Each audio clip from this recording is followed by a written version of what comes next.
Hello. Oh, what have I done? There we go. Hi. Listen, before I get started, do you mind if we watch the Arcane trailer? I just got a message that it's out, and I didn't know this.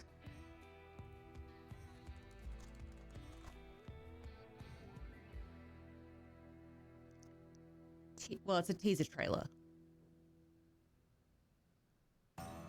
Official teaser. Oh my gosh, this is very exciting to me.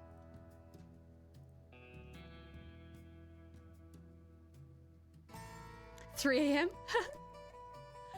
Yeah, no, I missed it. I missed it somehow.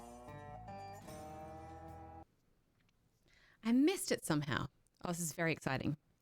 What are we at? 720p. Come on. Enhanced bitrate. Let's do it. We deserve it. We deserve it. We're worth it. And you will want browser audio. Let me give that to you. I'm sorry I can't give you my face reaction. But you can just hear it in my voice, you guys. Oh my God, this is very exciting. Oh my God, okay. Your council is dead. You walk along the edge of danger. Wrath must be Woodkind. met with wrath.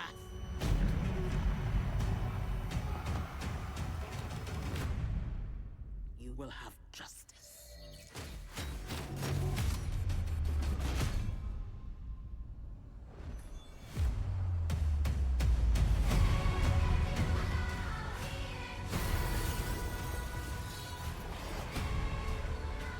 I will lead a strike team into Zorn with 3 objectives. What do you mean the final chapter?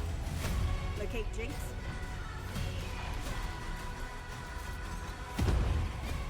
Dismantle Shimmer. And neutralize any agents still loyal to Silco.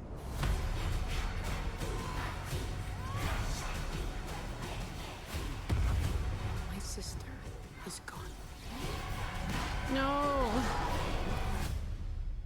This has to end.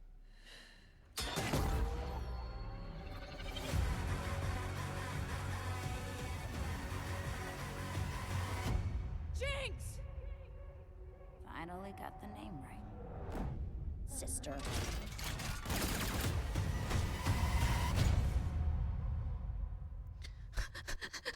Oh my gosh, so stressful. What do they mean by final chapter? For Vi and Jinx's story. But I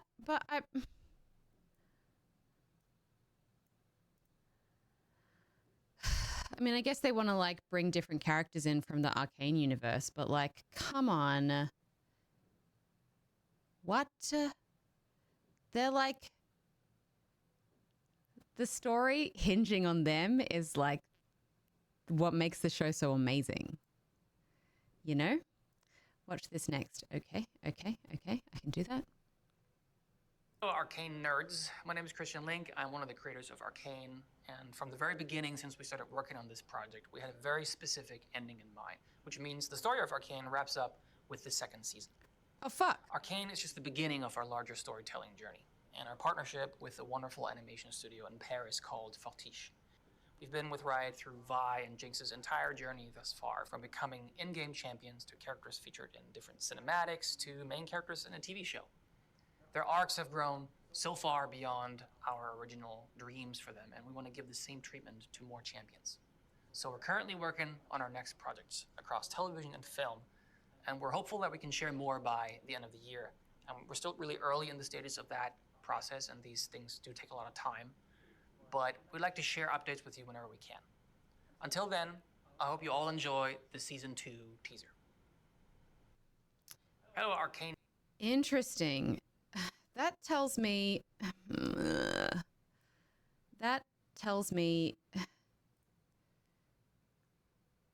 maybe it was too expensive. Because he wasn't implying that there was going to be an Arcane season 3. And he talked about like TV and film. I don't know. It also just doesn't, it just seems odd that they would wrap the story up this with just a second season. Like,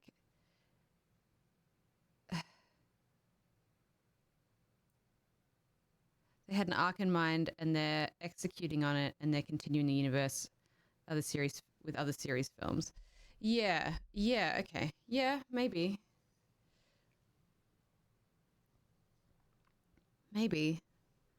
It's just very rare for people to do that.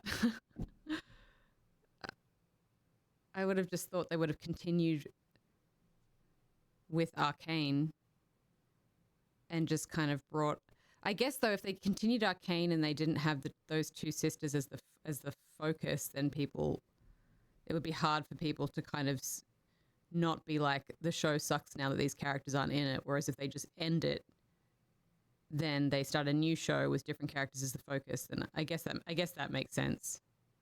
Yeah.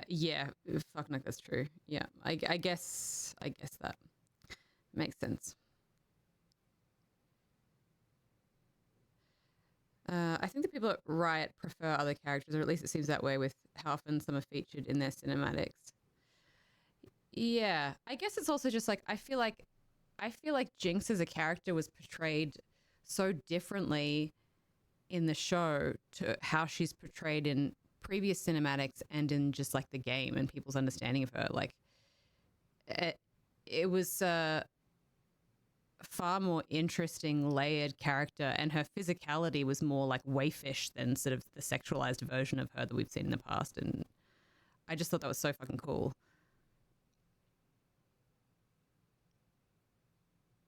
Yeah.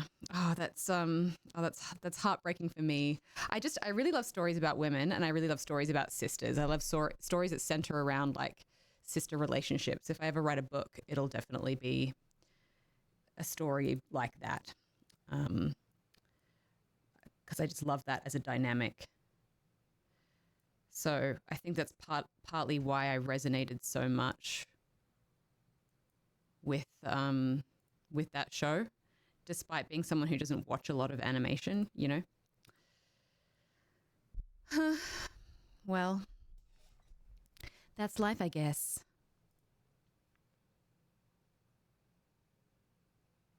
It would be hard to have more stories in Piltover Zorn, to be honest. Each champion in the game is tied to different regions in the game, so there could only be so much that they could do before leaving this region.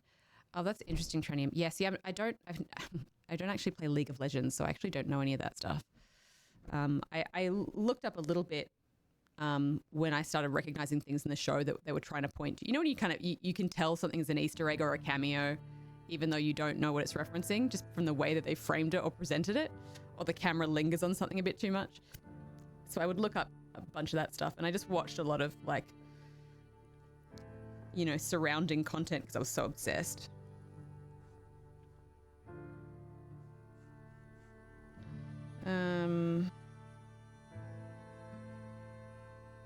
Cool. When things feel like a wink to the audience. Yeah, exactly. Exactly.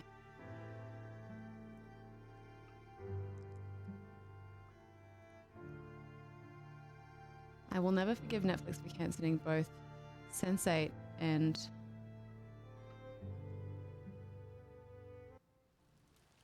my glasses on. $18.99?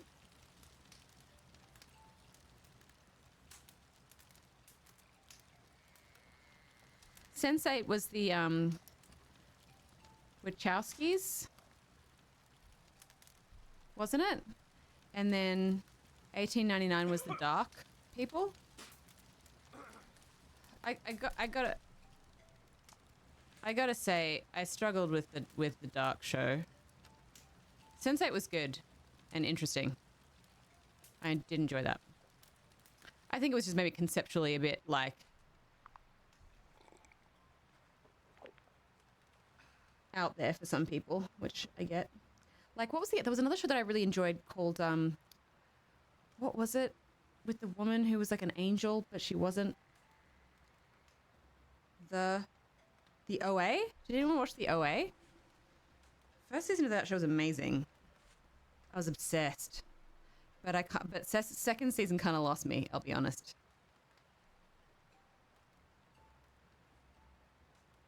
I loved the OA. I love that actress too. Sorry, I'm just cleaning my glasses.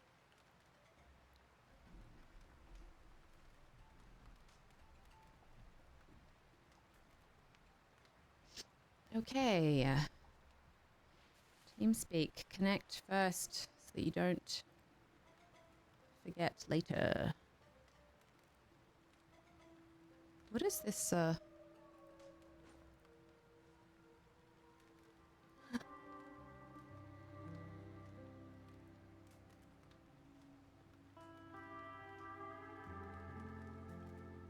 Yeah, I loved Fleabag. Yeah, oh my gosh.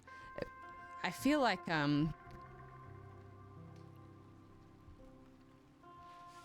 sorry, let me just do the game capture thing.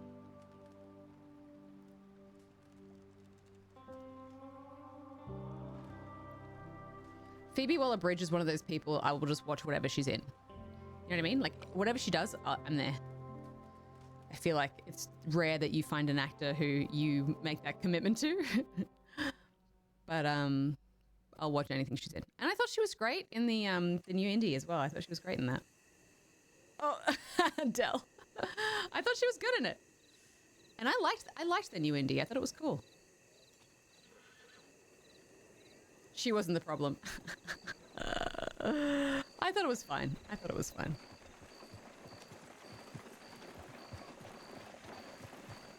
I also feel like that was the first time I didn't necessarily mind the anti-aging, the CGI de-aging thing.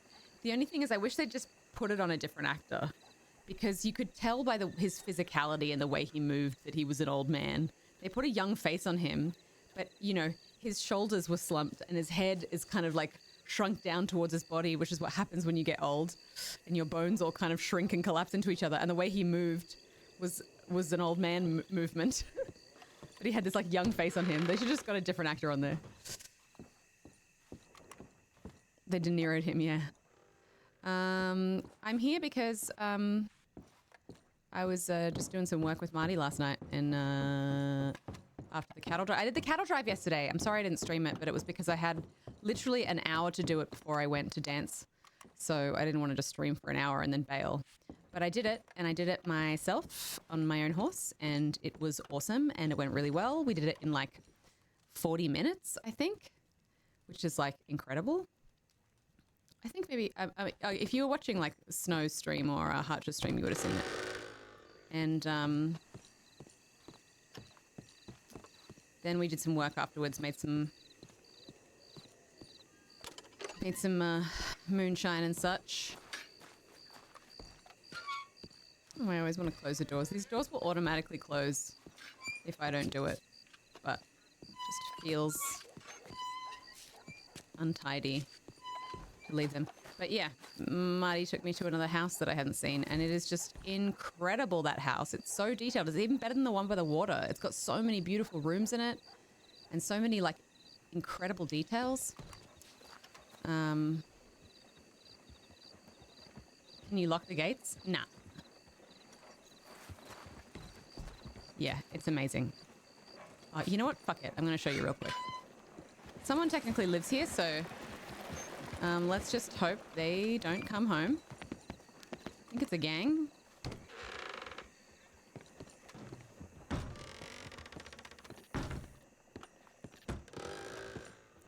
Again, I haven't played Red Dead 2, so all of this is new to me. Like, look at this.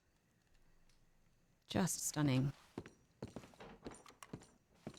The wallpaper, the lighting. Look at these drapes.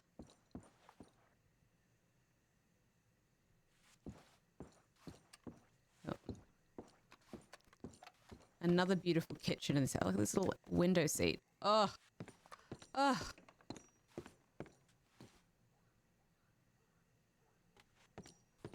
I'm sure if you've played the game, you know who this guy is. Me? No idea. Means nothing to me. Another beautiful kitchen. This is my favorite detail that they've put in here. Kitchen smells amazing. I bet it does. I bet it does. Little copper kitchen sink. Little stove. And then study.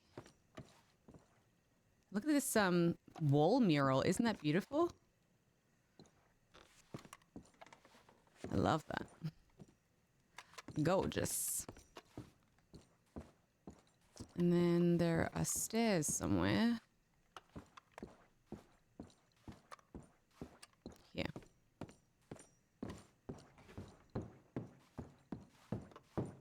Stained glass window.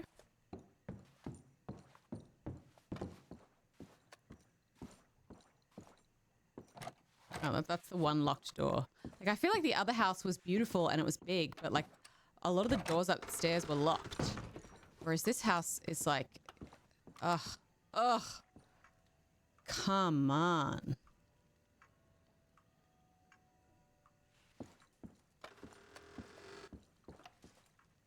Magic. And the carpet is amazing. The fireplaces. Each room has like different detailed wallpaper. And the ceilings. Look at the ceilings. I just can't get over it. I cannot get over it. They really are. Like, Rockstar are just incredible. I don't know how. I wish they made more games other than GTA. As someone who's just like not really a GTA fan, and knowing that they're capable of making this, it just kills me. It just kills me.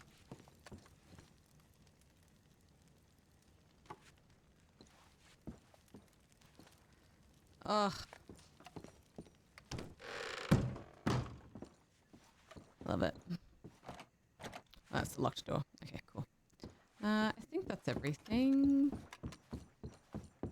Did I go in all of these? Yeah, that's that one. And that is the little kids' room. And then this is the balcony, I think, that I was on at the start.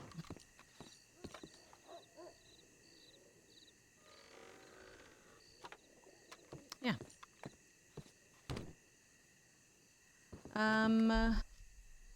Good old American gamer. Thank you so much for the raid. Frenchies Fry, thank you so much for subscribing as well. I'm sorry I missed that.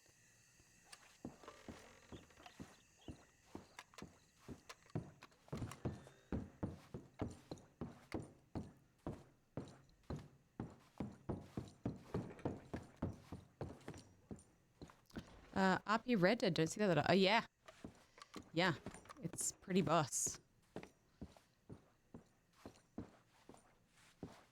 Is that, what is these, are these just like boarded up windows? I'm confused about what that is.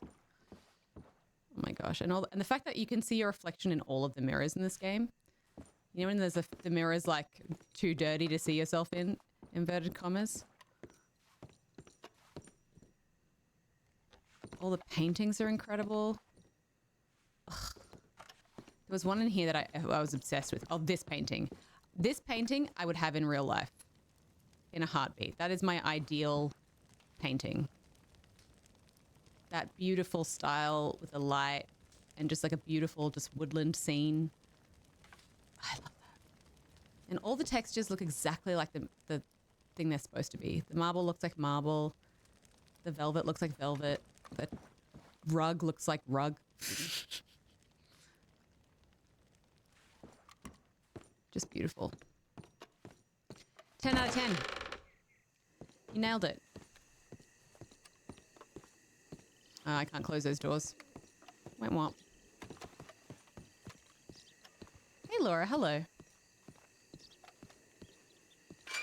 Red Dead 3 is going to look sick. Are they going to make that? Is that going to... Are they going to make it?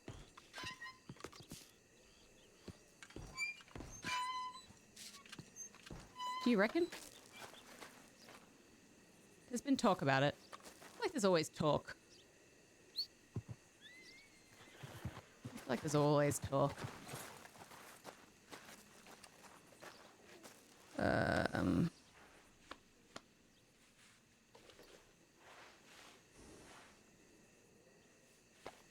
Actually looked kind of dirty. Maybe I was wrong. Now where are we? So that's the other house with the gazebo and the pond. Pretty boss. Okay, so we want to go backwards.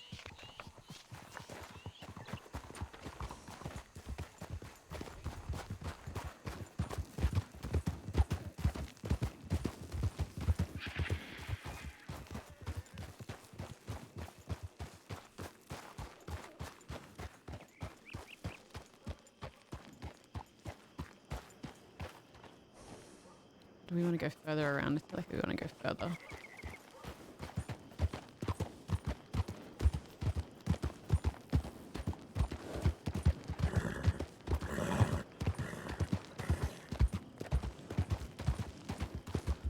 I still keep to the left, which is an Australian thing, and I run into people all the fucking time because of it.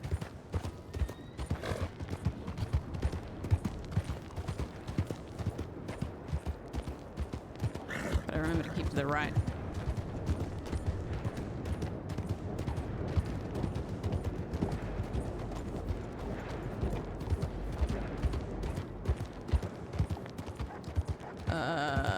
I should probably eat, actually, before I do telegrams, because I'm gonna die of starvation in the meantime.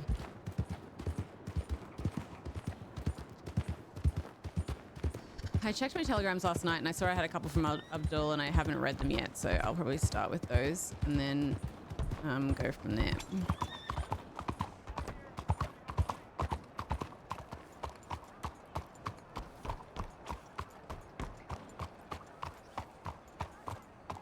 Better than getting used to it and keeping to the right in a real Australia. Yeah, that's pretty funny.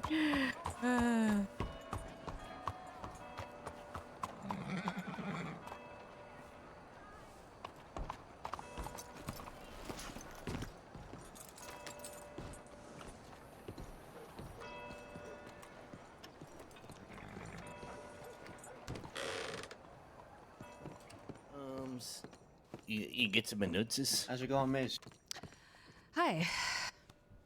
Angela, why don't we go get this lady taken care of, please? Thanks. Shit.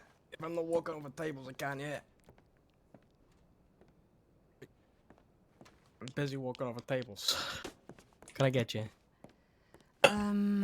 Just a stew if that's okay, and Brother, should we whiskey? go have a conversation with Peter? Sure. Uh, Any flavor of the whiskey? Go upstairs.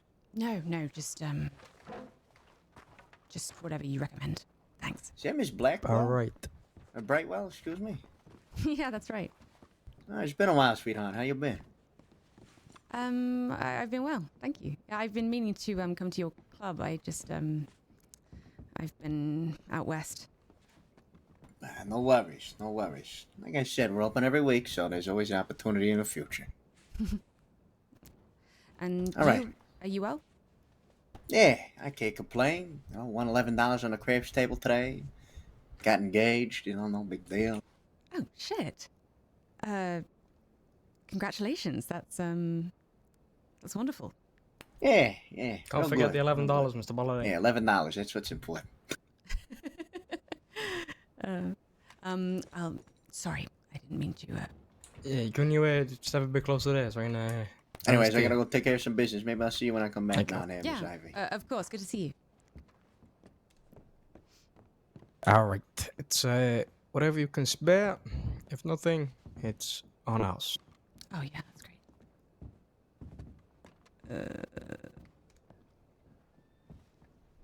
All right, wonderful. Thank you. Like, What you said your name was, miss? Oh, I'm sorry. Ivy Brightwell. All right. Ivy Brightwell. Good to meet you. I'm Angelo. Angelo. Mm-hmm. You been working here long? I mean, I've known Mr. Ballard for years, since New York, but I've been down in the crossing for about 9 months now. Oh, sure. So yeah, a good bit. Been about 6 months for me, but I lived up north for a while in the snow, and now I'm out in the desert. I see. Yeah, well,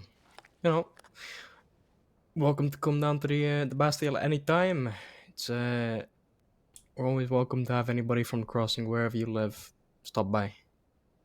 Great. Yeah, it seems like a good time. Mm-hmm. Been a while since I've well, I don't know, put on anything but riding trousers and boots, so it might be nice to clean up a bit. Yeah, look, we're releasing a new menu on Friday. A specialized customized menu. Nice Italian food and cuisine, nice drinks. Something different to the usual menu, Oh, that's exciting. Mm-hmm. So next time you stop by, we'll probably have a brand new, brand spanking new menu with some different food for you to enjoy and drinks and stuff like that. That sounds wonderful. Mm-hmm. I should probably be on my way, but perhaps I'll see you there. Sure. Yeah. You have a good day, miss, and stay safe. All right. Yeah, you too. Angelo, wasn't it? That's right, Angelo Mancini. Yep. Okay, great. Mm-hmm. I'll see you later. You too. Take care.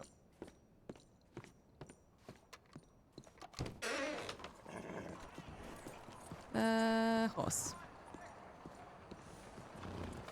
Did you just drop the plate on the floor? Yeah, I can't help that. There's only like the eating animations, like you eat and then you just fucking chuck it. Same with a glass. If you finish a glass, she kind of just like throws her hand up in the air and then just fucking chucks it, smashes it on the ground. Yeah, there's no way to like politely get rid of it. But there's stuff like that in roleplay that you just like, everyone just ignores, and it's funny. It's just how everyone did it back then. Why am I getting so many pings? What is that?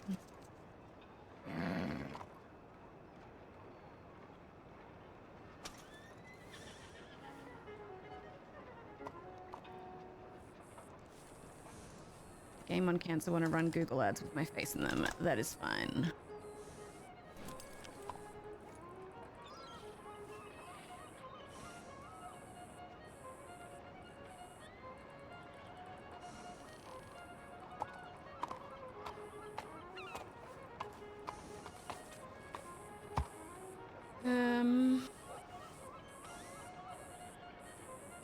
Sorry, emails. My sister wants me to apply for a reality renovation show so that she can get her house renovated. And, I'm not entirely against it. It's just those shows, like, even when they're reno shows, it's still reality, you know? I had a bad time. A real bad time.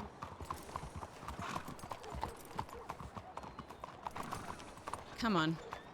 Come on now. Fucking hell. This is why people just leave their horses in the street. Come on. Come on.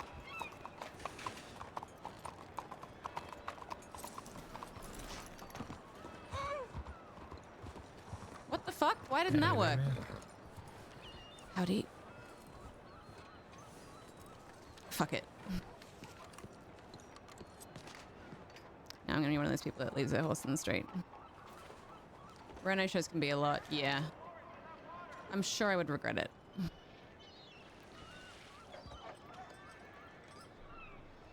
Okay. Ms. Brightwell. Oh God, it's not again.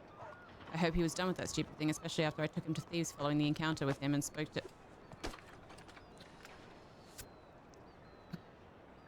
Jesse Gold. Mr. Gold seemed fairly certain he would follow the way of the West, blood for blood. I'm sorry for that again. He asked if you still wanted revenge, and I didn't know. It was foolish of me to ask him whether there, rather than simply suggest we go to Guama after all, and ask you there. I can't help feeling this is all my fault. Well, since you've asked me to, I was happy to hear she found you that day after I asked her to, since I couldn't ferry Pavel's choking body away and keep with you, especially after... Mr. Chaucer said he'd keep you safe. I heard Roger took some shots at you in a telegram office, but Hades stepped in the way. Given the way Roger glared at her later, I hope they didn't hunt her down or put her up to anything. That's exactly the sort of thing I'd expect from Pavel. I've been very focused on Runa. She's been in Sisika. Deputies and a psychologist. When she gets out, I'm not sure what she'll do. She's mentioned helping with Flatneck, but of late, it's felt a bit like I'm the sole employee. Mr. Quinton, some sort of absentee boss, as I've not seen him in some time. If I may be so open, that's a large part of why I have been sending so many telegrams. Mr. Quinton seemed to think you would be exactly the sort of person who might excel in a sort of company like Flatneck. I don't know what I accepted when I came to the crossing, but it wasn't this life. Wainwright implied that I had chosen all these things. Pavel abandoned me in Thieves, and he went to Limpany, so I found Flatneck. The Dirty Boys kind of pushed Runa and I together. The Dirty Boys? So I wouldn't trade her for the world, as awful as it sounds. Dangerous as she is, I think I help her and she makes me feel oddly safe. Pavel approached me in that wheat field. I don't know, things are what they are, I suppose, and I just have to live with them and fight, avoid becoming my father.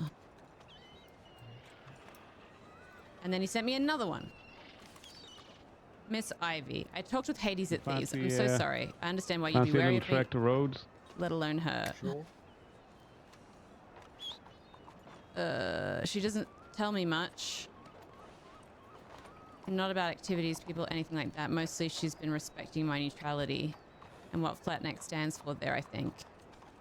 But there's at least part of her that's afraid I'll judge her or turn my back on her, and maybe she's right to be afraid of that. I call her a big sister because I have one somewhere, and I always thought she'd be someone I could go to for help, till she abandoned me. Hades is always willing to let me tag along and teach me things, but I don't know now. She said if you want to talk to her, you could arrange a time and place. I can tell there's something eating away at her. She's avoided saying anything until today, and I think I only did so because I mentioned your telegram sounded strange to me. I practically had to drag it out of her. I don't know what Mr. Quinton wants to talk about, but I'm going to bring up the possibility of not doing business with Pavel anymore. He can't be trusted, not if he keeps unearthing this bad blood. I'm mostly going to be staying near my home for a while, I think, at least till Runa gets out, and maybe mostly near Valentine. If you want to talk to me about anything, I'll be in Thieves Landing till then. Respectfully, Abdul Qadir. Oopsie. Whew, that was a journey.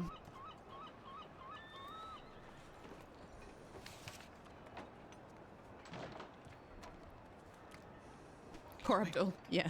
It's been rough. It's been rough. Yep. Yep. Well, that was good. Those were good telegrams to receive from him, given that I kind of sent him one that was quite cryptic.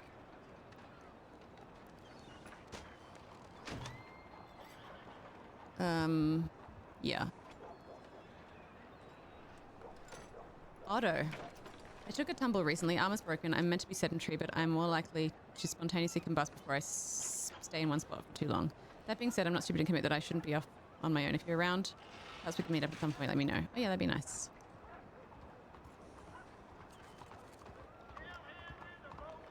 That was today. 11:26.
Oh, I also got this from Deputy Otis Lee.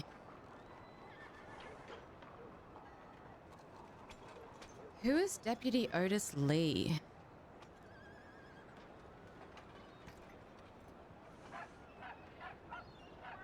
I was wondering, Miss Ivy, when you next have the time, if you would like to talk to me, a deputy, about some of the troubles you've been having recently.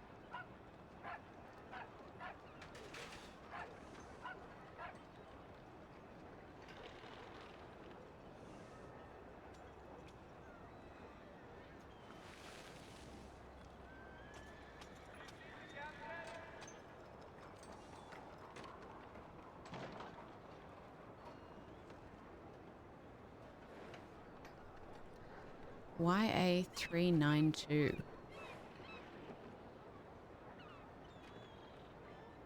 I don't know that, have I ever met an Otis?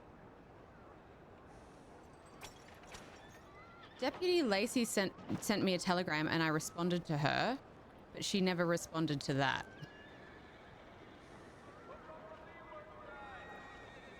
So...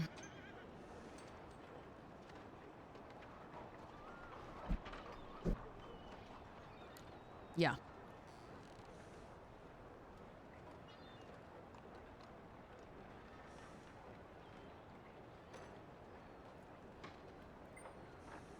YA392.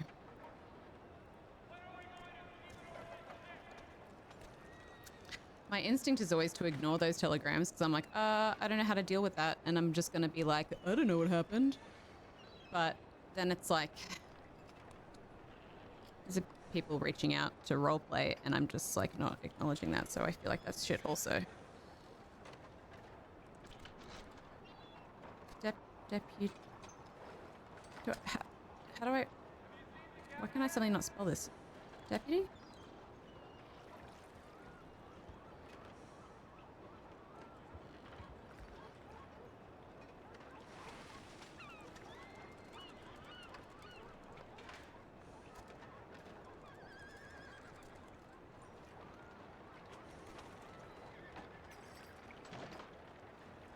They'll understand. Yeah, totally, Del, totally.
Mm.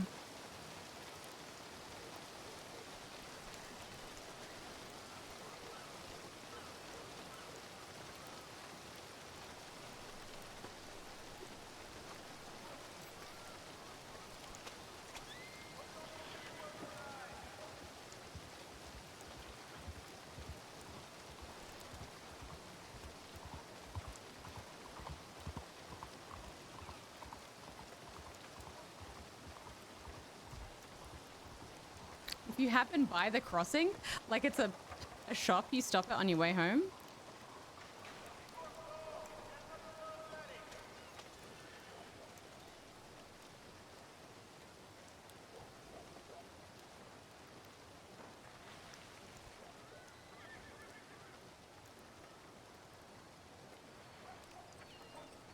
How do I do like a Hello there, emote folks. thing? Howdy there. Howdy.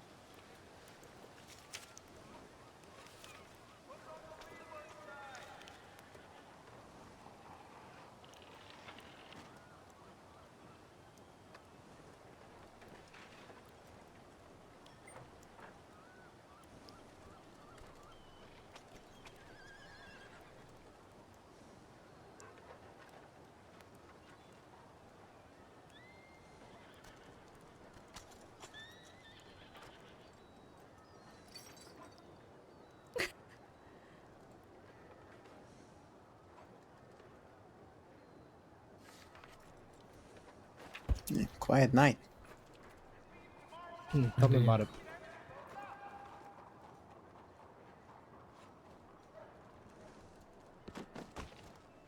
Good lady. I am.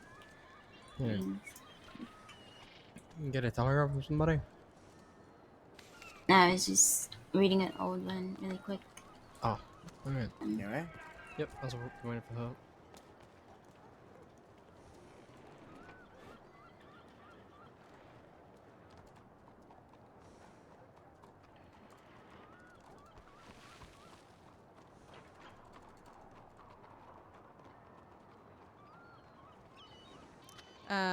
Putting the poor Telegram post. Yeah, totally. Yeah, right?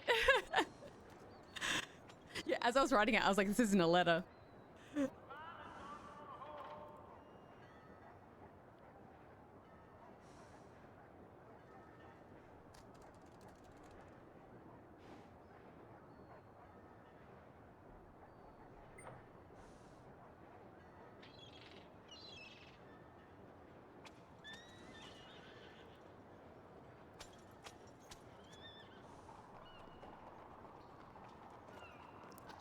Um, uh,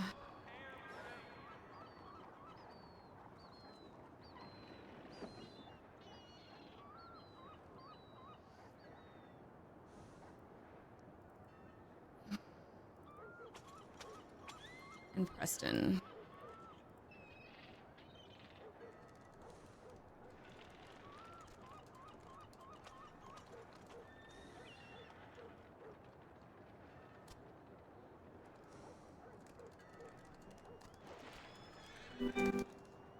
Shit. Sorry, you guys. I'll be right back. It's just the cleanest.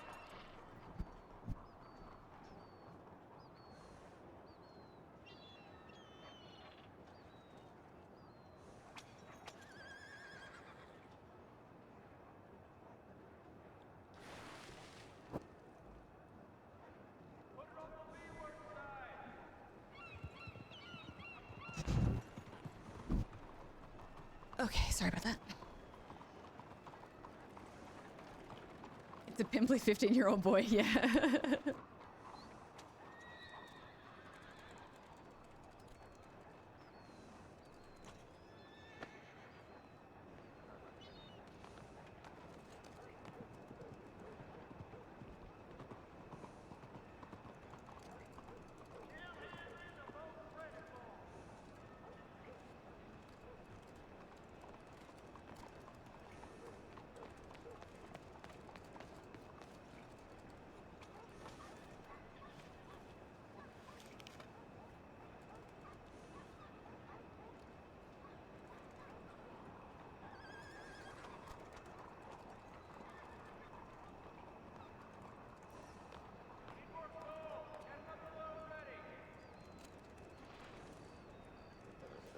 Okay.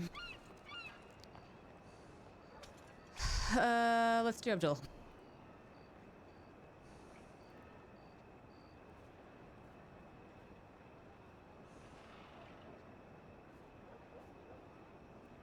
Otto's in Ansberg.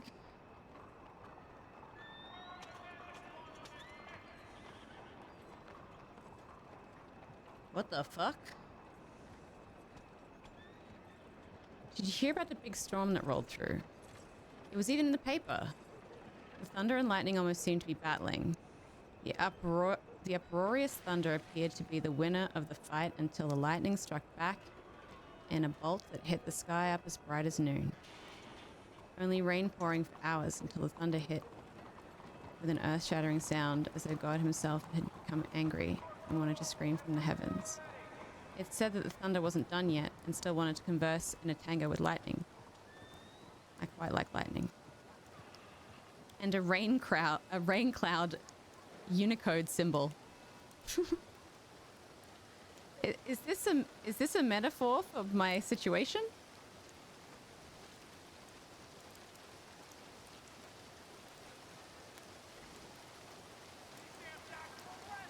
Am I the lightning? I quite like lightning. Yeah, I mean, if it's not Hades, then who, right? It's just, yeah.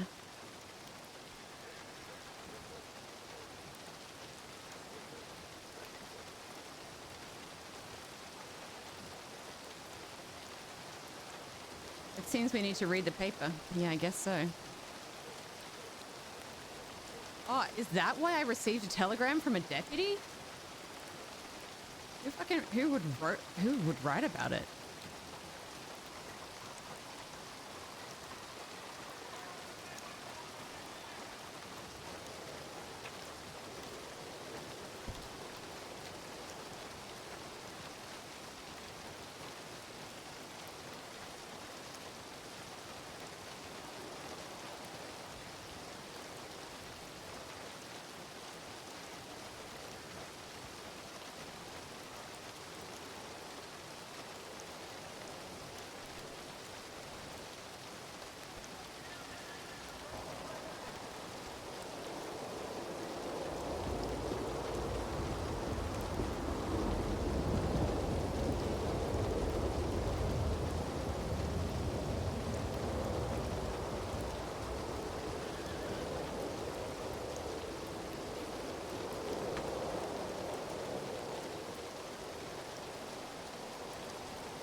No, fuck. I don't need to apologize for that.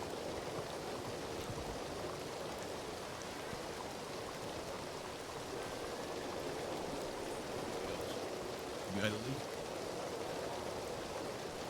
They put a tip in that 6 came into town, took a hostage, got chased out of town. Word it like that, yeah, chased out of town. On foot.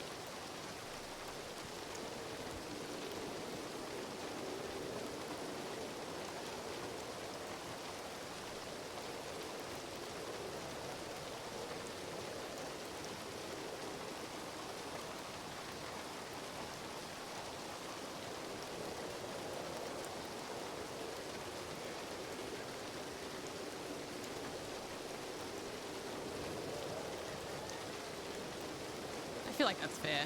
I don't know where I stand with him at the moment.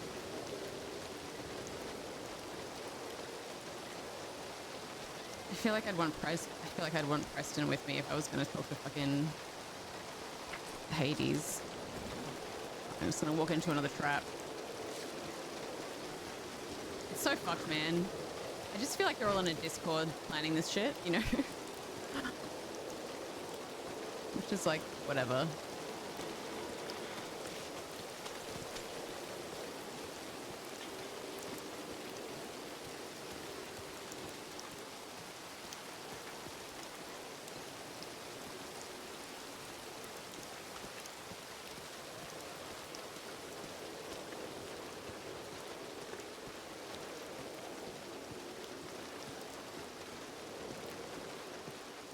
Yeah, I'm gonna head to the general store. I have a newspaper. It's just it's back at my house in Tumbleweed.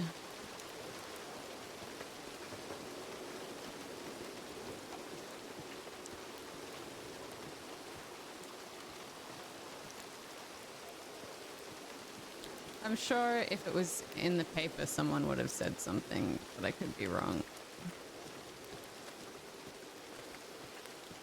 I know Rockwell was saying that the robbery at the ranch was who leaves these little notes? So lovely. The robbery at the ranch was in the paper.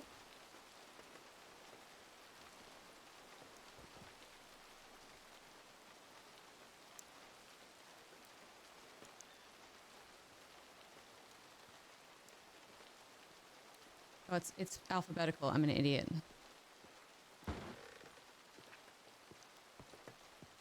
Är det med? Howdy.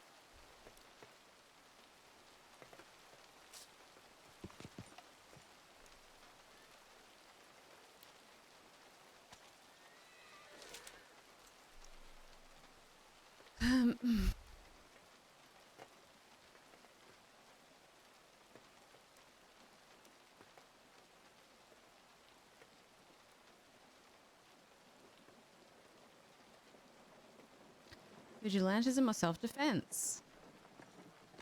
The best way to differentiate good day between the there. two, and you. The best way to differentiate between the two is asking yourself, am I going to escalate the situation? If yes, you might be committing the crime of vigilantism. Did you know that designating a next of kin is very important? I haven't done that.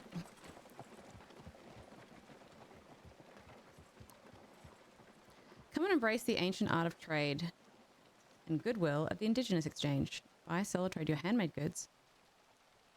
Enjoy the music and stories presented by members of the tribes. Come with goodwill, receive good trade.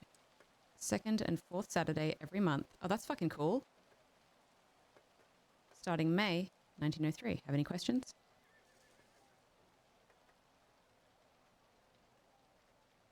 Second Saturday of the month, Wapiti Village. Fourth Saturday of the month, Topa Ora Village.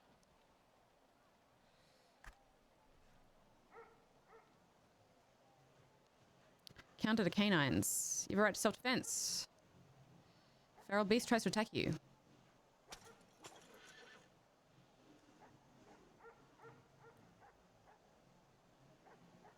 Handsome Hank. Don't drink the water of the Elysian pool or the Kamasa River. Harmful minerals.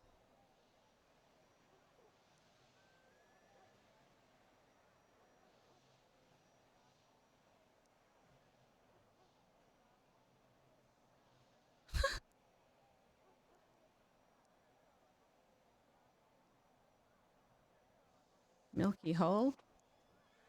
Missing person, Jacob Corvus Dalton.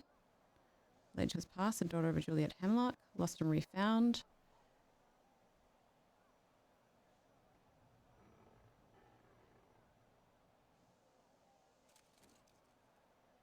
Missing items.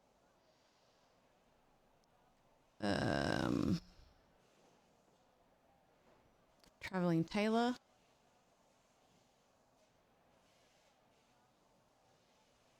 Oh, Phyllis should do this.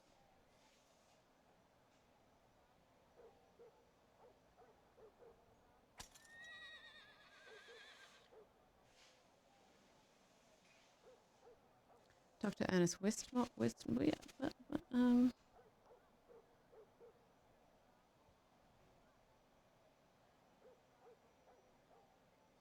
Kerrigan Ranch story was at the bottom. Was it?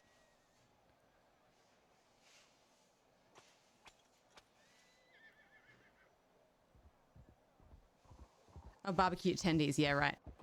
Pursuit of justice spans desert, ending in community service for notorious gang. McKinley gang took the SCSD on a heated chase after robbing barbecue attendees at Kerrigan Ranch. In Armadillo, a shootout ensued with Law before they fled to Tumbleweed and then onto Fort Mercer in a final exchange with gunfire. Law reports the gang served their time in Armadillo, pulling bullets out of the buildings they put them in.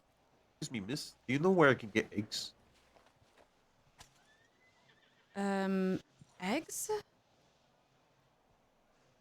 I don't think so. I know sometimes you can find them in nests out west, but I don't know where you can purchase them. I'm sorry. Thank you. Sorry, guys. I might just mute while the vacuuming is happening.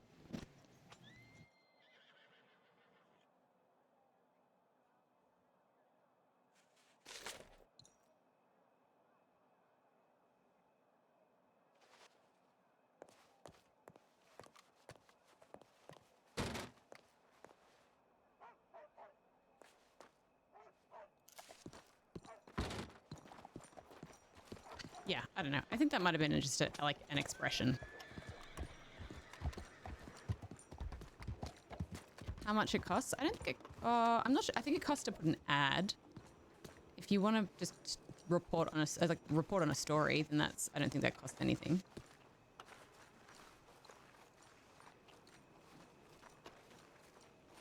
Um.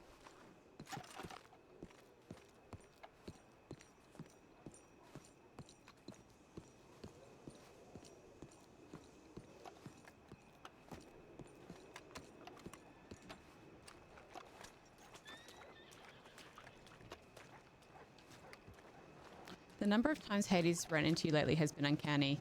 Yeah, but Hades gets around. Like, Hades is always popping up in different places, you know. And I don't think Hades has been trying to see me.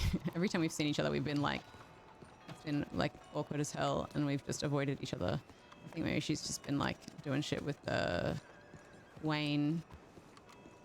And it sounded like he was trying to talk himself out of Sissika time when we were at the telegram office the other day. Isn't there a bin here? Oh, there is one.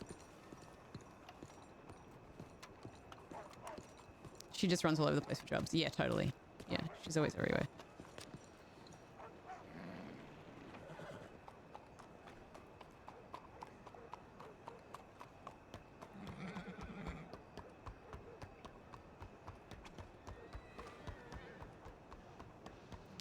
I love reading notes.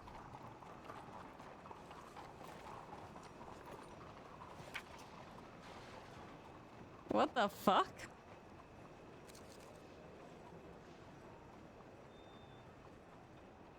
Oh, this is from the Jungle Book. The Jungle Book.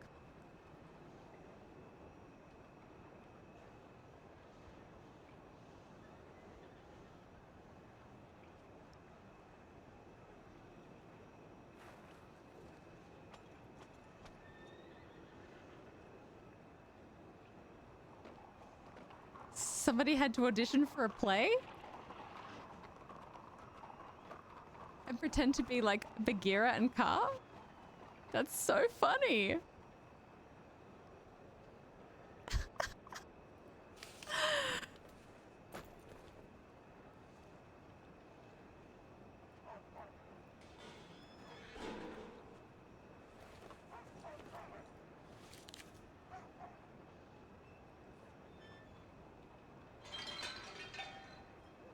Goodness.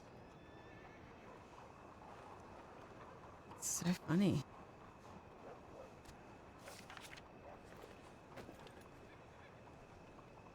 Hi, Croak. Hello. Yeah, I don't know what that is. Cool. Okay.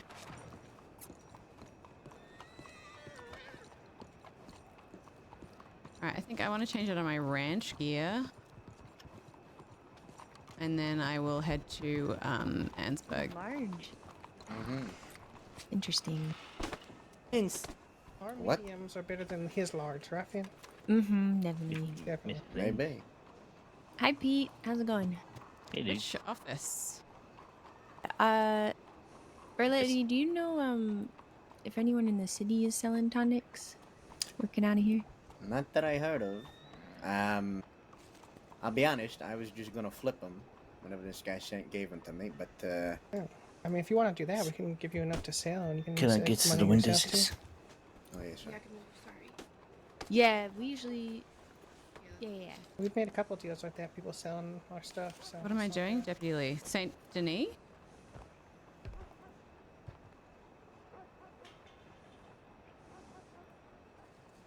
Deputy Lee.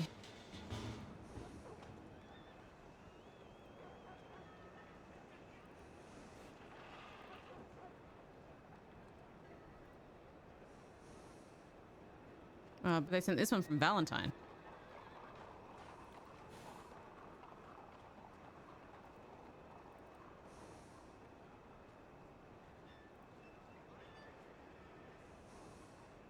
This one was from Valentine and this one was Saint Denis. I guess I just go to Saint Denis then.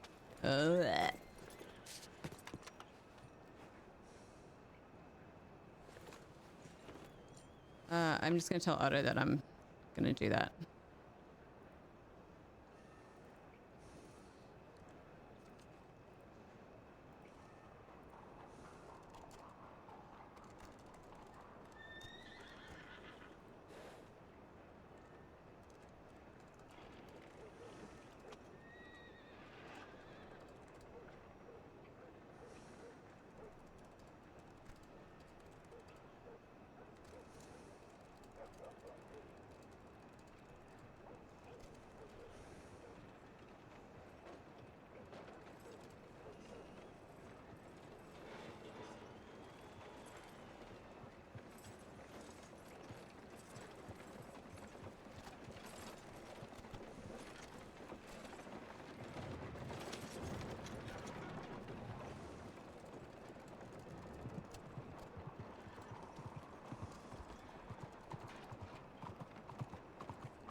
Fucking hell.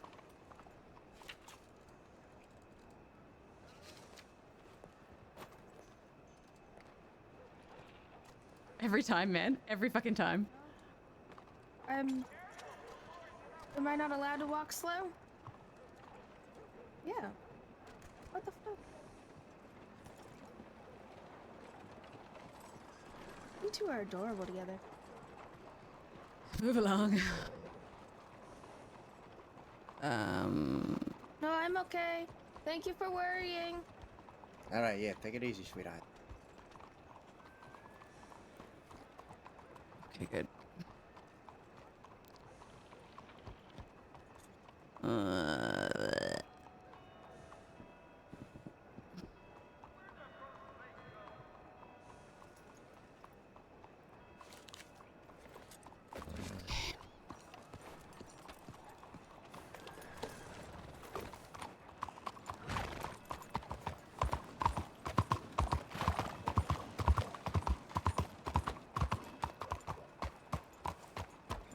Where is the tailor from here?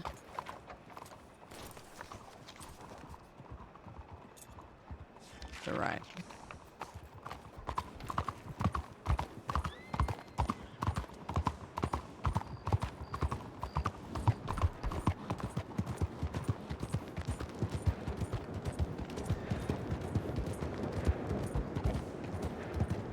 Did I just go the complete wrong direction? No, this is right.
Trying to like not use my map so much.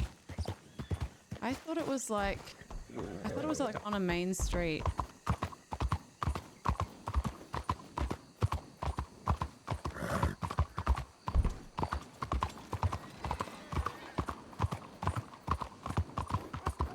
Oh, it's this. It's right here. Did not recognize it. Things look different in different light as well, you know? That's my excuse. Have you gotten any better at finding your way around the map? Nah. Mal Valley, hope you have a great day. Thank you so much. No, I have not. I would say the progress that I've made is that I'm getting a little bit better at writing, and I think also I'm getting better at realizing when I'm going the wrong way. But I'm not any better at knowing which way the right way is. But it means that I usually don't ride so far in the wrong direction before I realize that it's the wrong direction, you know? Which is something. It's not nothing. I could never find the St. Denis Taylor in the story. Well, there you go. There you go. It's not just me.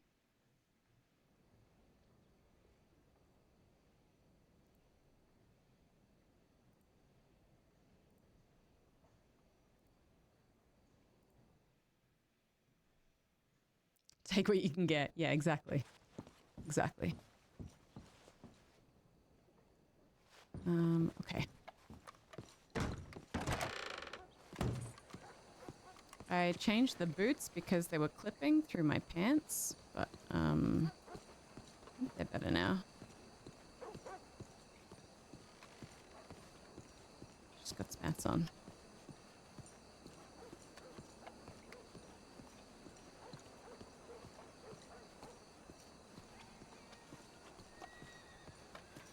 Yeah, but I want to get to know the city better. The city, I'd like to spend more time here, to be honest.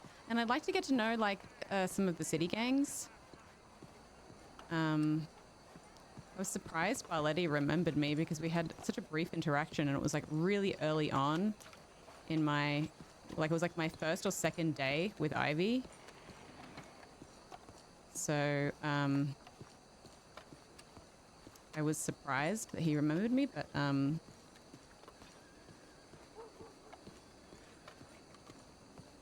yeah. It's just really early Friday mornings is when I would need to go to the club, and it's just never really, it's just because Pocket is so late on a Thursday, it's rare that I'm up early enough to make the nightclub thing. That's poker. I always think that's police, but it's not. This is police.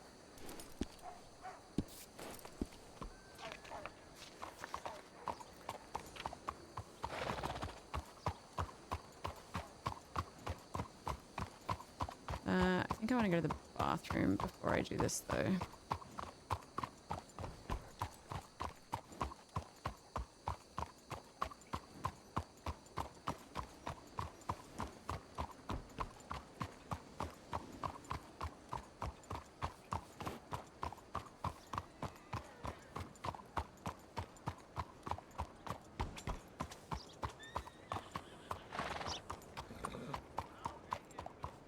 Little like particle effects in the air make me so happy. They're just so nice.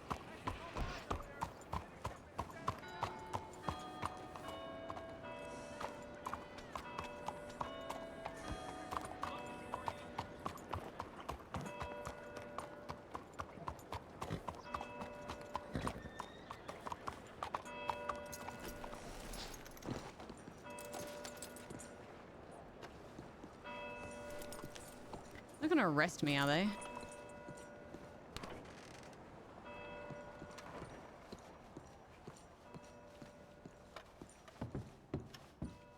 Hope not.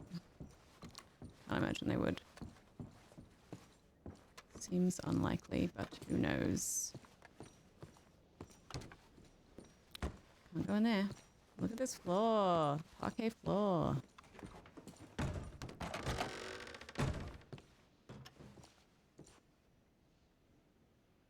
Someone else come in, or was it just the doors closing behind me?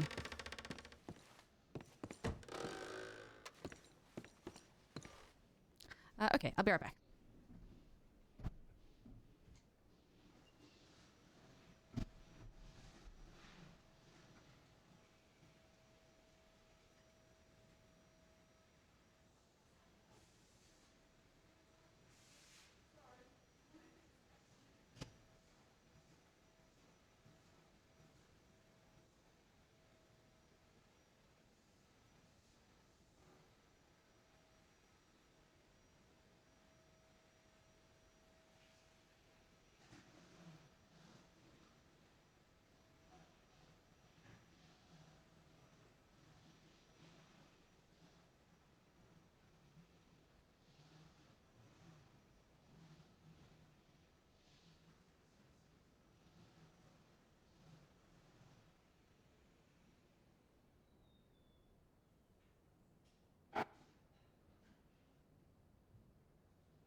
Oh, my cat. Jesus Christ. Come on. Come in there.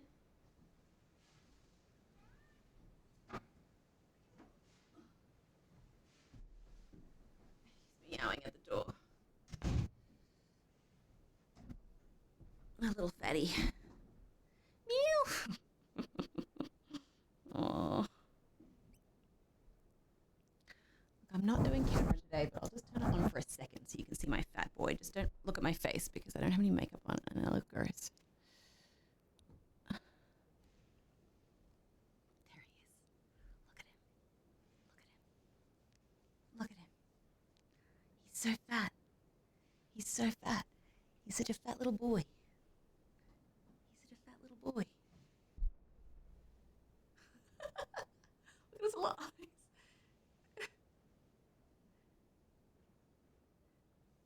Yeah. Yeah.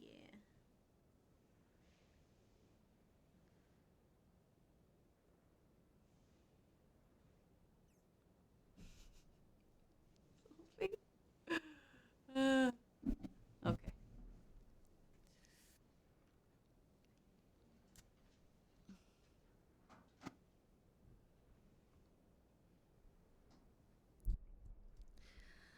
Oh, that's nice, Starlet. Thank you. Yeah, that's a good point. I should get rid of it. They're not going to let me take my guns in anyway, so I may as well. I just don't know how much space I have on my horse. My horse already has guns on it. Look how the carpet is faded in the middle where people have walked. It's just the details, man. Mosaic.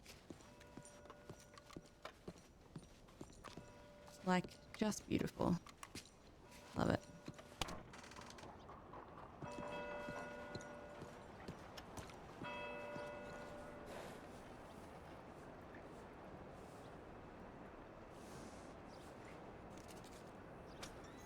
Mm-mm. Bleh.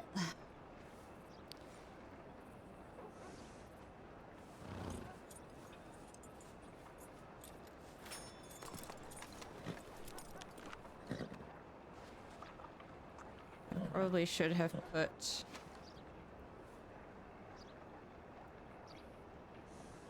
Oh, fucking lockpick. Oh, this is not gonna work. I'm gonna have to get rid of this shit. Damn it.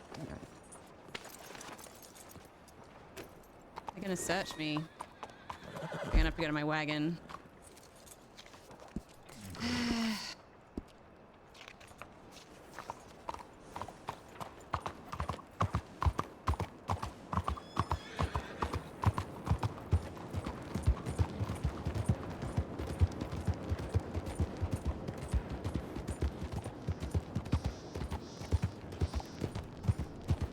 Stowing guns might make you look guilty. They're gonna search me. Yeah, okay.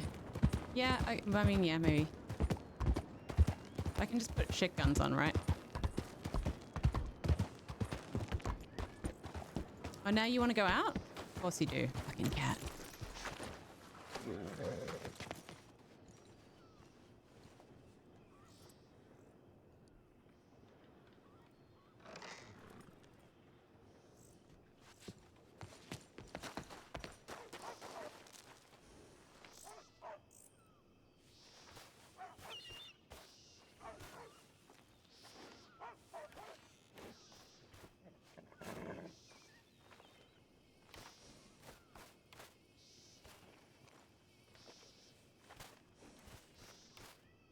I need to get rid of this shit anyway.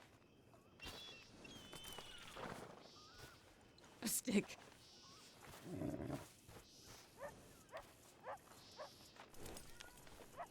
Okay, just give me a second, please.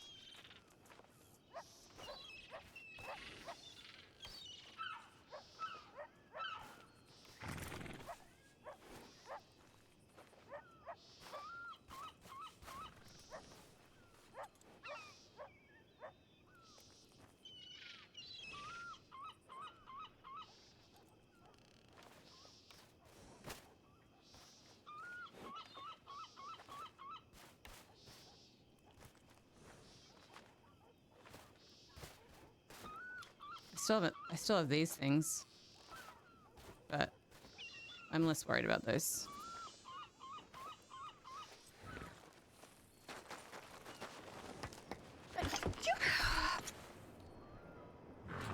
Um.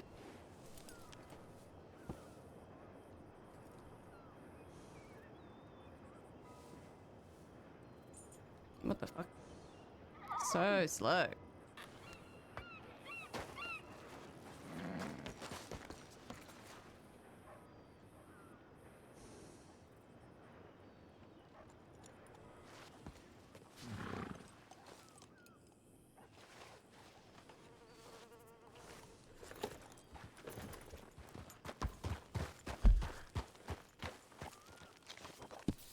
Ugh.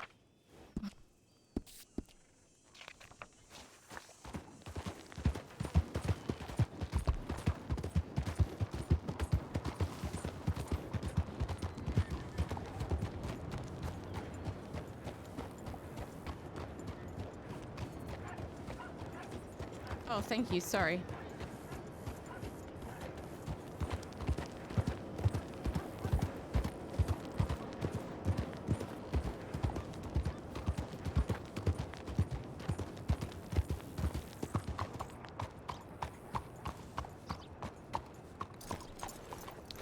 Nope.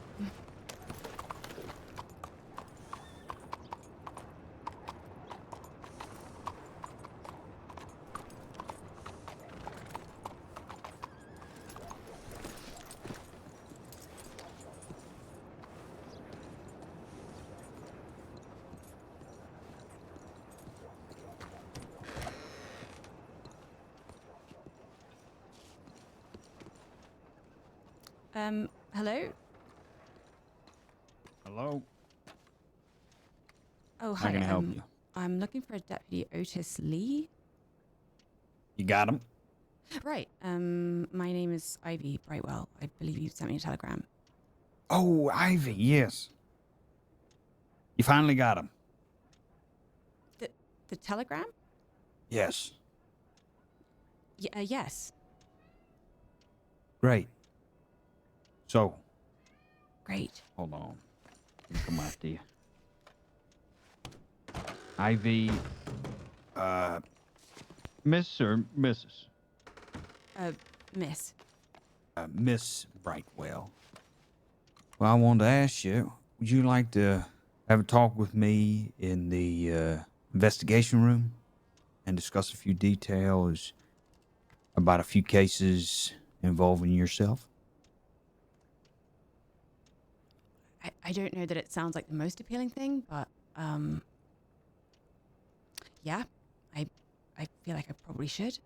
I just don't know how much I can help you. It sounds a bit scary because it's all formal, but it's standard procedure, and I can assure you there's no outstanding warrants.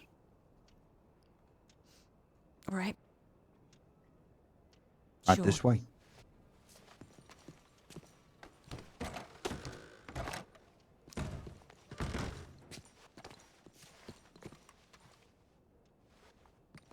Number one should do it. You didn't take my knife? On ahead in.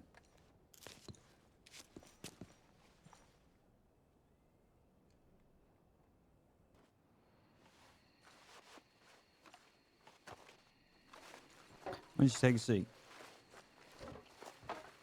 Okay. Make yourself comfortable. Hey, we shouldn't be here long.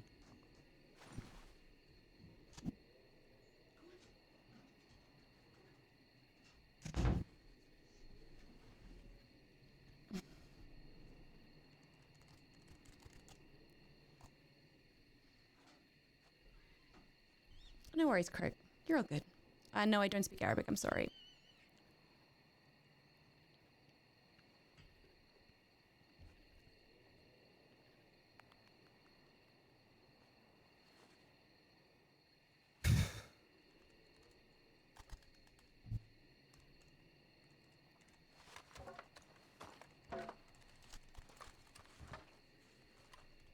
Miss Ivy Brightwell. That's me. It's a pleasure to finally meet you. Oh, I guess I should say the same.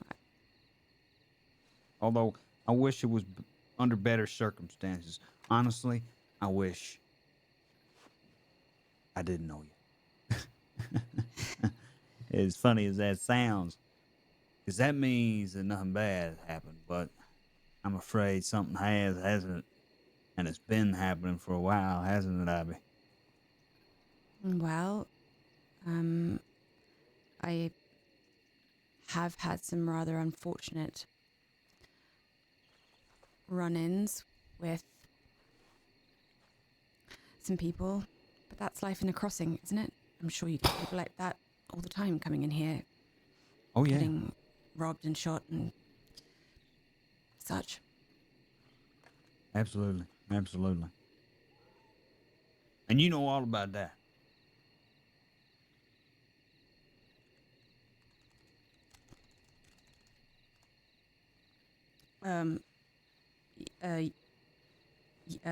Yeah. I mean, Because I gotta say, and it pains me to say, when I look at the rap sheet, the vindictiveness of it, I'm sure you don't even want to talk about it. I'm sorry I gotta bring it up. is he sunburnt? What's going on with his face? His face looks very red.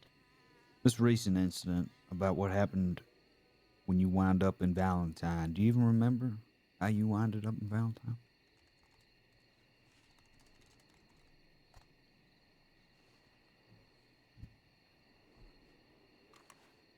You were injured severely. And then you were in the medical care of Valentine. Yeah. Is there anything you can tell me about this? Anything you remember? I woke up in Saint Before, Denis. after? It was a very sweet nurse was tending to a shotgun wound. It was pretty awful. The only thing I can remember was I was out riding, and well, I can only assume some hunter misfired, because I can't imagine why anyone would use a shotgun on someone the way it was used on me. It's quite it'd be quite an aggressive point to make, don't you think? So I'm sure it was just an unfortunate hunting accident, and I was just lucky that I made my way back into medical care.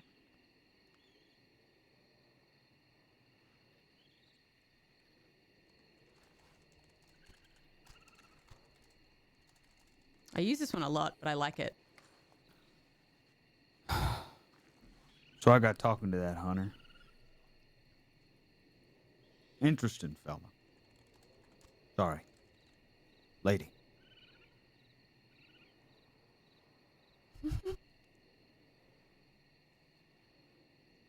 I'll tell you what, them accidents, they've been happening a few times to you, right?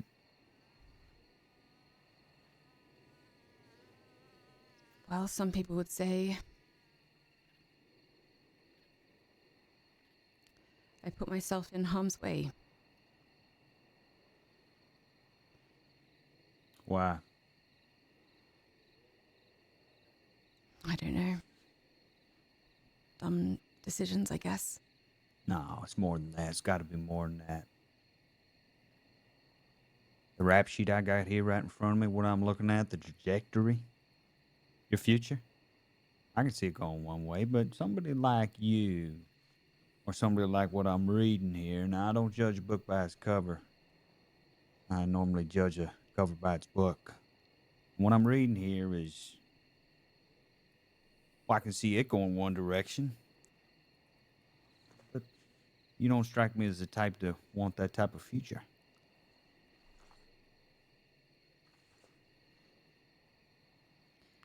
So how about we really open it up, Ivy?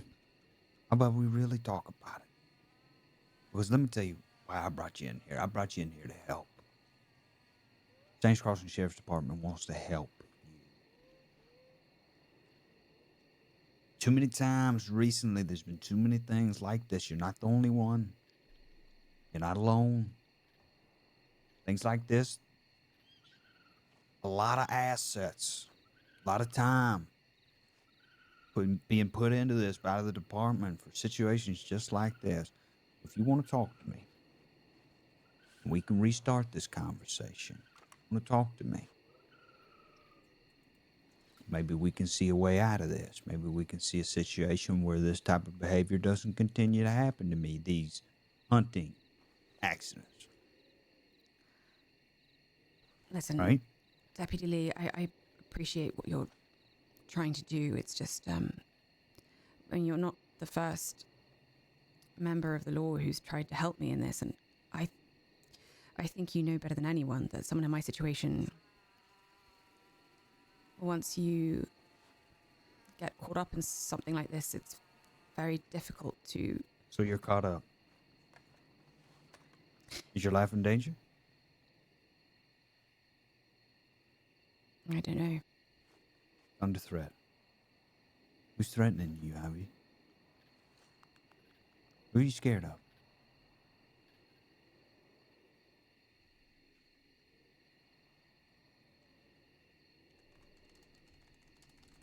See, other deputies, they'll listen to the hunting accidents. They'll play ball with me. Well, I got a bit of a reputation. Real tough nut. Oof. Just terrible to work with. I tell you, you get me on a little stakeout for a bank robbery or something. We got eyeballs on that. Oh, I'm just terrible. I eat all the snacks. But I got this real thing. This real niche to not let things go, you know? Right. It's This only, ain't something that's gonna be let go of. This is targeted. This is premeditated. It's gotta stop.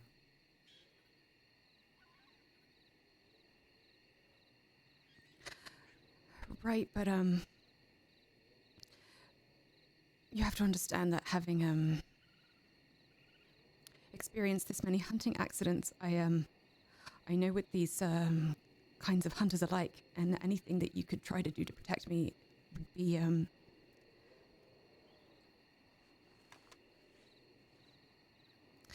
How are you sure, sir?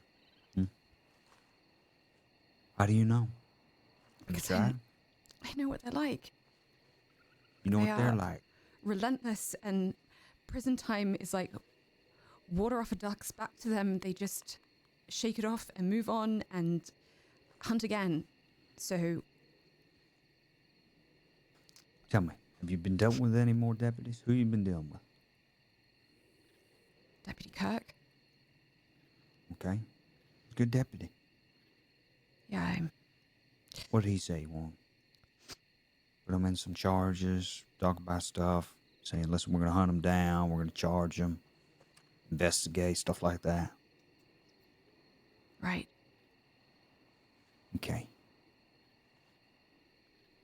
Ivy, I'm a dog to a bone. Stick, whatever it is, you throw it, I fetch. You want to talk about persistence? I know what it does. I know what it takes to take fellas like this down. I've dealt with fellas like this before. I'm going to get my stick. I'm going to get my group of 6. I'm going to go hunt the hunters. 'Cause that's what we do. We protect people. This is so hard, man, because it's like this is one of those like role play stalemates where I'm like, I'm And you sure know I'm what? sure you would, We can be pretty persistent as well. but I'll still get fucked after.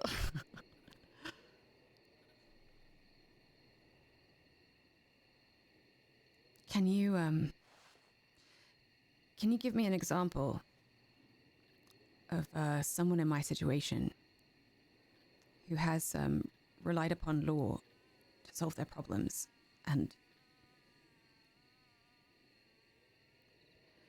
not lived to regret it, or worse, died as a result?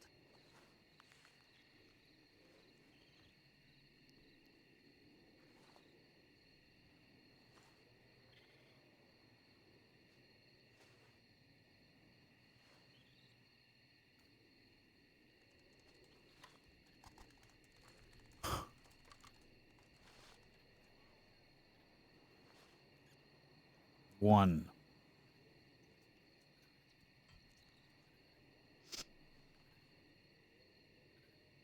One.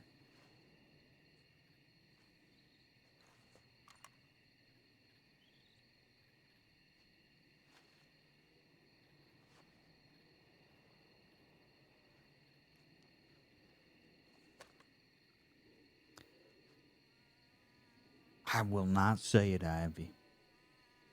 I'm not going to say it to you, Miss Brightwell. I'm not going to give you your options in front of you. I'm not going to be death's dealer giving you the options. I don't like giving them thoughts into people's brains, but half time when I got them behind a jail cell, I got to tell them what ways are going to be. Admit defeat or fight. And hell, if that's what you're telling me and that's your only two options, why not pick fight? Fight this instead of accept it. And leaving it up to them? For them to decide when enough is enough? When they stop? When they finally had enough? Or you put your foot down and I can help you. Make a fucking statement. Get out from underneath this shit and start a life. Have a life, you know? Without having to look over your shoulder. Because from what I read, and what I could see, I think you're just underneath something that you don't want to be underneath. Maybe you did. Yeah, Now you sure as hell don't. He's doing great. He's doing great. You want to do other things. Good.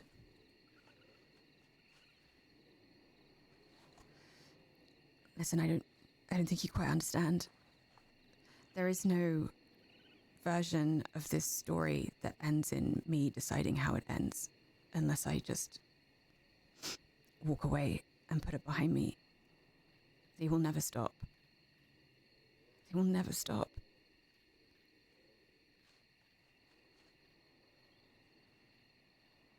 And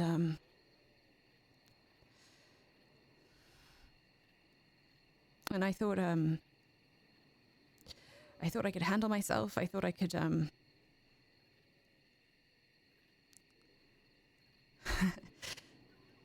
be the kind of person who could survive in the wild.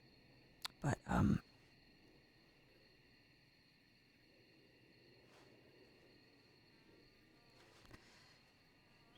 some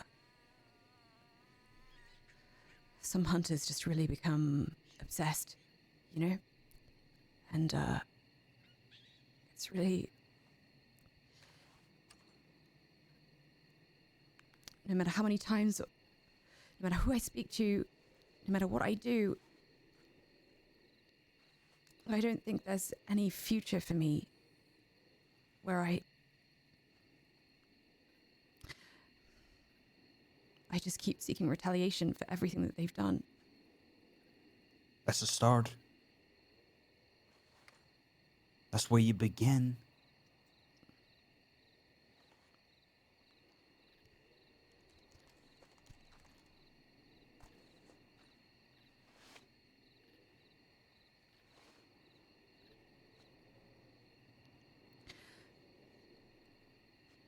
There's a way to do it.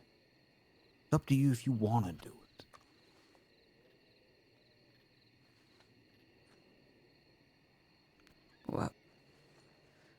What do you mean there's a way to do it? Of course there's a way to do it. It was done before, didn't I tell you? No. I told you one. They did it. One is That can not be done again.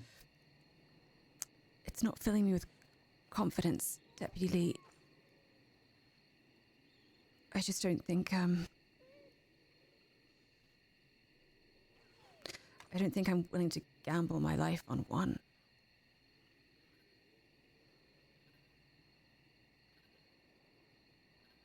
Oh, yeah, thanks, Del. What other option do you got?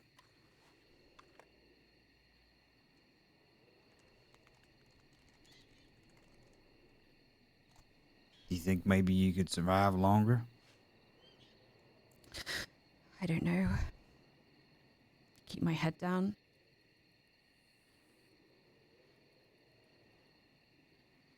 Try and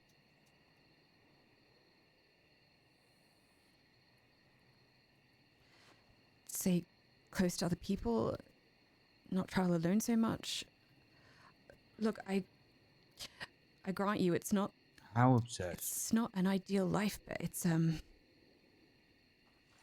really believe it's the best choice for me right now. No. It's not the best choice.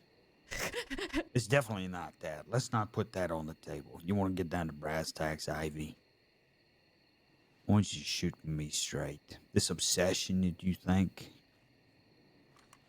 is going on, how serious do you think it is? Let's talk about this hunter, shall we? How really obsessed do you think he is? I don't know. I suppose it depends on which side of the coin you're looking at. To me, it feels like it feels all-consuming. Does he love you? No. Is he romantically inclined? Is he struck by your looks? Is it vengeance? Does he hate the sight of you? Disgusted by you? Wants you dead? What is it, Ivy?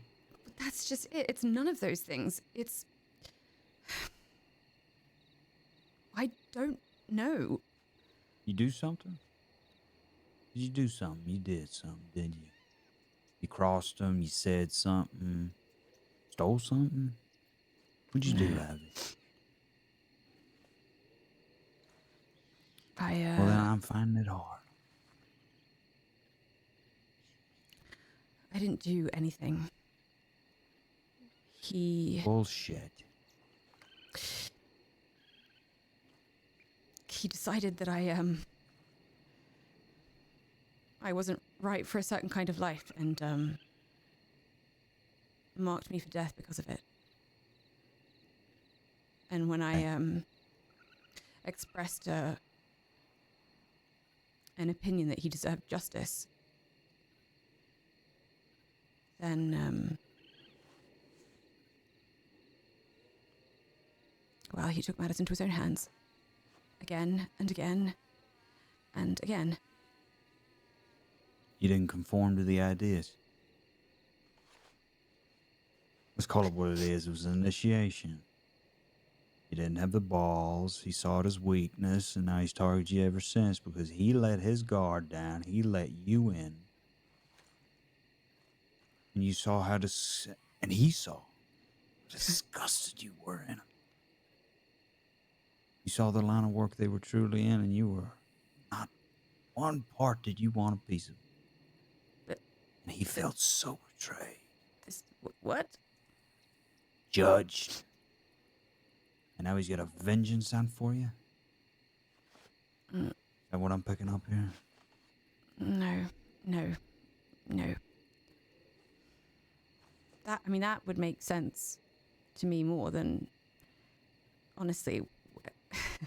Then what is it, Ivy?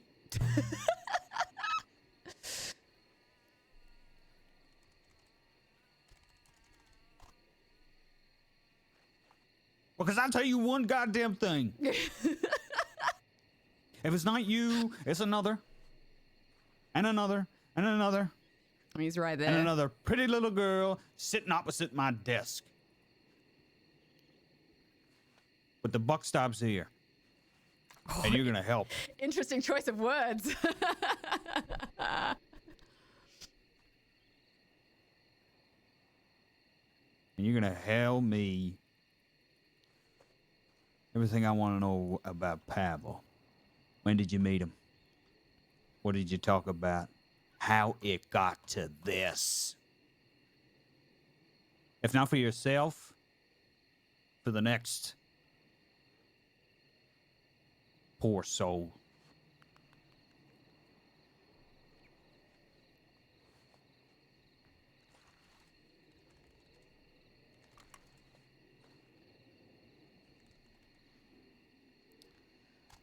I can't believe I'm writing this, but that's what she would look like.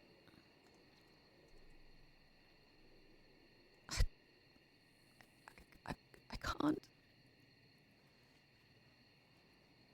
I'm so sorry. It's not that I don't appreciate what you're trying to do for me. I do. I can't. I've been through this for too long, and I've seen too much. I know what they're like, and this is the worst thing that I could possibly do for myself and my situation. I can't. Please, you have to understand I can't.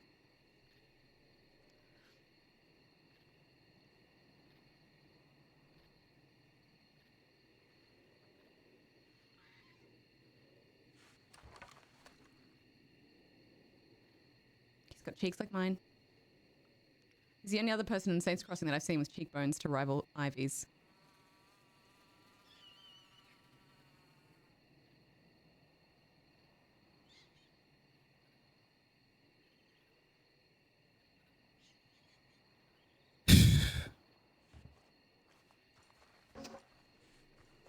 Try him. I don't want to hear him. Start talking.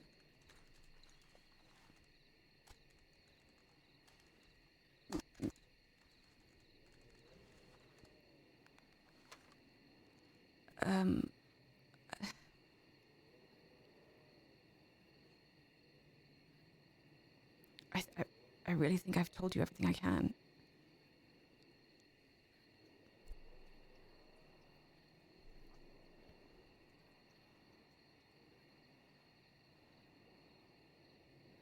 It was just an obsession. He just can't get over the rejection. No. It's just as simple as that. Then what is it? Help me make this make sense.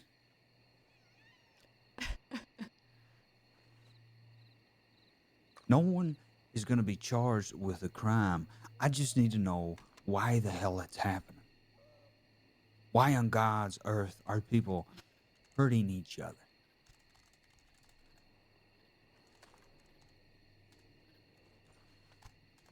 Do you even know? Do you truly know? I thought I did, but to be honest, this whole thing has been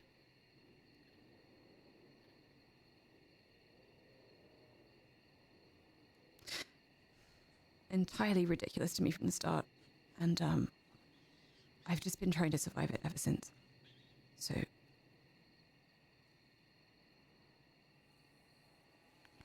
I can assure you, any version of events you're trying to piece together in your mind is far more complicated and reasonable than the truth. Which is just that, this hunter... Say his name. I won't. No charges are against him. You're not snitching on anybody. I just want to know, will you even say his name? Or are you so scared?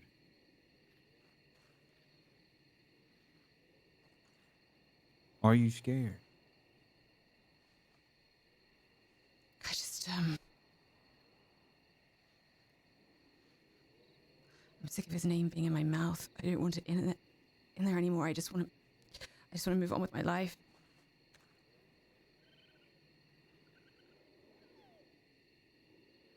This Valentine's situation had happened yesterday. Or maybe the day before. It was about a week ago. About a week ago. My mistake.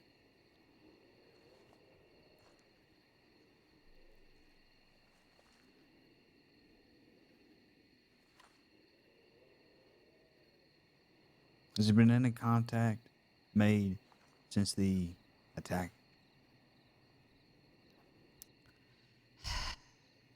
I mean, We've had some anonymous telegrams, but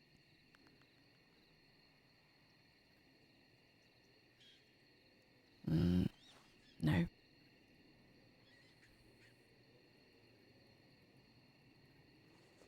You said it yourself. Quite the message, right? Shotgun. You think it got through?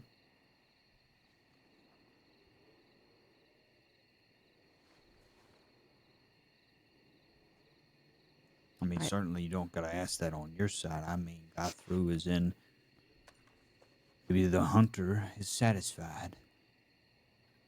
I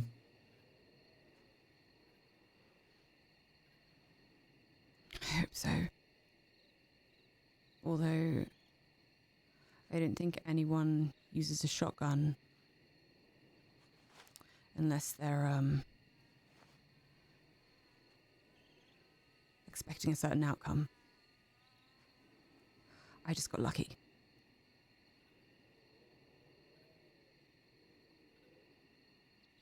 Okay.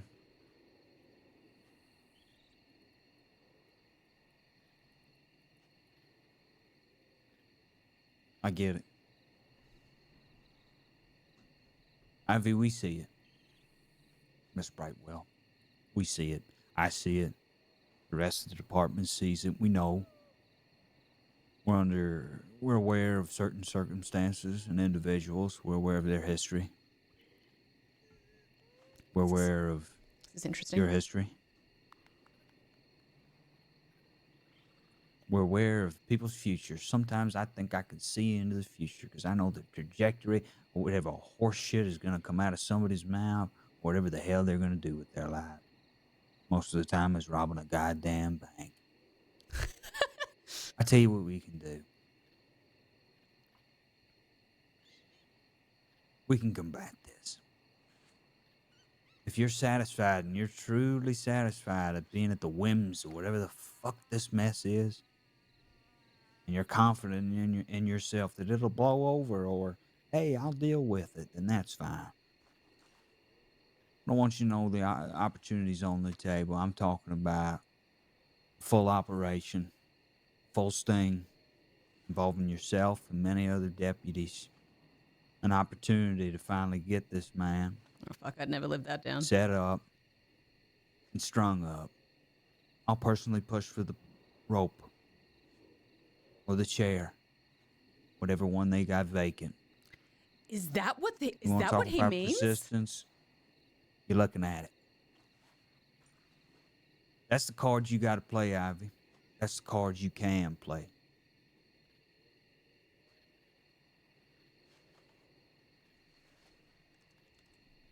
The thing is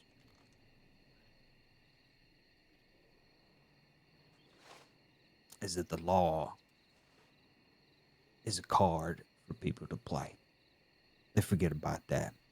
You can play that card. I'm talking about that operation. I can organize something like that. Sting. Lock them up. Cling them up. Put them in chains. And string them up. Man's got a rap sheet as long as my arm. He comes back with another targeted attempted murder. It's gone. I push that up to the judges. They'll rubber stamp it. But that's only if you want to fight.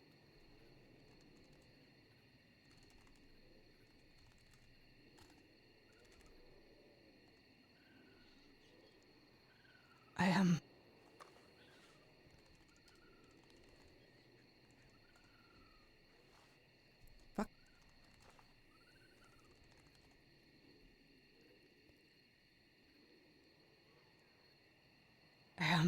I think I need to think about it. I need to think about it.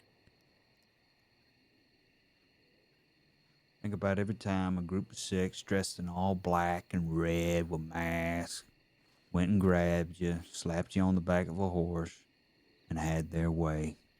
I want you to know you got your own group of 6. You got one right in your back pocket.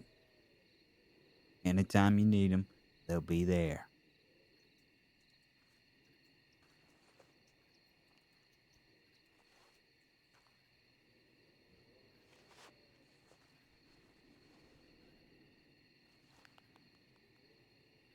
I want to thank you for coming in today.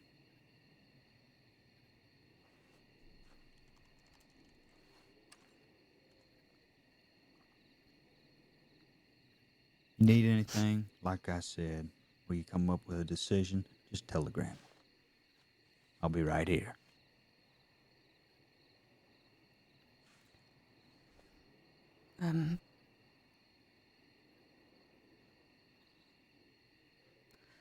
Oh, bye.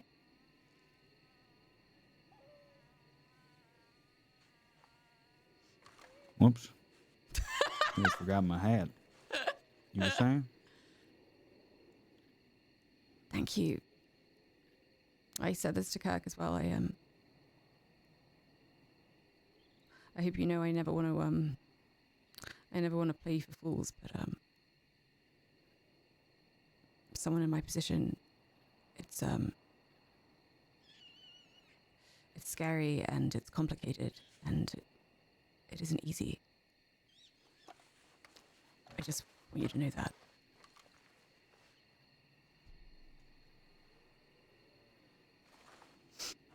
You remind me of my mama. What? You remind me of my mama.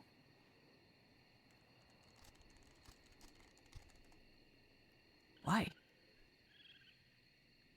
She was stuck in a similar situation as well. She was out at the house one day in a group of 6 dressed in all black and red. Came and pocket wiped her, took everything, even her canteen. Shot her where she stood. Bled out and died.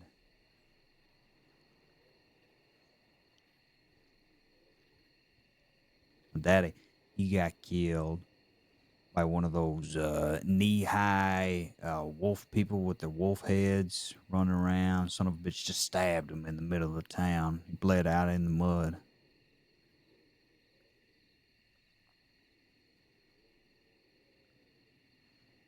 I know what it means to be eaten up by your surroundings. I made a choice that I'd end up like them. I made a choice. Not let my surroundings dictate me, but let me dictate them.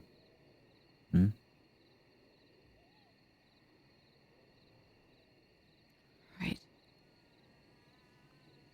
Worth the thinking about.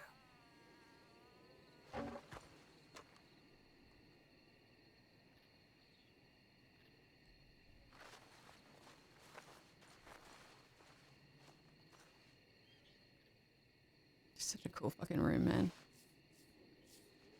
Does anyone know, was this room built for the game or does it exist in the main game? Whoa.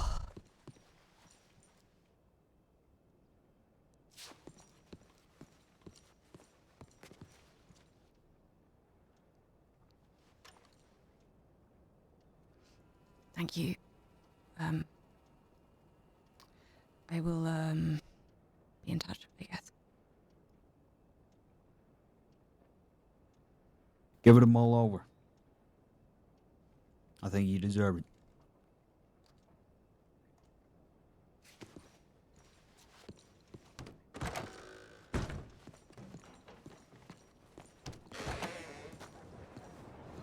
You did not ask for my shit. Oh. Next time,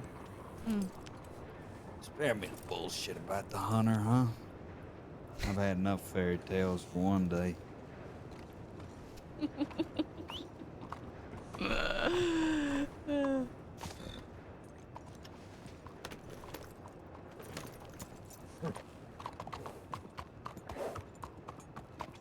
Cute.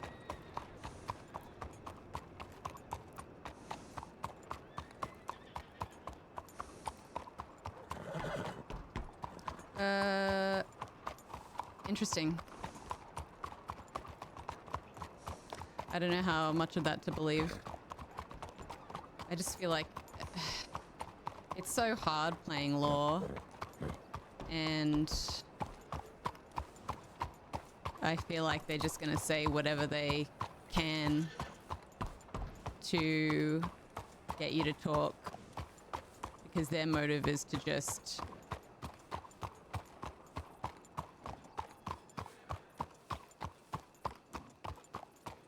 you know, complete their investigation. That's concerning. I think I know whose horses they are.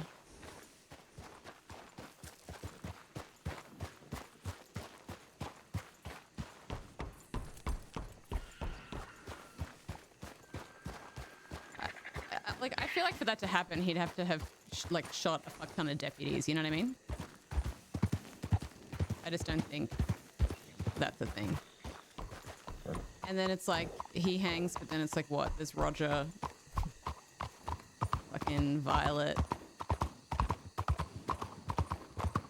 Pavel makes an alt.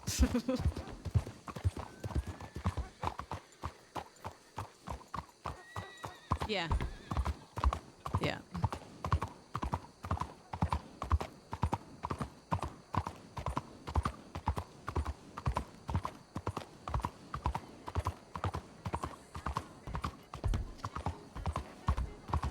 Yeah, it's nice to consider. It's, you know.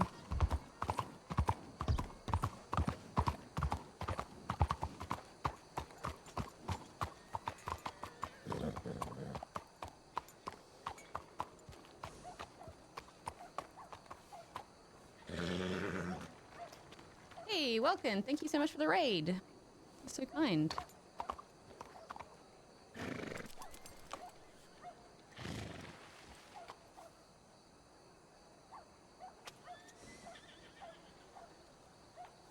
Gazra. Don't even joke about that, man.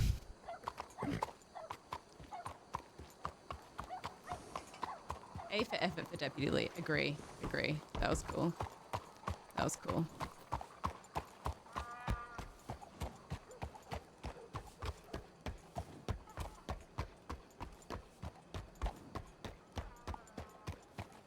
Buck might be down? No way. No way.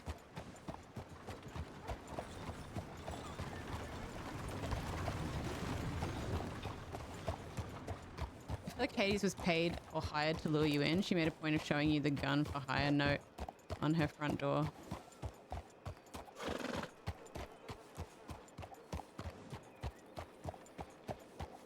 Yeah. It doesn't matter. It doesn't matter. She's done nothing but try to convince me that she's trustworthy and that we were friends and that I reminded her of myself when she was young.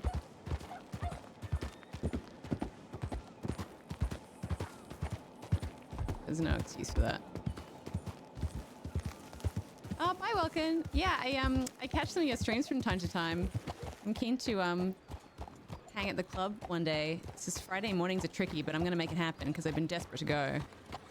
I really I would want to spend more time in the city, and I want to, you know, experience more of the like city roleplay stuff. I just don't even really know this part of the map that well, and that'd be really cool. So hopefully we can make it happen. Especially now that I'm a little freer to do that. I'm like getting kidnapped all the time. We tell you, it's annoying. Welkin plays Carlo Barletti, you guys. He was the Italian guy in the saloon. And he runs the nightclub on the boat.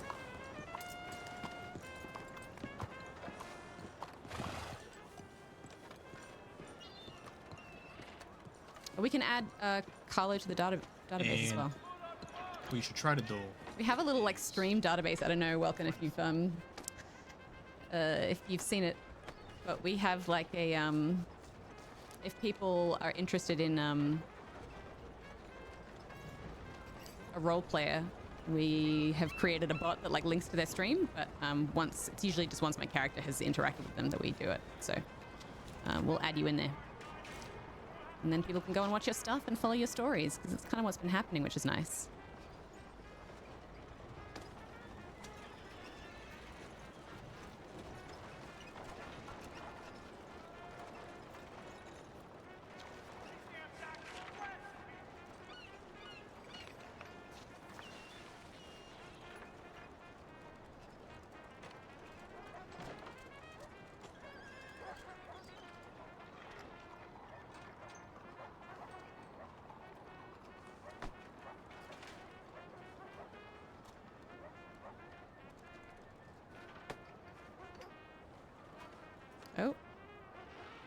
TeamSpeak crashed?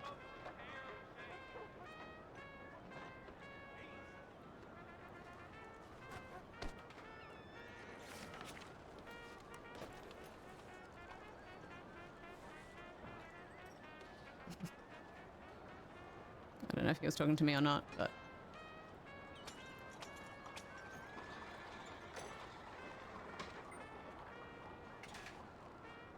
Yay! Thanks, Jock.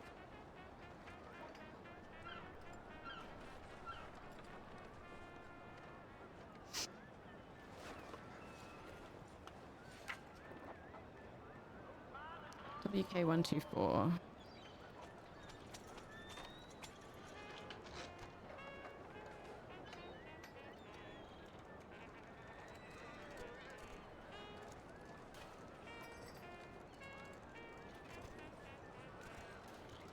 Hey, Miss, Yes.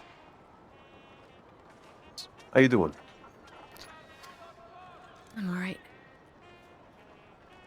Do you know anybody who's in produce business, like selling eggs and such?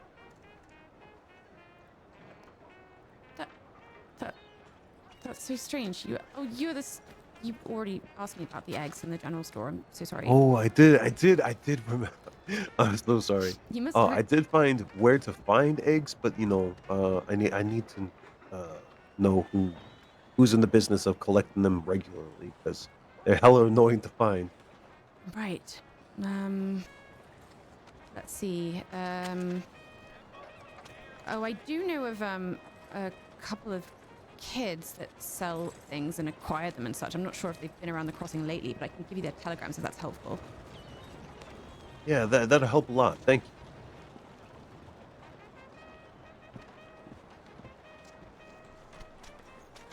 All right, I'm ready when you. Okay. Let's have a look.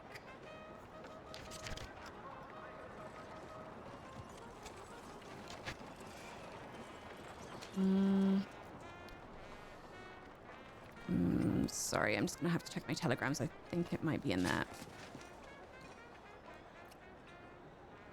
Yeah, it's Kit and Dart.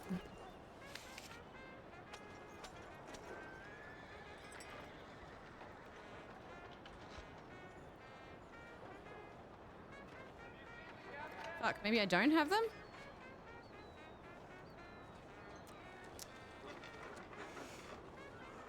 Damn it. I don't think I do have them after all. Their names were Kit and Dart. I thought I had their telegrams, but maybe I don't. The only other thing I could suggest is you could try putting a call out in the St. Denis newspaper, or the Saints Crossing newspaper rather. It's usually an easy way to get information from people or access things that you need. All right, I'll keep that in mind. By the way, I didn't introduce myself before. I'm Uriel. Nice to meet you. Ivy, Brightwell. It's nice to meet you as well. I'm sorry I couldn't be of more help. Oh, don't worry about it. I was able to figure it out. All right. Thank you. Thanks a lot. No worries.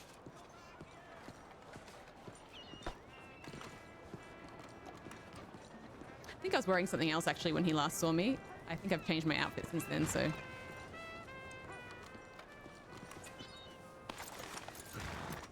I love Trumpet Guy. In the single player game, there's a reason he's there. Oh, I'm sure I'll find out. I'm sure I'll find out one day. Did I send that telegram to Otto?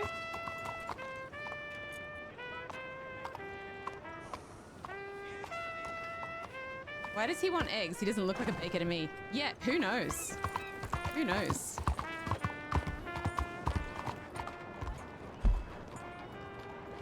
Maybe he just wants to bake a really big cake and put dynamite in it.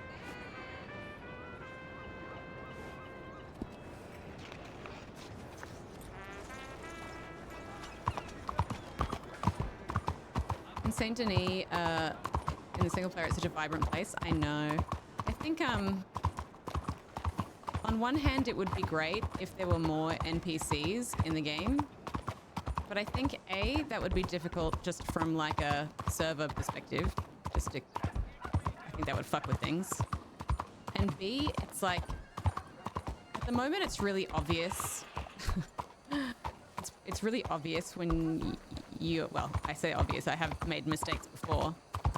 When you're talking to a player or when you encounter a player versus a NPC. But if there were heaps around, it would be much harder. And I think that would inhibit roleplay, you know? I think that would make it tough for people. Having to deal with, like, crowds of NPCs around and stuff.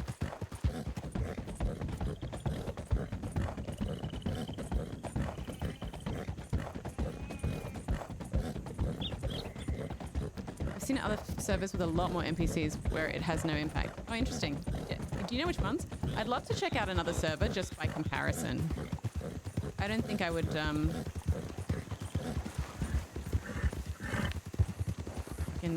gotta keep to the right. Oh, sorry.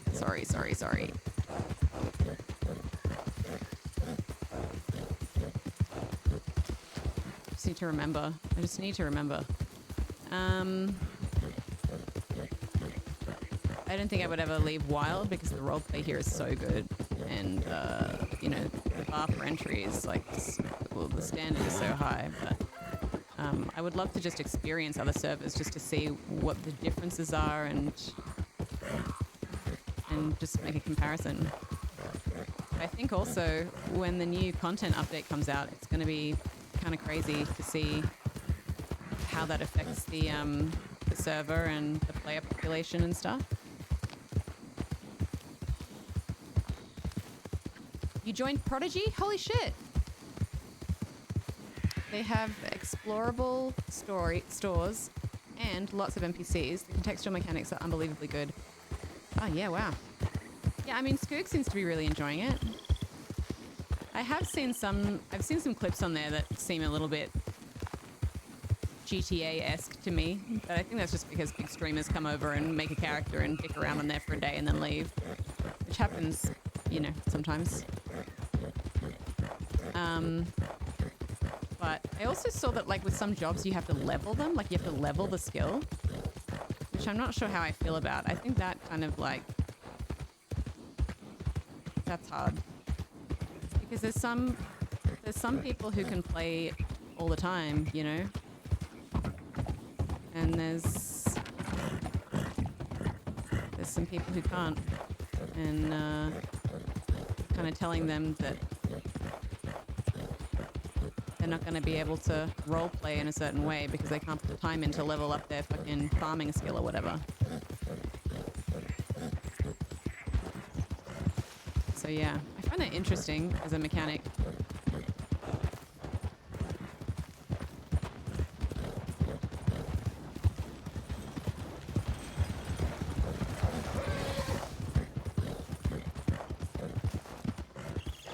Hey Moody, how are you? Wonder if it'll bring old people back to Wild and if there ends up being queues to get on. Yeah, I think the apartments thing is going to be pretty wild. I've heard in, like, on certain GTA servers and stuff like that, you could buy apartments. And I think here, the way it would have to work, from what I'm told, is that you would still need to rent them like you would rent a hotel room. It's just that it would be yours and customizable. Because I've heard on GTA and stuff like that, there's some people kind of like, who just were able to, like, game the system and get a lot of money. Then when the apartments came out, they just bought up all the apartments and then all the rent went to them. Like, that's fucked.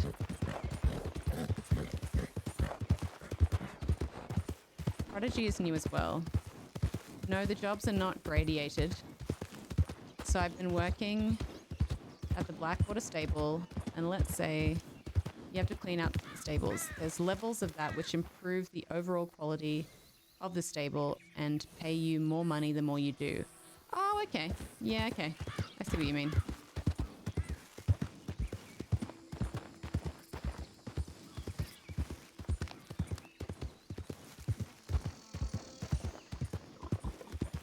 I don't know. I feel like that's still an element of, like, yeah, I don't know. I guess that's anyone though, right? Anyone who puts in more time has theoretically the time to earn more money. But I like the idea of the stable becoming more improved over time. Have loved the bits of roleplay I've gotten with you. I think things are about to be more free for me to go to hang in your chat and not worry about meta. Yeah, sure.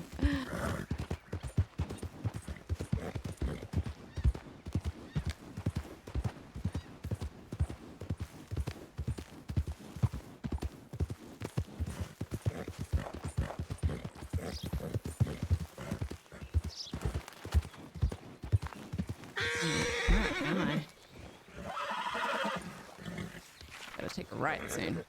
Oh. That's a bear. It's a cute bear. You're okay. You're okay.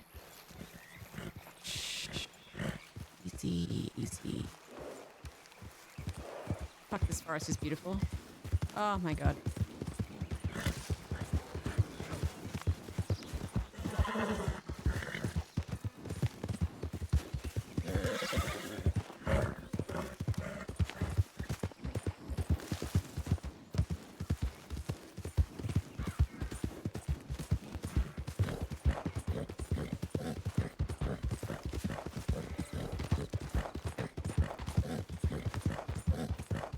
That was our like second full-on interrogation, and I will say, I'm fucking impressed. I don't think I could ever. I don't know that I would be able to play a deputy like that. You have to try so many different angles, and the criminals don't want to talk to you, and it sucks. Like, I get it. I get it. It must be so hard.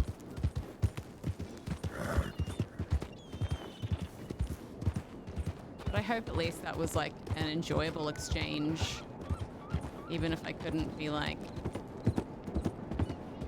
let me tell you everything.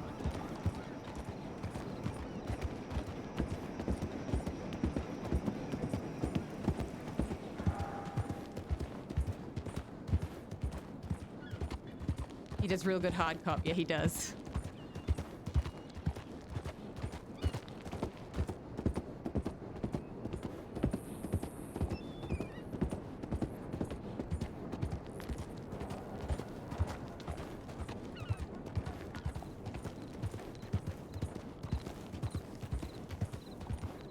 I'd love to see you try and play a deputy at one point. It can be tons of fun. Yeah, maybe. I think I just need a lot more experience in the game. I need like a few alts before I kind of got into that.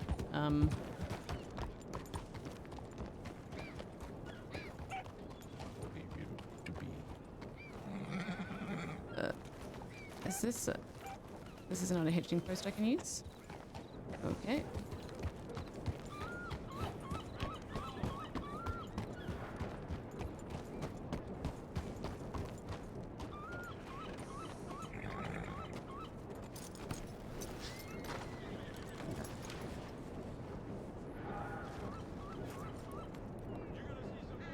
Time to put my bolt in my horse.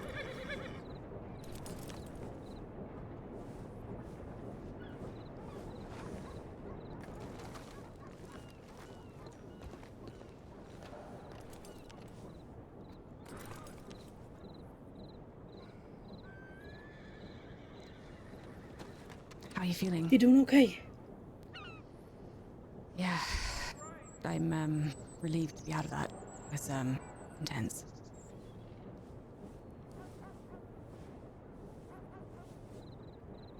Right. You said it was a deputy? Yeah, I think I've got enough case files going on at the moment that they've started sniffing around, so I'm okay. Just shit. Had to placate them, I guess. I can't tell them anything. I know they're just doing their job, but what am I supposed to do? I don't know. I mean, if I was in your shoes, I wouldn't do much if you get them involved. It depends on the type of people you're dealing with, I think. Yeah, no. Nothing good will come of it. I know that. Right. Yeah, then maybe not. I find sometimes if I just talk to off them, I can keep them at bay for a while and... I don't know, throw them off. The thing is, they already know so much. It's just I can't confirm it.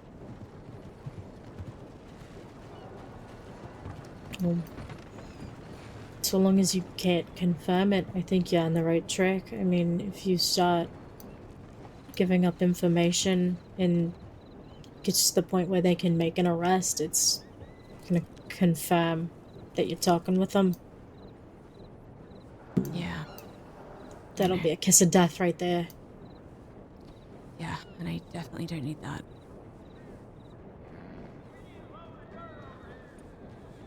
No. What Don't do that. happened to your arm? I just took a tumble. Hey there. That was weird. I think we gotta get out of here. Okay. He was looking for someone that matched my description earlier. Oh, I see. Can you ride on the back of a horse? Yeah, I just can't ride myself. I'll be fine. Of course. Okay. Just give me a second, I'll help you up. Alright, I hope you don't mind me holding on to you. No, gosh, of course not. Alright.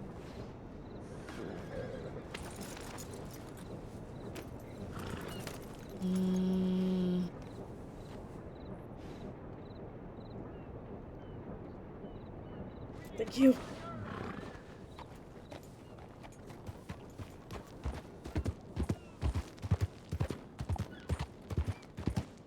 So what happened to your arm?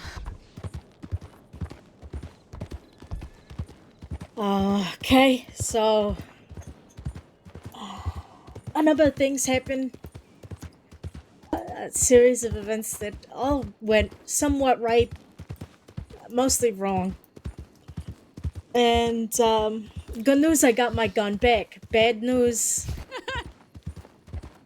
someone tells you that they'll be back by sunrise. Maybe just wait a fucking minute or two before, like, you do anything rash. Right. I got real impatient.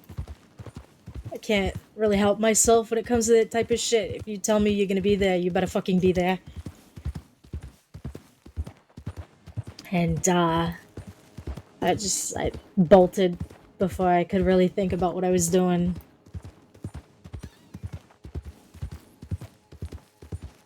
And then what? I hit the ground pretty hard. Okay.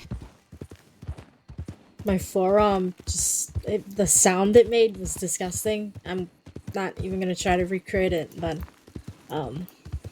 Jesus. just right onto a rock, just perfectly,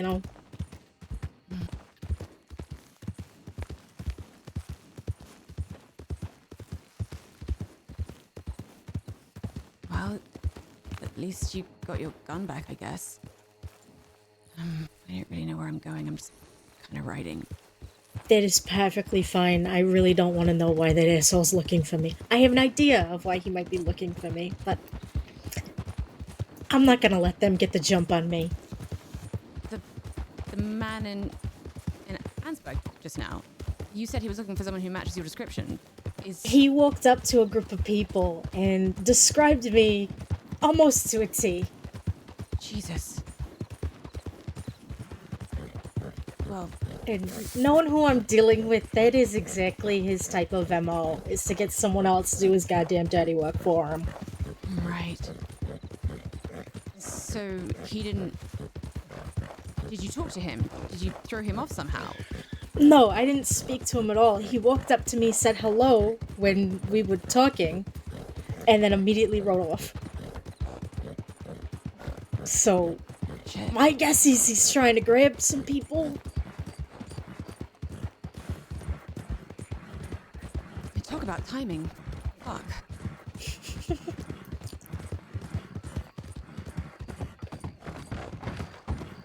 Just lucky you got there when you did. Otherwise, I have no fucking idea what would have happened. Yeah, I'm so sorry I didn't come sooner. I just, I didn't think I'd be in any danger. I've been perfectly fine for about 2 days.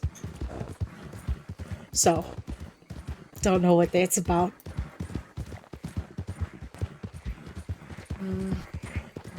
Maybe you should think about disguising your appearance a bit. I could try that. It's the accent that I have a hard time hiding. No, believe me, I quite understand. But even still,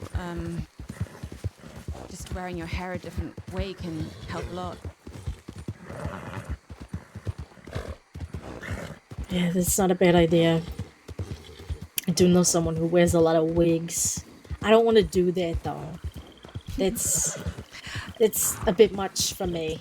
Yeah, it's funny. I've always been kind of weird about disguises as well. I mean, it's smart. I get that it's smart, but it also feels, I don't know, kind of slimy. I get where you're coming from. I've only ever used a disguise once, So eager. and that was because I really needed to get into town for something, and I really wasn't sure whether or not I was wanted. Right.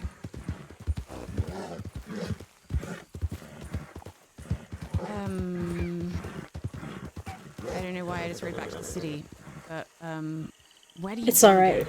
go? We can go into the city. If I put on a suit or something, I'm not gonna get recognized, I don't think. No, that's okay. I didn't really have a plan. I was just kind of riding. We could go out to the ranch or head west, whatever you like, really. I think West would be a better bet. Probably safer.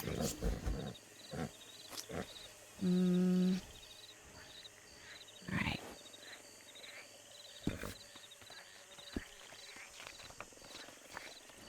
Those people who are over at the telegram station, I don't know. I know who they are, but I don't know what their deal is. It's been driving me up the wall a bit. Who are they? Wayne and some other people. Wayne You know, Castle. I don't know his last name.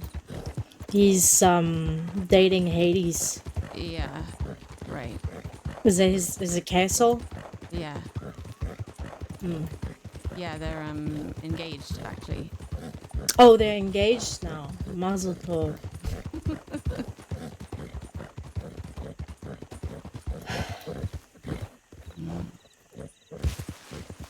You know, Hades has really got this keen ability to write to me every time something is going on in my life. Something that's gone terribly, horribly wrong. Maybe about a day or two after the fact. Saying that she had a premonition. She's definitely well connected. And she gives me some vague warning of what not to do. Like, today she told me to stay away from the Heartlands. That is where I broke my arm. And no one fucking knows that. Somehow she does. Yeah, she's always turning up behind me when I least expect it, like a fucking ghost. I was told a bunch of things about her, and I don't know, when I met her, I liked her. And I really believe that she was more than what she appeared to be. And so many people in the crossing just seem so predictable, and I don't know. Maybe I was fucking naive, believing that she was someone who could possibly care for anyone other than herself. I got somebody like that. I didn't realize that you're on bad terms with Hades. I feel like most people sing her praises, almost. I mean, a week ago, I would have been one of those people. She did everything in her power to convince me that she was someone to be trusted, that she was on my side, and she said I reminded her of her when she was young, and that she liked me, and that she saw something in me, and she made me trust her. I know that sounds silly because trust is something you have to enter into willingly, but she went out of her way time and time again to prove to me that she was someone that could be trusted, and then she betrayed me in the worst possible way. And I think of everything that I've been through, the worst kind of people, I don't think anything has hurt quite so much as that. So I suppose I should thank her for teaching me that lesson, I guess. No, you don't owe her that. Even if you learn something from her, good or bad, don't give her that satisfaction. She's been sending me anonymous telegrams. I know it's her. What for? I don't know, to weasel her way back in, I guess. She wants to bite you twice. I guess so. Maybe she really does think I'm stupid. Yeah, I'm sure she thinks the same of me. After my fiance died, as her condolences, she gave me a dead crow. And ever since, every time I see her, she gives me little gifts. I was talking to somebody she calls her brother. And yes. Yeah, I know him. He told me that the little gifts that she gives people, she gets out of the trash. Yeah. When I first met her, she gave me desert sage. That should have been warning enough.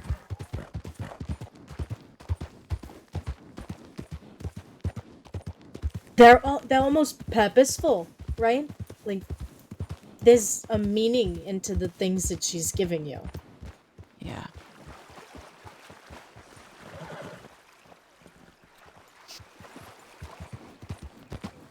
I was told I was overthinking that, but if she... No.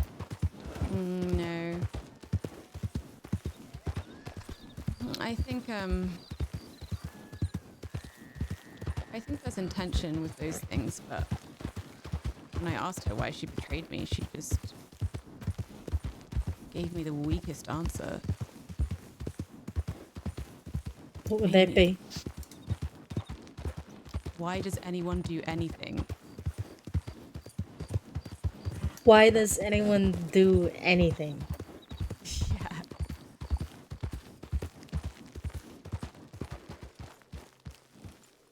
The fucking coward. Yeah. She's a weasel.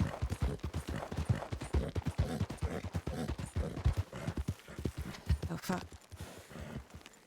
Just be careful around here, okay? Yeah, no, I'm sorry. I really don't have the best sense of direction, and I'm No, trying... you're alright. Don't be sorry. Nobody was in there. Nothing's gonna happen.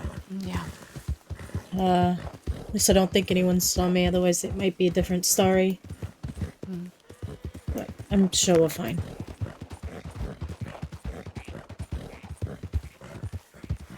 They'll be taken care of soon enough. What does that mean?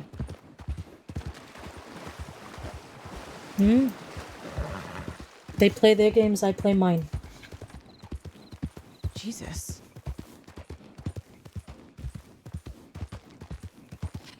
Hey, do you ever know of anyone who's... Too steep. Do you know of anyone who's ever been given the electric chair?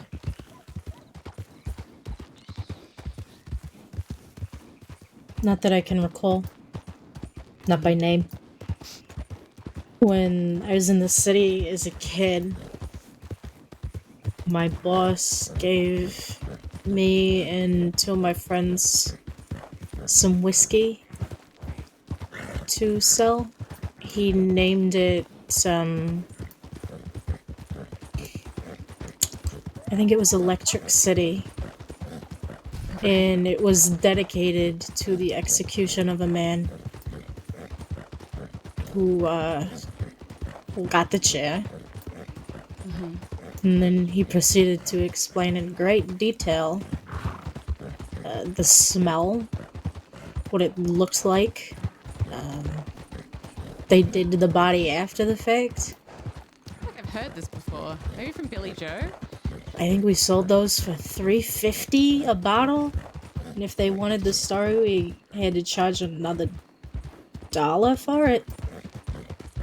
Jesus. Yeah.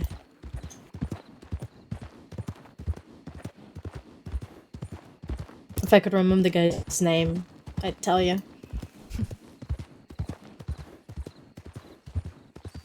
Why do you ask? It was just something the deputy said. And I think he was just trying to get me to tell him things. And he said he could launch a full sting operation and push for the chair, and I just, I don't know. Seems like a reach.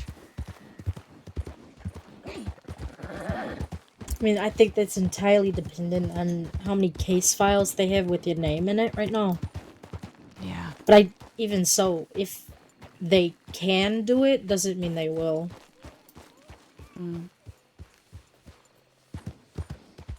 Knowing him, he'd find a way to slip out of it. The guy's really that bad? Yeah.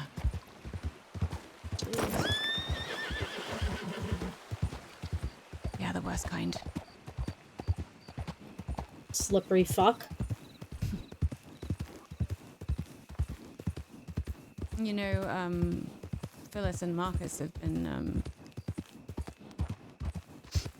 trying to get us together for a while, I think. And seem to feel like we've been through some similar things. Yeah. Yeah, even Marty has been trying to get me to talk to you.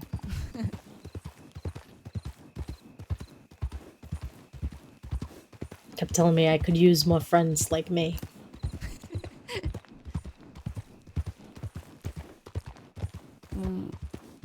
What did you hope for when you came to Saints Crossing?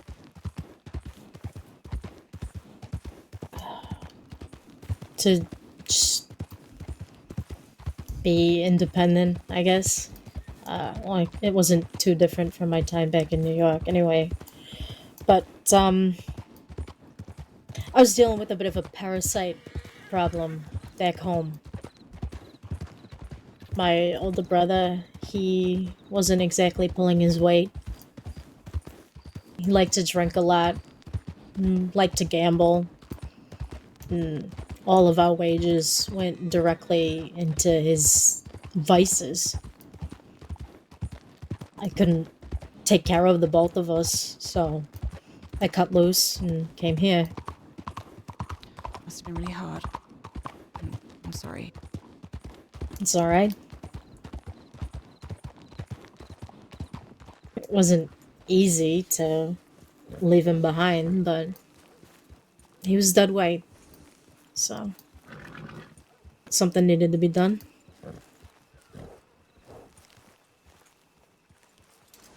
You know, it's interesting that you picked here. Why's that? This is where two of my friends are buried, actually. Oh, we could go somewhere else if you prefer. No, it's fine. I'm in Blackwater all the time because I like to visit them. It's nice to keep them close. I can see that. I just, I don't know, I never thought Blackwater was, the prettiest city, but then I see the sunset over the water and I think, actually, I don't know, it's got a lot going for it. It has its charms. So, You arrived in Saints Crossing looking for independence and to get away from your situation in New York. Then what happened? I did not get that. I definitely didn't. I met these two kids named Mouse and Button, and they were oddly protective of me, but they also wanted to teach me a thing or two. Right. We mainly did petty bullshit. I mean, oddly, even anything. It's just selling shit for other people and doing scams, rooftop climbing, all that shit. And three of us used to work at the pawn shop together for a man named Chengretta. First job Chengretta ever asked of me was, he handed me a knife. He handed another person who worked there a gun, and he said, I need a bolt action. Jesus. He did not tell us how we were supposed to get one, but he made it very clear not to buy it. Not that we could afford that anyway. No, quite right. So, me and this kid were riding about for a while, and we stopped here in Blackwater, actually. And there is this woman with a beautifully adorned bolt action just walking about. She seems real tough, scary. I just had this feeling in my gut. I kept telling him, Don, we shouldn't do this. Donovan, we're gonna die. Don't go up to her. That is not someone we want to fuck with. And he ignored me because, he had a gun. He felt confident in his abilities. And we go up to her, start talking. And I finally decide to ask her what her name is. And she introduces herself as the butcher. Oh. And I ask, why do you call yourself that? And she says that she tortures lawmen for fun. At that Jesus. point, I decide we really need to cut loose. Donovan decided to double down. Started pointing his revolver at her, and well, she Doing the rowboat. She almost shoots him into two pieces right down the middle. It was terrible. And she sees me standing there with a knife, and she says, "Are you gonna do something?"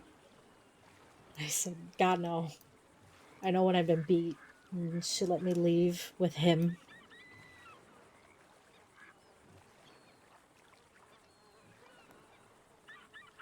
He was fine after all was said and done, but Did you ever find out what her real name was? yeah, I met her. She's she was my fiance's mother, actually. Mother figure, more like. Right. But there was a incredibly embarrassing discovery to make. Things like that happen all the time here. Weird coincidences and connections you don't expect. But life just, I don't know, puts people in your path sometimes, and you just have to make the best of it, I suppose. It sounds like she forgave you. At least I hope. When I met her the second time, it was under very different circumstances. I don't even think she recognized me at that point. And you never told her? Not yet. No, I was hoping Billy would have, but I don't think he had the opportunity to. I'm sure after everything that's happened, she'd forgive you for acting out of desperation. I mean, you were so new to this place. People do things. I think she'd understand that. Yeah. I would hope so. I can't imagine someone being named the Butcher being a forgiving type. If I had a nickname like that, I sure as hell wouldn't be handing out forgiveness like their flowers. Right, but if you meant something to her son, surely that would make a difference. Maybe. I would hope so. And how did you and your fiance meet? Well, at the time I was with a group who, well, they had always warned me about Jengretta. Kept telling me that he'd do me wrong. He was undercutting me. I wasn't being treated justly. I mean, I didn't know any better. I was just happy to be getting paid at all.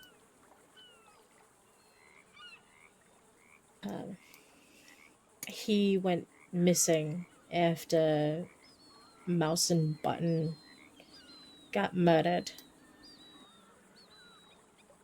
In this group, they took care of me after the fact.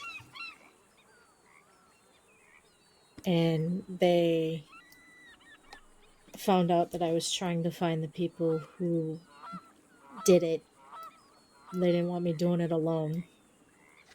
I wonder how much Kept of this is insisting that, you know, I backstory was and how gonna much get of this myself killed. actually happened in game. I wasn't being discreet, really, about it. I would walk up to people in towns. I'd say, "My name is Otto Fabris, and I am looking into the murders of Mouse and Button." And Wow. when I was feeling so bold, I would say, "I know who did it. Could you point me in that direction?" I just wanted answers. I didn't really care at what cost. Even if it meant me getting killed, I would rather know the truth than anything else. So,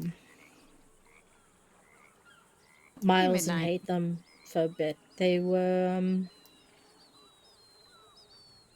like my family. I consider them my fathers.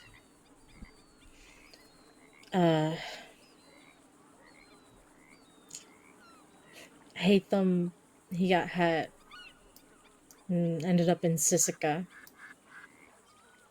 And ironically, so did the man that ended up killing my friends. But for whatever reason, we were on good terms with them. There was business that was mutually beneficial, I suppose. So I'm in Saint Denis and I run into Miles. I didn't know what business that we had with anyone, but I knew I do not like the Bottons. I don't like what they stand for. I don't like anything about them. I want nothing to do with them. Buttons. And we ended up staying at the same camp for a while. I finally got the answers that I needed out of Donnie himself. Oh, Donnie Barton. And Yeah, right. I believed him, still do believe him. I don't think he has any reason to lie. Changretta had a hell of a lot more reason to do everything he did, really.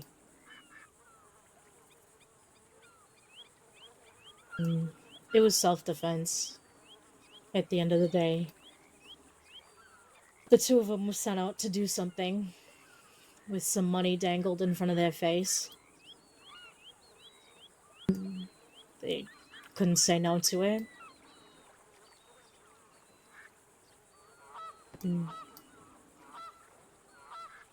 They were just trying to protect themselves.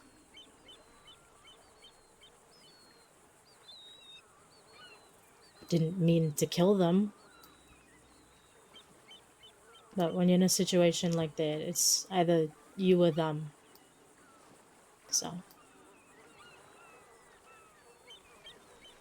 that's what it came down to.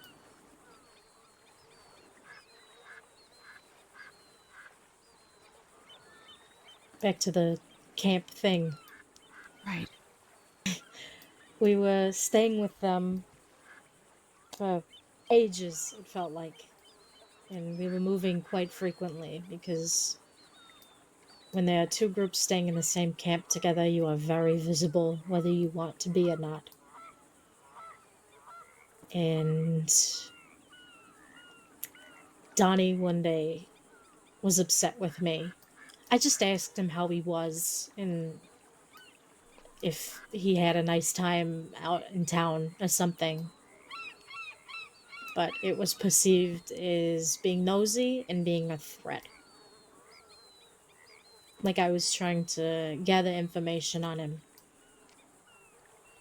So he snapped at me. I fucking hate that, you know?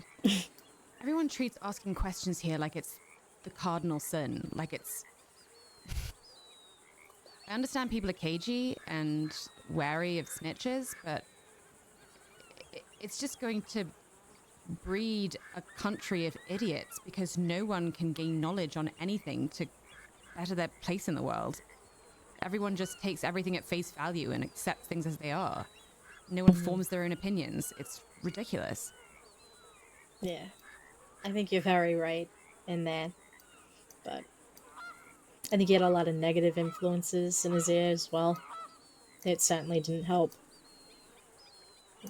After Donnie left, that is when I met Billy Boston for the first time.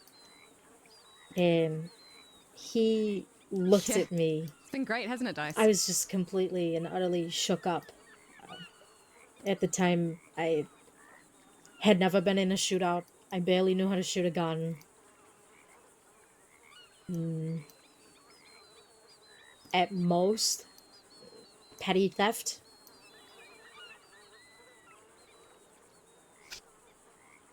And he starts making fun of me. And I'm yelling at him because I'm saying, you do not understand. I am going to die. My throat is gonna get slit in my sleep. And none of my family is gonna know about it because you motherfuckers are gonna cover it up. And that is twisted. And that is evil. After a bit, he started to realize I wasn't kidding. And that I was genuinely terrified for my life. He started to ease up a bit. I was still mad. So I told him, I'm going to Lake Don Julio. I'm gonna go fill up my canteen. If I don't come back, assume I'm dead. He says that's absurd. You're a moron. Let me take you there. I wouldn't let him. But he was always more stubborn than I am. I have a tally of every time we would get into one of those squabbles. And more often than not, he would win. Because if I didn't give up, I knew we'd be standing there for ages.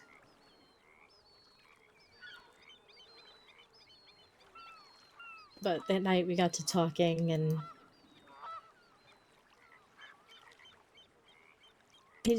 he wasn't what I thought he was. He was a bit blunt, sure. Maybe an asshole, but he wasn't a bad guy. He was just honest. To a fault. He couldn't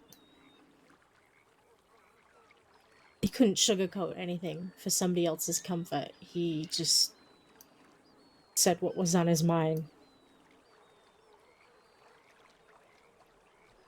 it's nice to have somebody like that, especially if you're the type to get stuck in your own head a lot. Yeah, that's right, Del. I didn't have anyone to talk to at that point in my life. I spent most of my time journaling. A lot of it was very self-deprecating. I thought I was weak and pathetic, and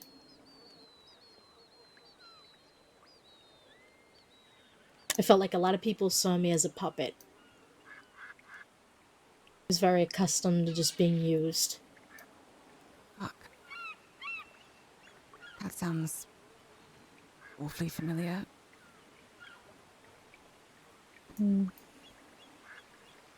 People see loyalty and it's something they want to take advantage of. Oh. Then they see naivety and they want to take advantage of that even more. So, meet someone that's got both. You practically got a dog for life. Yeah. He helped me see what was happening. And that the people who took me in after Changreta weren't all that different from Changreta to begin with.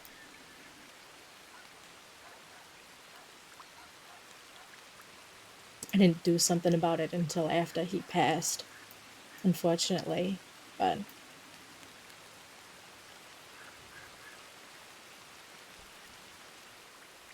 he wasn't wrong. And I should have taken him more seriously.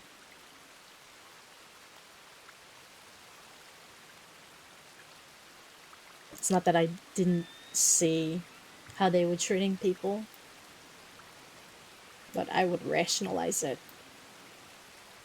I would blame myself, or I'd blame the other person that was being dealt a bad hand by them.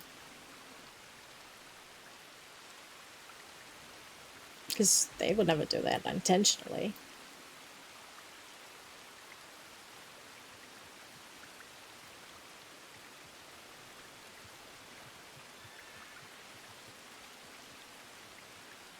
I think sometimes when you find yourself in a situation where things aren't what you thought they were going to be, and by the time you realize you're in too deep to do anything about it, and then things start happening and your life is in danger, and you think, what other option do I have than to rely on these people? And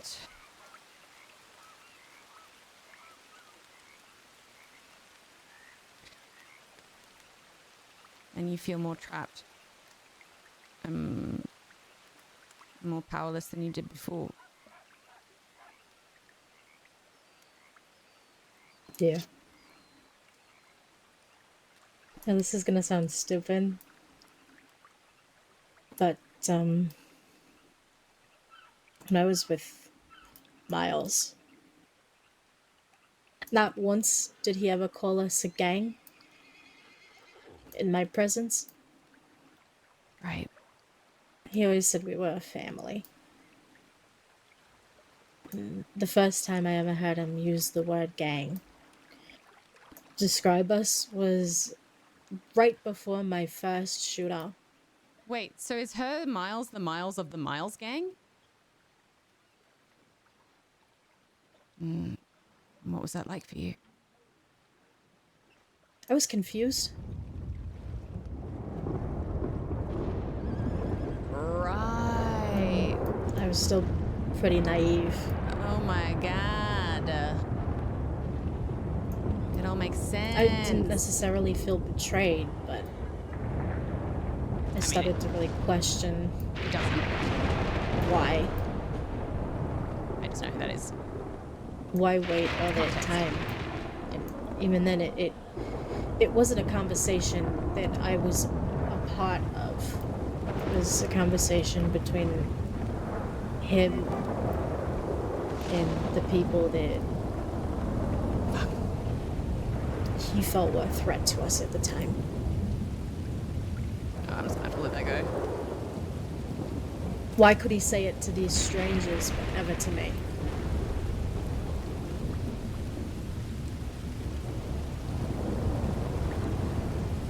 It's an odd feeling.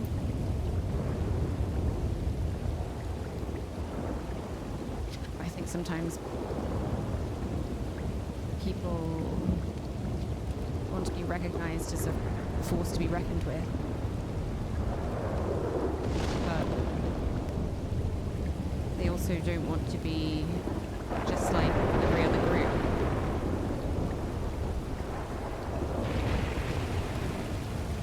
You know? Just another gang. That term family, though. Yeah. It's intoxicating in a weird way. It distorts your perception of these people. It makes you think that they are better than what they are. That they're different from what they are.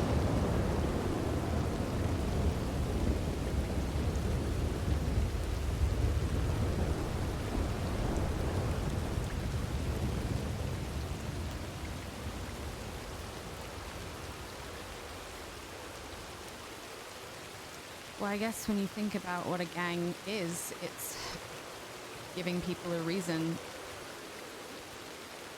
to stand by each other, no matter what.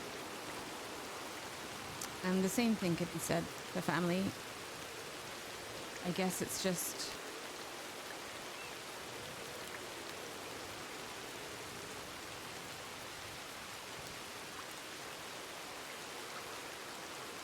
a lot of people in Saints Crossing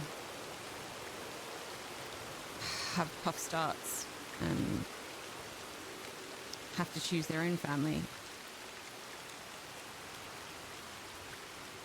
And sometimes I think a gang plays on people's need to feel like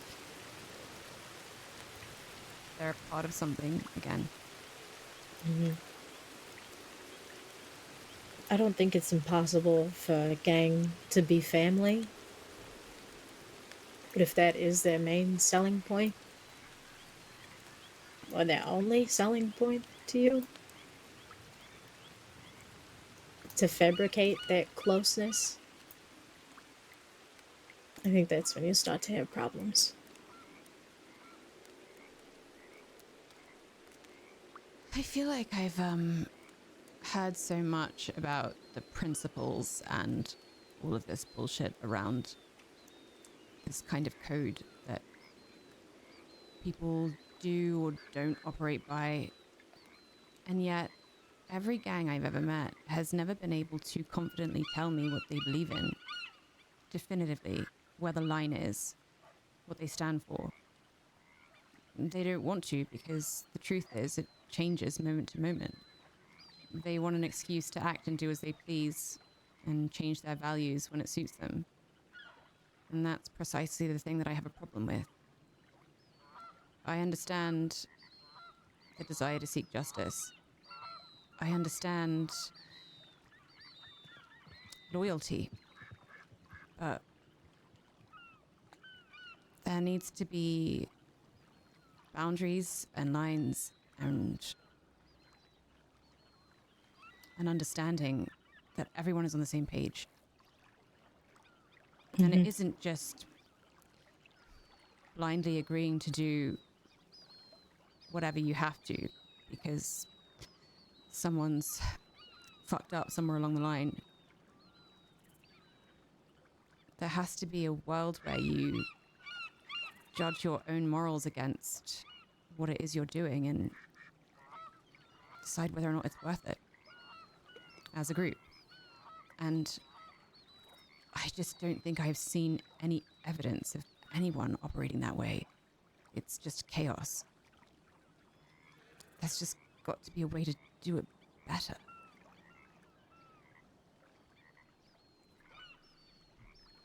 I think what you're looking for is something that's very difficult to accomplish, and it will never be done flawlessly. I'm not saying it's not out there. I feel like the people that I'm with right now, we aren't perfect, but I'm not afraid to voice my opinions. Chaos is a ladder. I don't think anyone is really afraid to voice their opinions.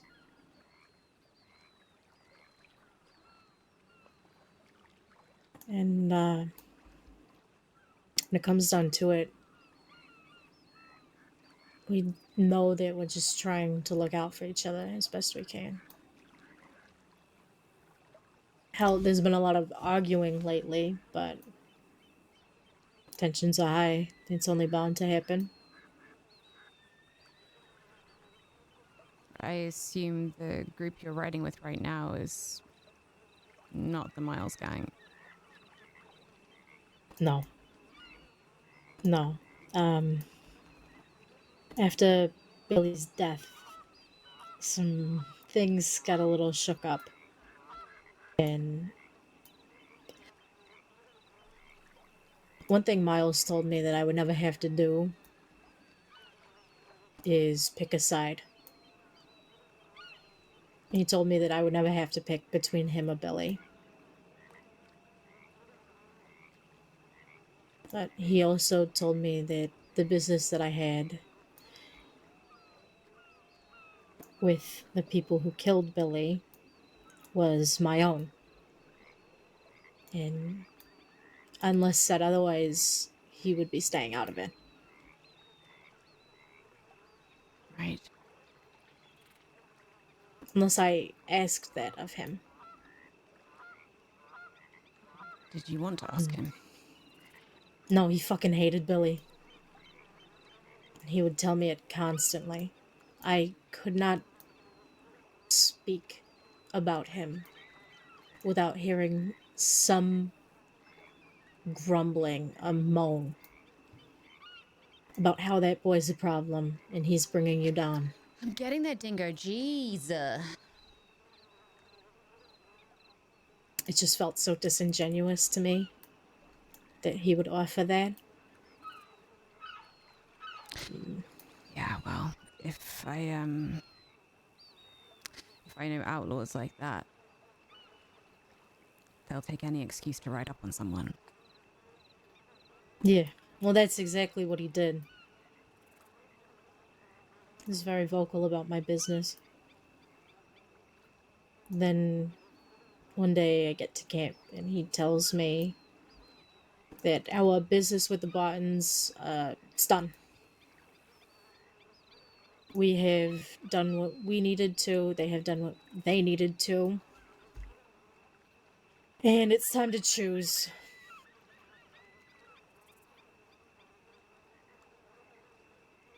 That didn't sit right with me. It was not even 2 days after we had buried him.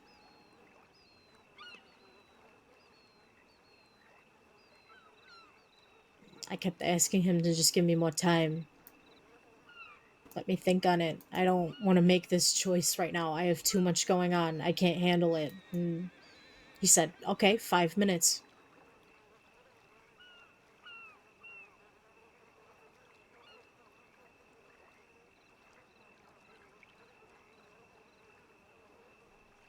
It just set in for the first time that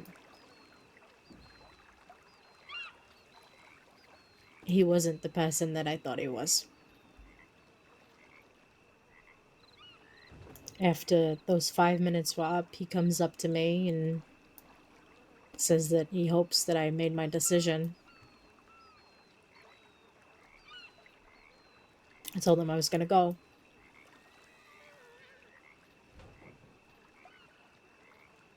And all he could muster were the words, meeting adjourned. After he had called me his daughter.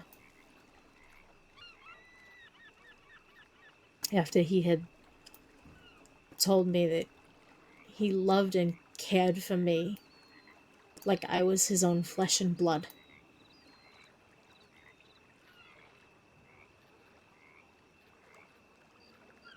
That's how I knew I made the right choice.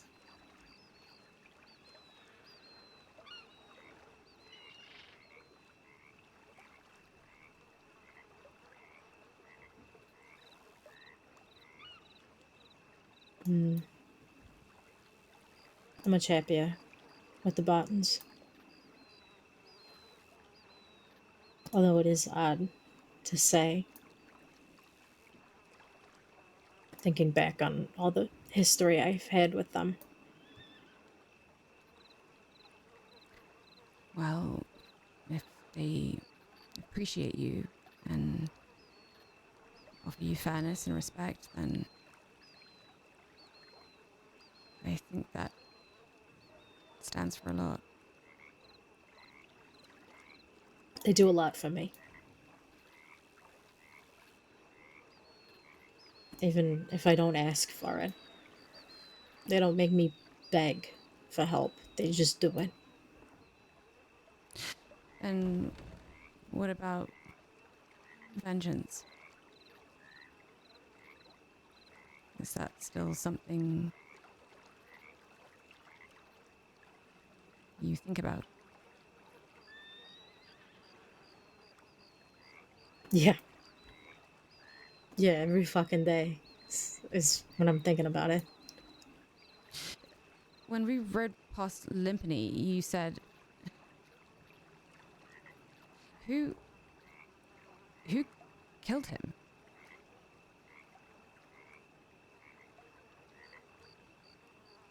There's a number of things that Billy had on him when he passed. There was this quirk that he had whenever he was off doing something on his own. He'd dodge a bullet. So in the event that something would happen to him, if anything were to happen to him, Is this going to be what I think it is? we would know who. She planted that seed, and When we unloaded his gun, there was one bullet in it with the name Hattie etched into it.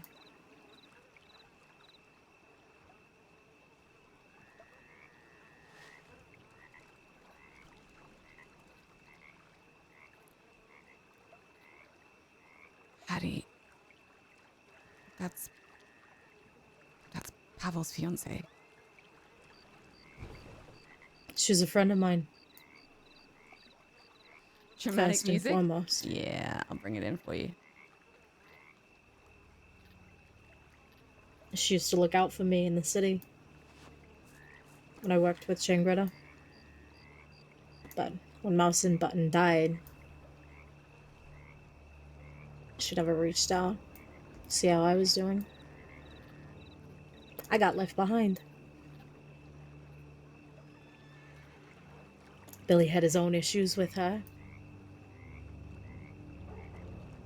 Ex-lovers.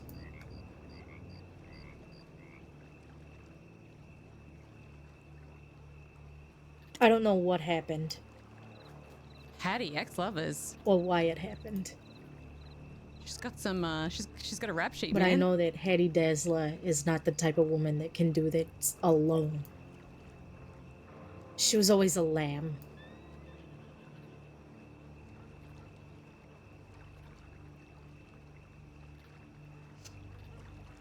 She's the type of person that needs a crutch when she's walking.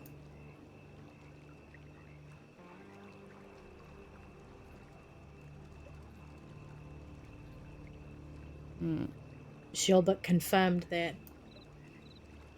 a few weeks after his death. I saw her and Pavel in the Bastille. We exchanged words. She's always enjoyed speaking in prose. She's a very poetic individual. Yeah.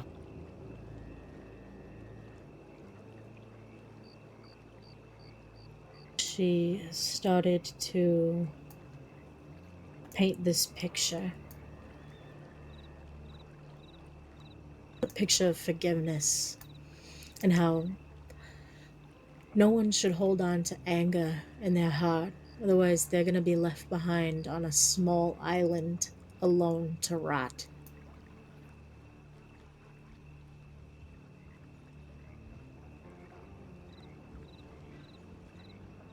It was a little too fitting for our situation.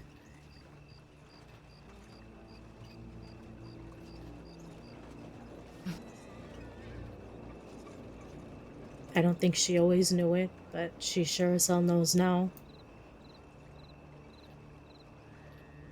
that Billy and I were together.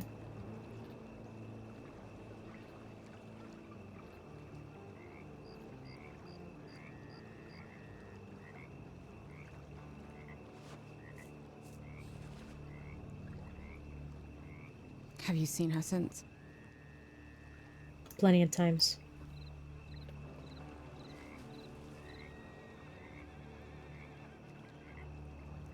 I can't imagine what that's like for you.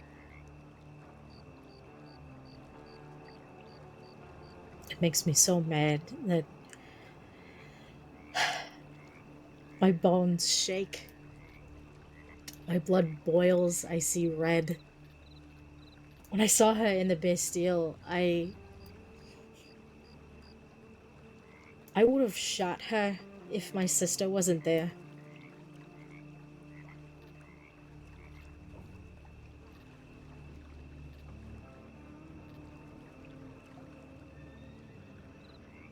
My patience has been wearing so thin. Now more than ever. But for things like these, you need to take your time. You can never jump the gun. You have to wait in the wings. Yeah, I think I learned that lesson the hard way. Listen, I know I asked you directly about vengeance just now, but I've dealt with them. If they hear a whisper of this from anyone, they'll come for you. Again and again. I speak from experience. I'm sure they would. Not saying you don't deserve everything and you should take it, you should. I believe that. But they're going to try and cut you off at the pass. And if you do take it, then they'll come for you again. If not Hattie, then Roger, or Violet, or Pavel himself. I'm not afraid of those fucks. They are not nearly as scary as they play themselves up to be. I have watched Pavel get kidnapped before by the Rude Boys. They took him out to Manzanita and then dragged him back by the back. I heard about that. He didn't utter so much as a single word of contest in that moment. He just went with.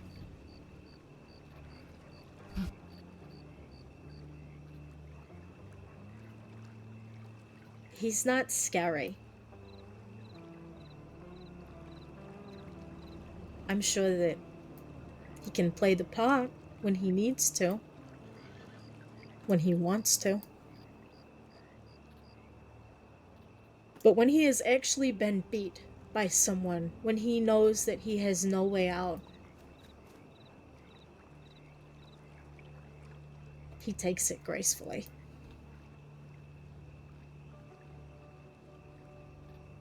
Otherwise, he's just a child throwing toys out of the pram.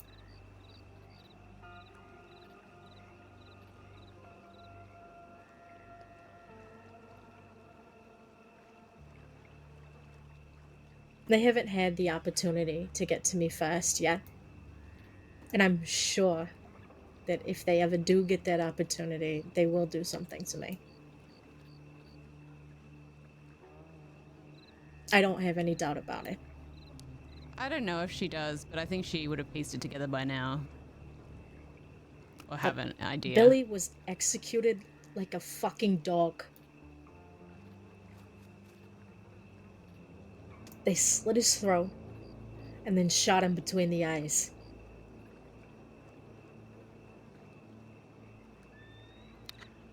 Sounds like He was always a fighter. He prided himself on his ability and his sheer will to just never back down. I mean, I basically said He to always her, told me that he was a gunslinger I speak from experience. in his heart. I just don't And he want was. He was a damn good one. I just don't want to do this. I don't want to tell a whole fucking story again. And they took that from him. I've given her enough information, I think.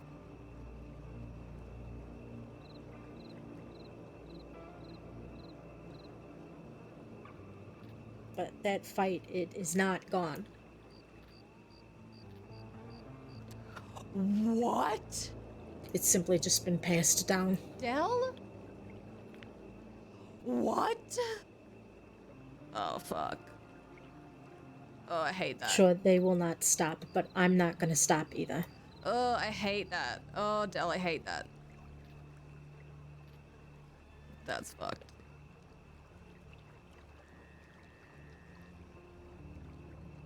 He will not know peace until they feel just a sliver of the pain that he endured, and even then, it will not be enough. Yeah, it's messy as fuck, Zad.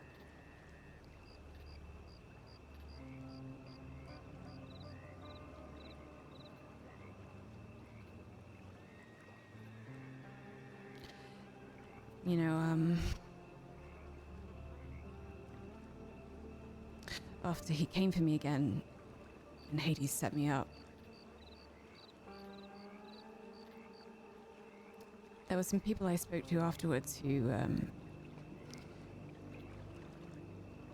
chided me for perpetuating something that I was trying to break free from. Because I bit back once. But, fuck, I don't regret it. You shouldn't. It was messy, and it wasn't planned. It was impulsive, and it wasn't how I'd imagined it in my mind when I had thought about it so many times. But I just felt my blood boiling in my veins, and I don't know. I felt like for the first time I was doing something entirely for myself. And you deserve that. Whatever comes.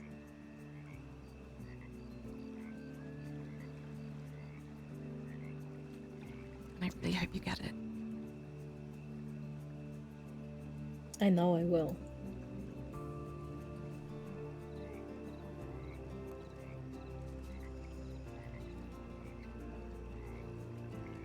There's not a day that goes by where I'm not thinking about it. What's the right thing here?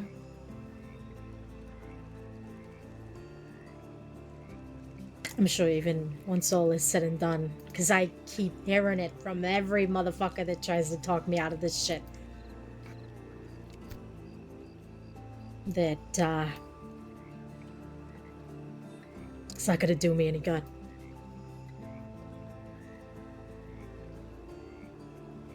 It's a losing game, and it'll just be one more regret.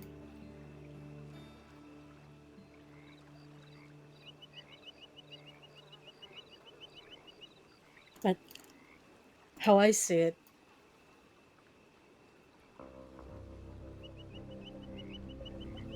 I knew what my future looked like.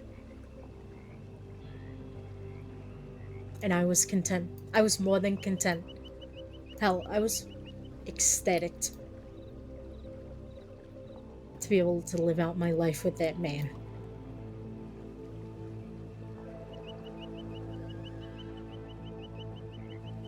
Now, I have nothing. People keep asking me to what end. When will I finally be happy? I don't know if I will be happy. Because the only thing I want is something that is completely and utterly unattainable thanks to Hattie Dazzler.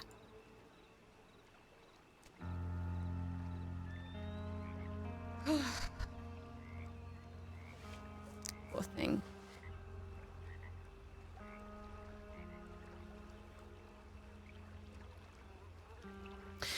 Thank you for telling me all this.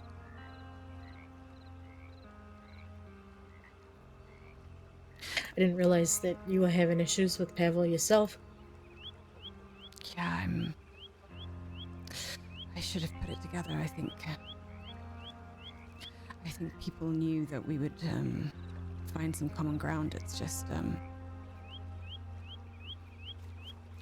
after a while you get sick of talking about it, you know?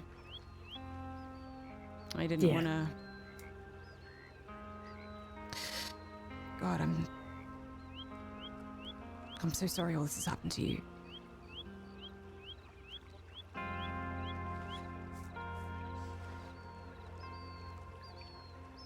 You don't need to be sorry for shit. You didn't do it. Fervently is such a great fucking word. I love that word. The only people that need to be sorry are the stupid fucks that did it. And I'm gonna make damn sure that they're sorry.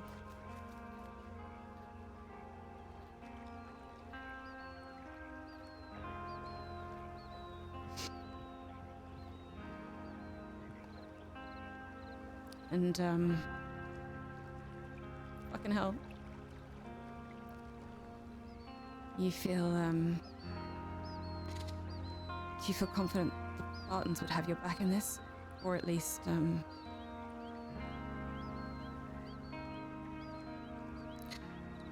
come for you if you got taken or something like that? Oh yeah.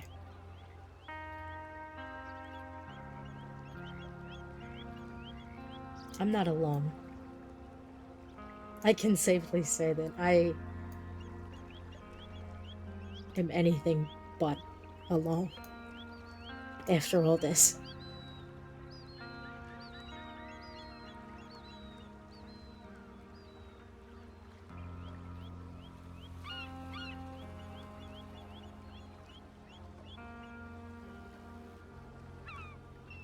That's good. That's really good.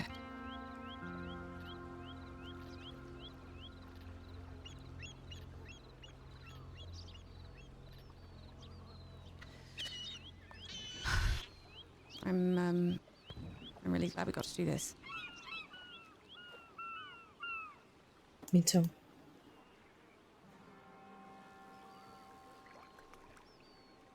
You deserve so much more than having to deal with the likes of Pavel. I'm so sorry for whatever he did to you. Yeah, I mean, I think it's taken a long time for me to realize that I just needed to broaden my horizons. It wasn't until I left Coulter and got clear of the Rude Boys and started talking to people outside of this bubble of ridiculous violence that I saw that there were so many different paths ahead of me, and everyone kept calling me a fucking townie and making fun of me and saying I needed to get out of this life. I know I'm not a gangster. I'm not an idiot. But I have the right to choose my own path. And I have the right to become whoever I want to be.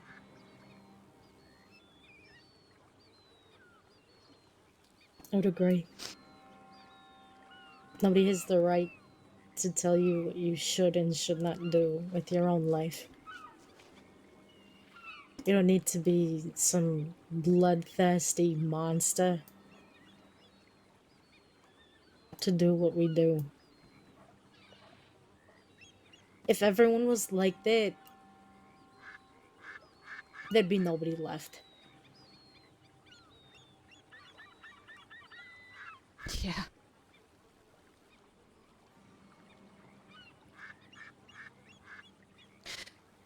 Are you hungry? No, I'm doing alright. What about you? Yeah, I think I could eat. We can go over. Are you wanted? I am, I think. I can run into town and come back if you like. I would like that. Okay. Just wait here, okay? Alright. You be safe. I will.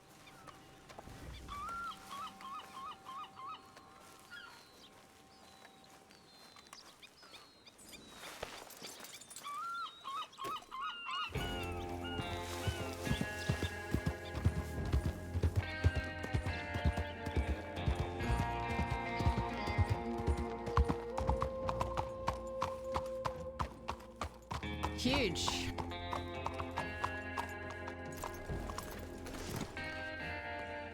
That was good. I liked the way that unfolded. I liked that I accidentally rode up to fucking Limpany, and then she had the opportunity to make that comment.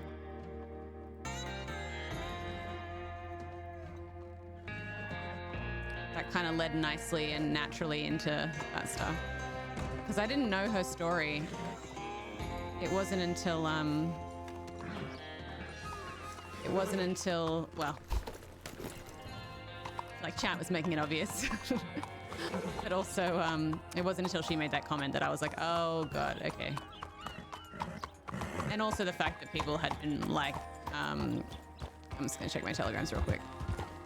Also the fact that people had been like, you and Otto would get along. I feel like she's been in a similar situation. I just didn't realize she was in a similar situation with the same fucking person. I mean, obviously not him directly, but may as well.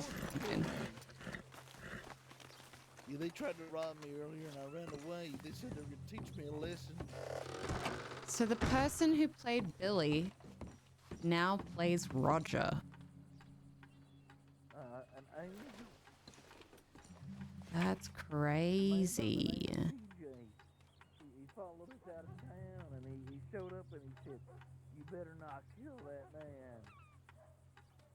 And then, I don't know.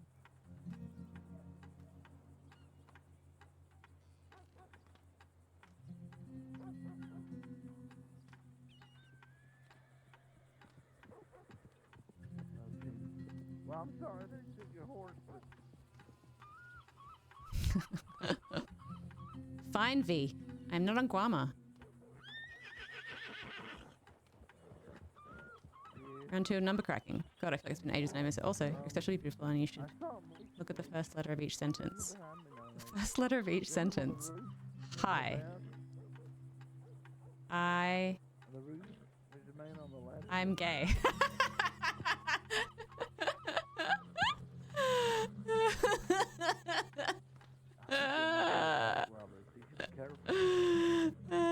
Good. Very good.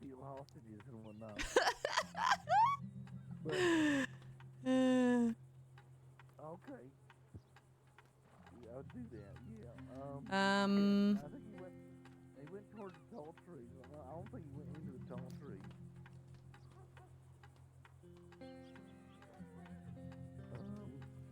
I don't really remember. I was lost in his deep blue eyes. Thank you. May as well.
I don't want to keep Otto out there too long, so that's all I'm gonna do.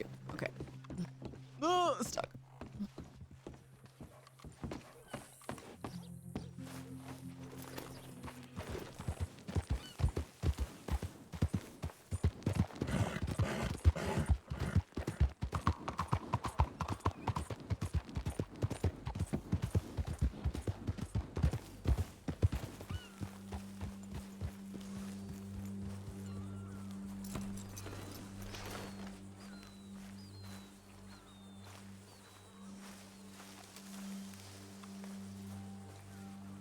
Okay, listen, I know you said you weren't hungry, but I just got you one anyway. Oh, you didn't have to do that. Yeah, I know, but You really did not have to do that. come on, all that talking, you must be hungry for a little something. Shit, wait, I don't have anything to give you. Do you smoke? No. You don't smoke? You don't have to give me anything. Trust me. It's just a stew. It's fine. I know, but this is difficult for me. I like to do mutual transactions. Fuck! No, listen, you can get the next one. How about that? Okay, I will take that. I will take that. I'm not gonna forget, I hope you know. I'll do it. I'll do it. I promise you. I was thinking I would head up to Valentine, say hi to some friends. Not sure what I am gonna do for the rest of the afternoon. I think I just need to make some money. Hey, what are you doing? I know this is rather strange, but this time next week. I have no earthly idea. I know it's kind of strange. It's just it's gonna be Marty's birthday. We're planning a little something. I mean, if you'd like to join, you'd be so welcome. Okay. I'd be interested in that.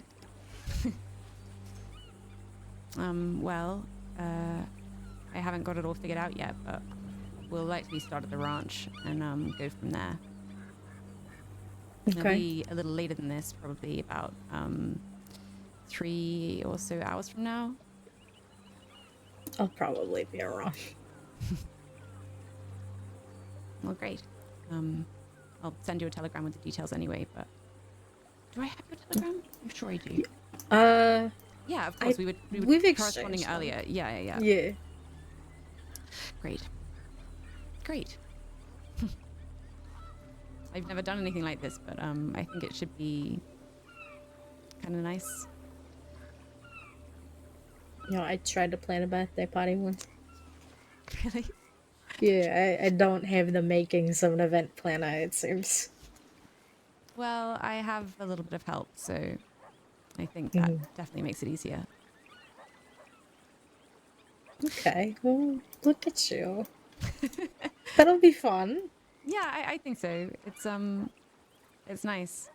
I still feel like I have one foot in one life and one foot in another, but I rather like it that way. It gives me some separation from some of the more difficult aspects of living here. And when I need to get away, I can go there and things are just quiet, you know, and meaningful. And it's nice. Yeah, I get that. They're good people over that way. I mean, they're the best. So, I think we're gonna head to Valentine. Can I take you somewhere?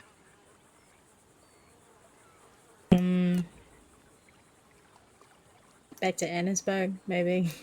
Yeah, of course. Are you sure that man isn't... I mean, he saw you there. Are you gonna be safe? You're welcome to ride with me to Valentine if you like. I'm just gonna say hi to some people who are playing some poker, but, I'd feel bad intruding.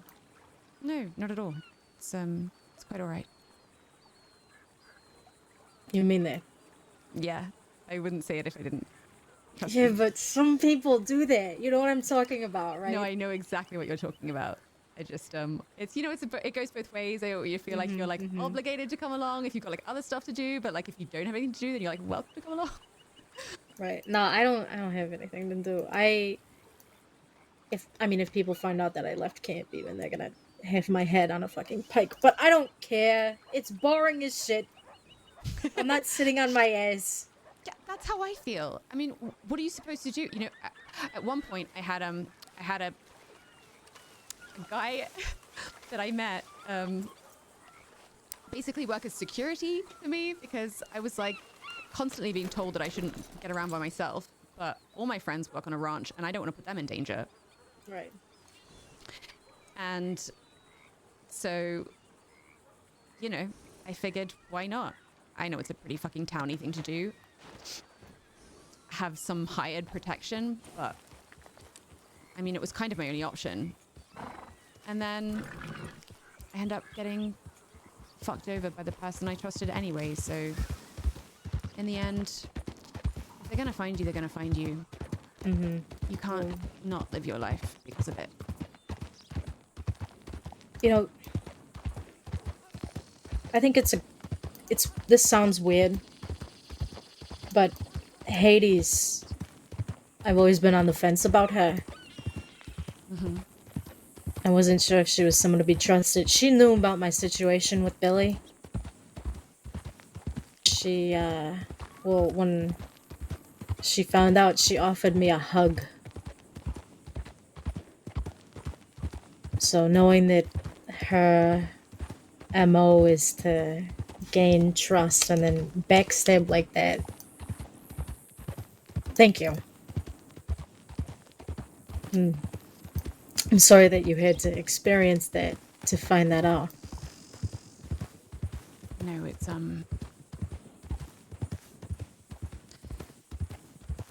don't think it should stop you from feeling like you can trust people. It made me question my own judgment. And the reality is, some people are just fucking assholes, and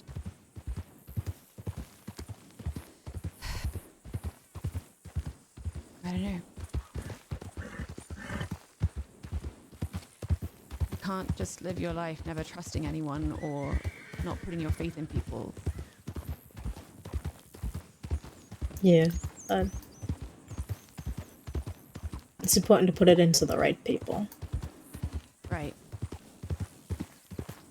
But yeah, in this specific instance, I have, given my situation has been so eerily parallel to yours, I'm glad that I can save you this one really fucked up thing.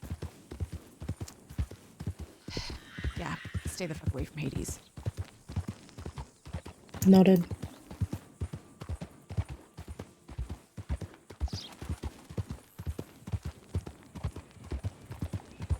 Would it make you uncomfortable if I asked questions? I don't want to pry. If you don't want to talk about it, I'm not going to force you to. No, that's okay. I'm happy to talk about it.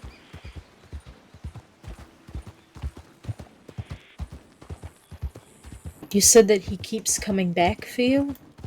What's his deal? Well, the first time, he just heard that I'd moved up to Coulter and was friendly with the Rude Boys. I was never in their gang or anything. When I moved up there, it was mostly just a handful of them, and the rest were in Sisika.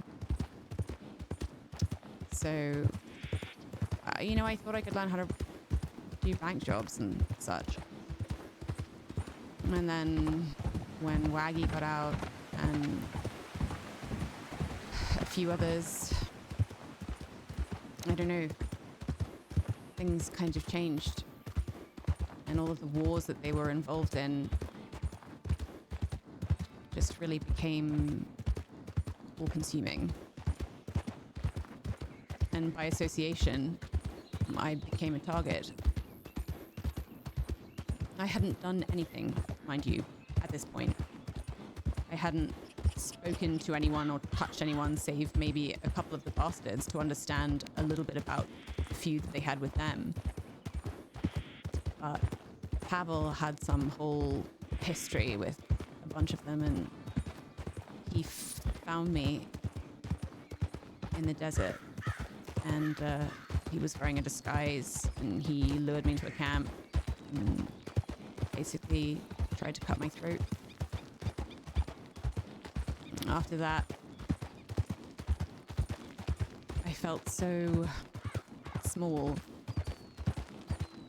and foolish that I'd let that happen to me. And I felt he deserved justice for what he'd done, especially since I'd done nothing to him. Mm-hmm. His reasoning was that I might ride with the Rude Boys one day, and that was enough. Are you kidding me? No. It's silly, isn't it? Yeah. Anyway, he somehow... I say somehow, it was probably the Rude Boys themselves, because they're just like big bags of hot air. All they do is talk. I'm sure they've said something to him about what happened to me and how I wanted revenge, and so he rode up on me again at a speakeasy, kidnapped me with Roger and Violet. Hades was there too, actually, but she acted like she wasn't particularly pleased with all of it. Then why be there? I don't know. Felt like maybe she was at a bit of a crossroads. At least that's how she made it seem.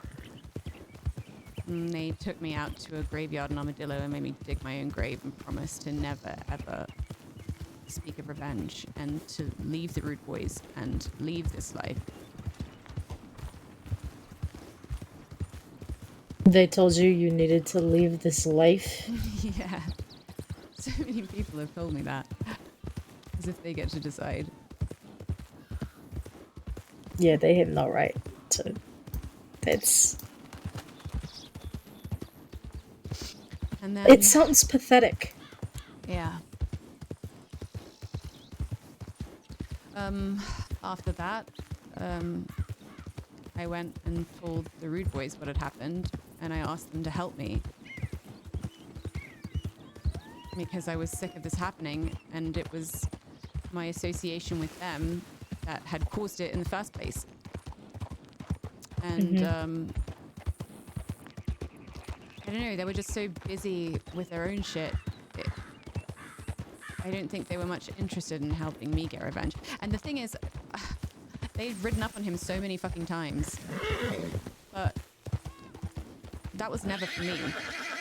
You understand? It was like... It was them doing their own thing, and they tried to make it sound like they were doing it for me, but it wasn't. When they dragged him that day, that was for some other shit. I don't know. And then, I guess they must have mouthed off again, and he and Roger and Violet and a bunch of other people, it was like 6 of them, I think, rode up on me and Marty in Blackwater, and kidnapped us both, took us back to the graveyard in Armadillo, and shot us both at the back. What does Marty have to do with any of it? Nothing.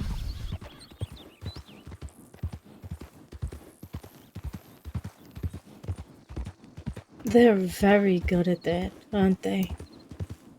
Yeah. Anyway, and so at that point I was so exhausted by the whole thing, it's not that I gave up on the idea of revenge, but as you say, it's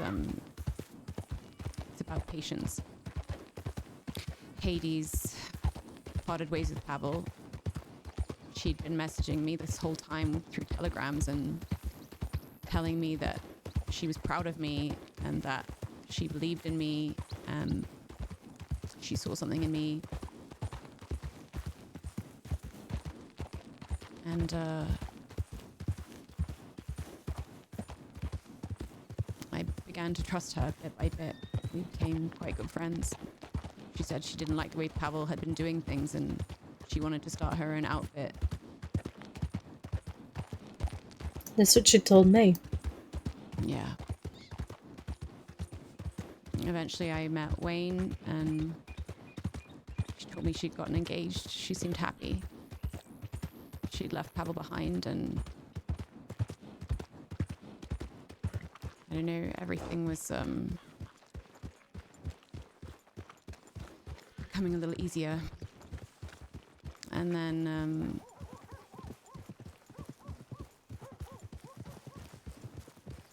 then Abdul Qadir and I were in a wheat field and Pavel was there, and Abdul, knowing he was there, asked me what I thought of him. I still don't know for sure if he did that on purpose, but I told him everything that I thought of him, and he heard all of it. He heard me say I still wanted justice. And he faced me there and said, I'll stop coming after you if you promise that you'll never, ever coming after me again. And one, I didn't believe him. Because if he meant that, he wouldn't have come for me 3 times and shot Marty in the back. Mm-hmm. And 2, I don't know. I felt like if I didn't do something right then and there, then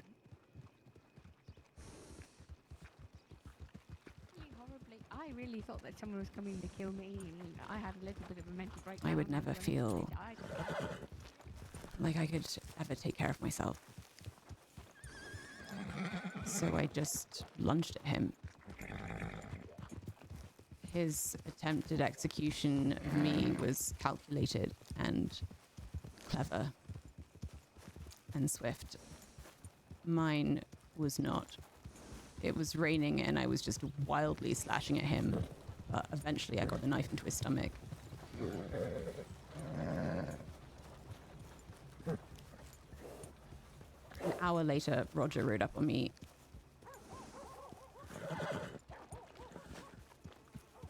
With his fucking elephant rifle in Strawberry. And I managed to dodge him. But He was gonna shoot you with an elephant rifle? oh yeah, he fucking loves that thing. It's all he talks about. I imagine he has the smallest penis in the world.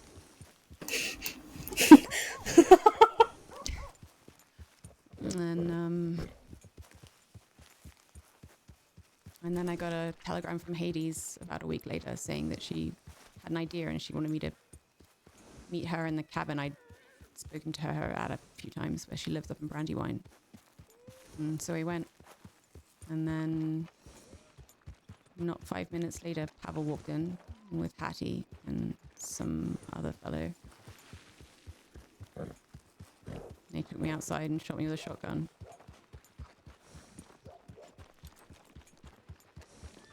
And that was last week.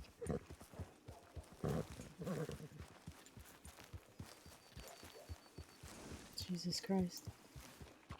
Yeah. I was in Saint Denis for a few days in the hospital.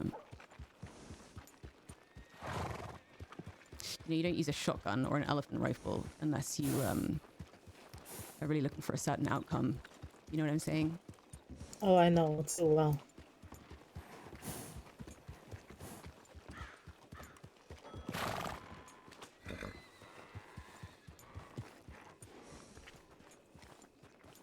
They are so worried about possible threats that they inadvertently create them.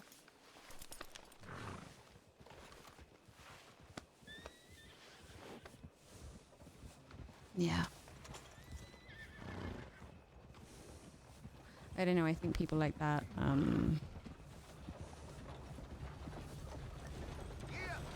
they are just painfully relentless. So.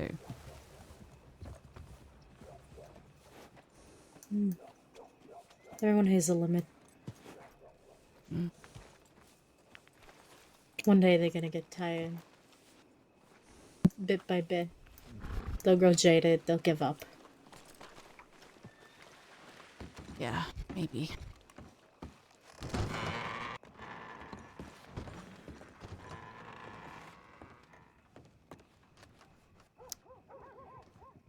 Not Julius. Those are some How we doing? purple fucking boots.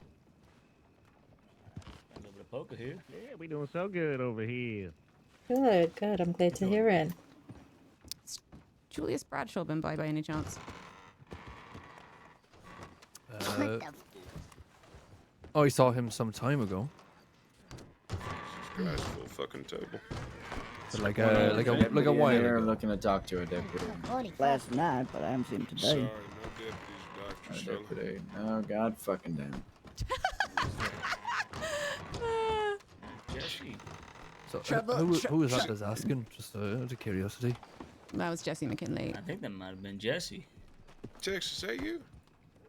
Yeah, how are you? Tex, is that you? Looks How are you, fancy, don't Tex? it? Right. Yeah, he's got his hair all combed and whatnot. He ain't wearing his usual shirtless vest style. I didn't have time to change. Well, not sure. I think maybe I missed them. So, how would you like to make some money? I'm all for it. Heck yeah. All right. What do you got in mind? We could look at some job boards, or we could hunt. Anything really. I have some herbs. We could make some baits, or yeah. Let's check the job boards first and see what we can do. If you're wanted, that might make it tricky, but we could also do some. Fuck it.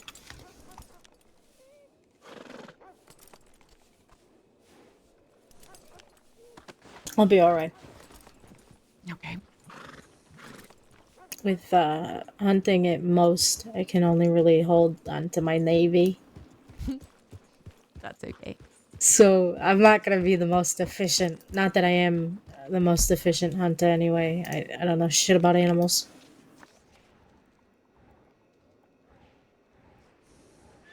Let's look at the cattail and see what's what. Nope. Sorry, sir. Okay, goodbye. Oh, shit. I'm so sorry. I didn't recognize you. No, keep going. I know how it is. No, it's fine. Are you well? Yeah, I'm all right. I was just about to speak to Mr. Brasher over here. Oh shit. Yeah, I saw you over the way. I figured I'd say hello. Yeah. I came here looking for him actually. Oh, well, here he is. Well, good timing. This is Otto, by the way. Otto, this is Quentin Huxley. We was about to head on down to Keen's Saloon. To which? Keen's Saloon. There are two saloons in Valentine. One is sorely underutilized. We was headed over there. Oh, right. Hi. Mr. Bradshaw. Howdy. Oh, my God. Okay. All right. Goodbye. What's this running wild? It really is Valentine. All right. Yeah, we're about to have a drink if you would like to join us. Yeah, absolutely. Let's do it. This is Otto. She's a friend of mine. We've been talking all afternoon, if I'm honest. She's had a life that has been eerily similar to mine with the same people, so... What? Oh. I see. An abusive pattern has been spotted. Yeah, but, If you could please tell Chaucer to stop doing that damn voice, I'm going to fight him, I swear to God. I know where Chaucer is. Goodness. Ivy, did you ever meet the Wallaby Kid? And I'm Mr. Ed. Nice to meet you. Oh, goodness. No, I never met him. Well, Chaucer sounds like he's doing an impression of the Wallaby Kid, but also trying to be seductive, and I hate it. I am not trying. Stop it. I'm Seeding. Actually, now that you say it's seductive, it's kind of working on me. Oh, gosh. Oh, good lord. Okay.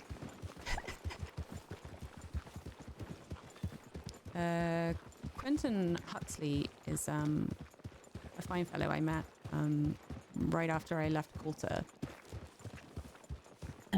First time I met him in Thieves. Oh, right.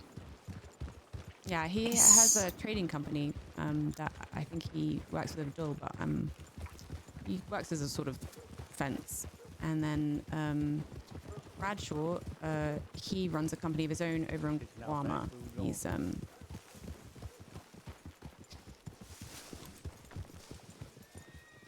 yeah. Interesting. Okay.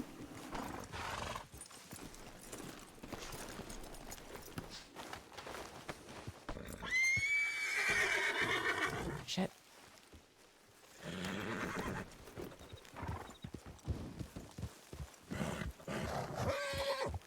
Hey, easy.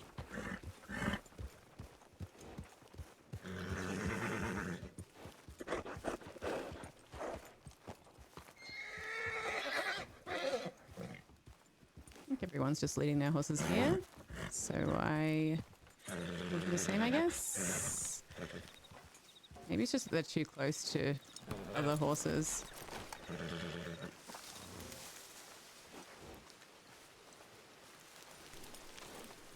You okay?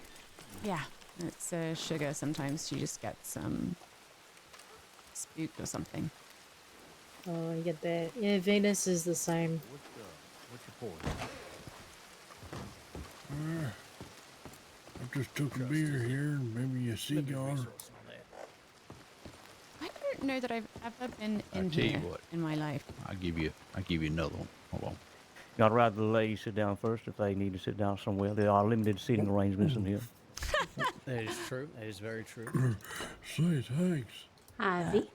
Well, you know, take your pick, ladies, if you want to Hi. sit down. Howdy. How's Thanks, things? fella. Okay. There you go. I think things are alright. I don't think we've been properly introduced yet. My name is Rose. Right. What? What? I've heard a lot about you. I'm Wouldn't glad that be you're a doing alright. saloon if It's a big you idea, have some rough Clive. housing. Yeah, I think so. It's nice to meet you as My well. favorite part. This here is Otto. Hi, how are we? Howdy, howdy. Otto, this is Rose. Pleasure meeting you. And Otto is Bella. This is Ed here in the beautiful cloak, and Mr. Quentin Huxley is the hat across the table from me. Let's see. I just took it off, but yes. How do you do? I know. I realized that Doing was, well, that was the thank you. wrong And how about yourself? identification. I'm doing well, Missy. Just hungry after traveling yonder.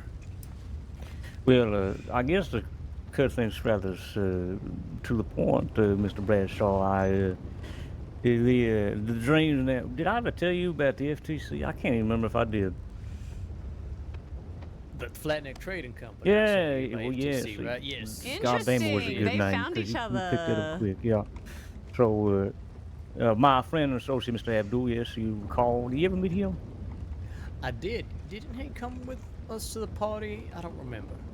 I know you He were rode there. on the masquerade train, yes, but he did not come to the actual island. He was rather depressed that day, unfortunately. A set of unfortunate circumstances waylaid his emotions. Ah, I see. Okay, but yeah, no, I certainly remember him, and yeah, I think the last time we talked was basically right around then. Yeah, I think so. Well, regardless, me and Abdul, he put as much, work that we was willing to put into the FTC, but I'm sure you know well enough, being as you've been around here for quite a spell, that people just tend to come and go, and our frustrations grew paramount at the point where folks we were attempting to bring on to the FTC just simply, with lack of a better term, fucked off somewhere, and sort of left us high and dry. So. Sure. Yeah, I know how that goes. So I had a talk with Mr. Abdul today. We still friends, obviously, but we, made the agreement to dissolve the idea of the company for now until perhaps farther later on down the line when, I don't know, the climate's better or we get some motivational juice up in our, britches or whatnot, etc. So. Sure. You know, Okay. So when it comes to that, well, I guess my point here is that I do recall your ideas back on Guam, which I will not repeat because I am not sure if they are to be announced or not in public. Oh, we're in good company here. We can talk about it. So, all right, well, yes. Well, basically, the ideas you presented to the table at the, not the masquerade, but the soiree you had on Guam, I figure I got all this shit I can do to help out with it. Figure throw my weight behind one thing or another. I like the idea of that bank. I really do. And I'd like to assist in any possible way I can. But Okay. if I hadn't Well, as far as the bank goes, been the final nail in the coffin of the Flatneck Trading Company, happen as well as maybe this wonderful cash union would and never have a place happened. to keep it. And maybe Right this now could be it's more something a matter beautiful, you of, guys. needing customers who are interested. I mean, frankly, it may end up being more of a perk to people who are, frequent visitors of the island, that sort of thing, right? Folk we do business with on a regular basis. Yeah, I mean, Pansy, I have one really, cat. that's the main ingredient we're missing right now is just folk who are interested in using it. Yeah. Well, it sounds like what you need is advertising. Sure. Maybe even less advertising, but more connecting us to the right people, that sort of thing, right? Well, So I we'll be mean, willing to yeah, of broker course. that sort of thing. Of course. You know what I meant when I meant advertising. I ain't putting the fucking Bank of Guam fly up in the Valentine post office and No, I mean, why not, right? That sounds very effective. Oh yeah, I'm sure you Lord wouldn't. knows- I'm sure you would not have deputies waiting at the docks to Guam. I mean, you got people putting, hey, you want to join a secret brotherhood with really good payouts, come to Santa Ana. This and that. That would work quite well, actually, I think. People would find that quite mysterious. But yes, she Miss Brockwell is correct. You got to lay that bait out right. Some folks are just too curious as to what a secret brotherhood might entail. Now, whether or not they join is the question, but you have hooked them at least. I tried to start a brotherhood not a while back, and I had a real hard time getting people to join, I'll tell you what. But you had people inquiring, didn't you? Oh, yeah, kinda. Didn't really work out. It's harder than you think. Yeah, well, you're preaching to the choir here, fella. I mean, like I said, the trading company fell flat, pun intended, because everybody loves the idea of a fence. nobody wants to put the work in to actually do fencing work. Mm-hmm. There are plenty of folks around who would utilize the services. Hell, I've had many separate people come and say, don't do it. Keep doing your fencing shit because we need a good fence. But I don't fucking. I only hear from those folks once in a blue fucking moon. So. Sure.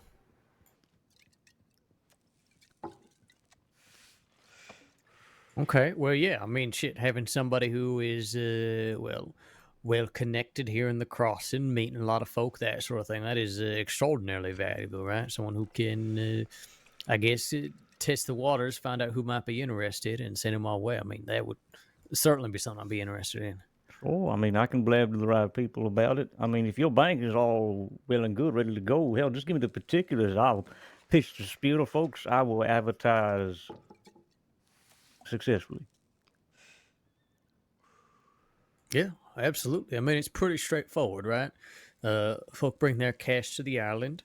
In exchange, they receive gold bars with specialty stamps. And when they are ready to retrieve that cash, they bring the gold bars back. And I have a record of everything to prevent any interlopers trying to capitalize off of it. And so in the event that they are wanting someone else to make the pickup, they have to communicate that to us. Right. I suppose it's more or less a question of particulars, such as is it any amount of money and it's a gold bar? Is it how do you go about the details, right? Yes, 10,000 to a bar, 5,000, like what's the spiel there? I'm sure that's the question people are going to be having from me. Oh, absolutely. We got different denominations. It's going to be 500, 1,000, 2,000, 5,000, and 10,000 being the highest denomination.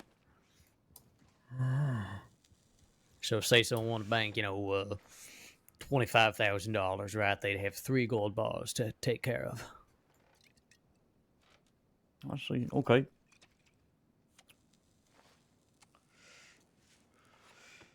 So, say I wanted to bank $500 with you, yeah? Was that the lowest denomination? Did I hear that right? Yeah, exactly. 500 is the minimum. And is there still a bar? Like a single bar? It is 1 bar, yep. And what is 10,000? How many bars is that? That is also a single bar, right? So it's going to be different bars indicating different values. Right, they stamp differently then. Exactly, yep. I see. All right, that makes sense. like a token. Okay, all right. Like baggage. What about the storage? particulars? Because again, I have attempted banking neutrality in the past, and I think the hardest thing to do is to get people to trust you with their money. Of course, now it being Guam is a different story. It's Guam. But who handles said money? Is there like just a big, there ain't exactly a physical bank over in Guam, yeah? No, there is not. Right. So is it a thing where you dole out said cash to different employees of Guam that are in this whole thing together? Is it one man at the tippity top that controls the entire cash flow? How's that go? Good questions. It's a combination. I have a very healthy and legally tendered bank account, so I can store things myself here when I am in the crossing. But I also am going to be utilizing my people to not only help with the cash, but potentially how does he make deliveries and rob so payments many and such if banks, needed. but still have a legal bank account? All right, okay. How does he do it? The biggest stepping stone that I have found This was the first guy to rob a bank by himself. Bottlenecking, I suppose. Trusting somebody with your money is all well and good, especially if they are very close friends of yours. But say, for instance, you don't see them for about a month. You are sort of shit out of luck getting your money. Oh, absolutely. And that's why I have contingency plans, right? Even if, say, I were to end up in Siska, that's where my folk come in. He's never been fingerprinted. Can help fill those gaps until I am returned. And were something more serious to happen, need me to step away for a while, I would make sure to get everyone's money back to them, notify them, all that sort of thing. I have no intents of disappearing. But again, as you say, it is a issue of trust as much as anything else. Sure, yeah. But I don't have any issue with trust particularly, but it's when it comes to advertising this particular thing to folks, there is a very the first reaction I tend to come across is trepidation. Oh, absolutely. People should be careful with their money and where they're putting it. You just hand it over to anybody, and that's a good way to never see it again. Yeah, that's the truth. That is the truth. So I guess for a summation here, that is the money that is in the Bank of Guamo, quote unquote, is split amongst the people that you trust, so that not just one person holds the majority of the funding. So that when people do want to take money out, then you can rely on them. Is that how I'm hearing it? Exactly. Yep. I mean, I'll probably end up doing the majority of the transactions, just keep things simple, but there is a backup plan no matter what, so that these funds are not tied up no matter what's going on with me personally. Makes sense to me. All right. Is there anybody you don't want to deal with besides the obvious? I would say historically my relationship with Van Horn is rocky. We do not have any active problems, but there is not particularly any trust there on either side. And when you say Van Horn, are you speaking of the remnants of the Dead End Gang? Or are you talking about just Van Horn in general, the populace that flows through there? I would say primarily the remnants of Dead End Gang, but really anybody who is significantly aligned with Dead End or those crews out there. For example, I mean, I don't even know who Matt Dursk is actually a part of, whether he's Dead End Gang or otherwise, but he's one who would probably not be terribly eager to work with me right now. I'm so annoyed that this beer drinking animation for sitting down is only available for men. Fair enough. All right. I'm just wondering, making sure I don't go stepping on anyone's toes or bumbling into a bag of nails. Yeah, no, like I said, things were, rather tense between Van Horn and I a long while ago. Now I would say it's more of a neutrality, but I don't see us working together anytime soon. Suppose the other name you should know is Froggy and his people. We have a disagreement we are currently working through. A disagreement? It's a little matter that will be resolved sooner rather than later. All right, okay. Well, I won't, stick my nose in there. Not at me. It makes it I do know Mr. Froggy on fairly decent terms, so if there's anything I can do to help assuage that sore spot, and I guess I offer my services there, but sounds like you have it all well and handled. What the fuck? Yeah, no, I do appreciate that. No, we ideally we can all walk away from this. Oh my god, she looks happy amazing. and ready to move on with our damn lives. Ultimately, it's going to be up to Froggy whether that happens, but I do appreciate the offer. Sure, yeah. I don't know. Froggy's a hard one to read. The first time I ever met Froggy, he was a very amicable fellow, and he still is an amicable fellow when we just chit-chatting. But I've been on a few jobs with Mr. Froggy, and he is like a Dr. Jekyll and Mr. Hyde in a person. If I ever met a person like that on the job, he screams at the top of his lungs. He is not below. There is no other volume he has but screaming when he's doing a job. It doesn't matter how small the job is. We could be. I don't know what we could be out there running shine, and he'd scream at the top of his lungs, folks would get out of the road or some shit like that. I don't know. He's like a different person when it comes to actually doing things. She could as use a good opposed scrub. to just Bro, talking. this is Valentine. There's no escaping the mud here. Well, I'd like to think I'm an extraordinarily reasonable man, and I have an extraordinarily reasonable offer. First of all, put this behind us, but we'll see. We'll see what happens. Point being is that those are the only folks I would say are really off the table at this juncture. I've got good relationships in the West. I've got some folks that I wouldn't say I'm close to in the East, but actually, I guess DeCenzo's would be the other one. Not that they would really have any particular interest in anything we're doing, but yeah, well, I mean, you don't they have to were worry tied about into them that whole Van anyways. Horn shit. I Yeah, mean, exactly. Where They're the not fuck, a they factor. ain't around, so who cares? They show up once a month, and their opinion is not worth Once a very month much to me. for 5 hours. But yeah, no, I think I actually have a few folks who might be interested. Ed, look at that. Your friends are here. Following me, no doubt. Oh, hey there. You can't come in here and be not wearing any shoes now. Oof. No shoes in Valentine. That's a bulge. Yeah. I mean, I would think Valentine has the softest ground around, to be honest with you. It's not the ground that makes you soft. It's what's I underneath do that. not want very schmud between my aware toes, of that. respectfully.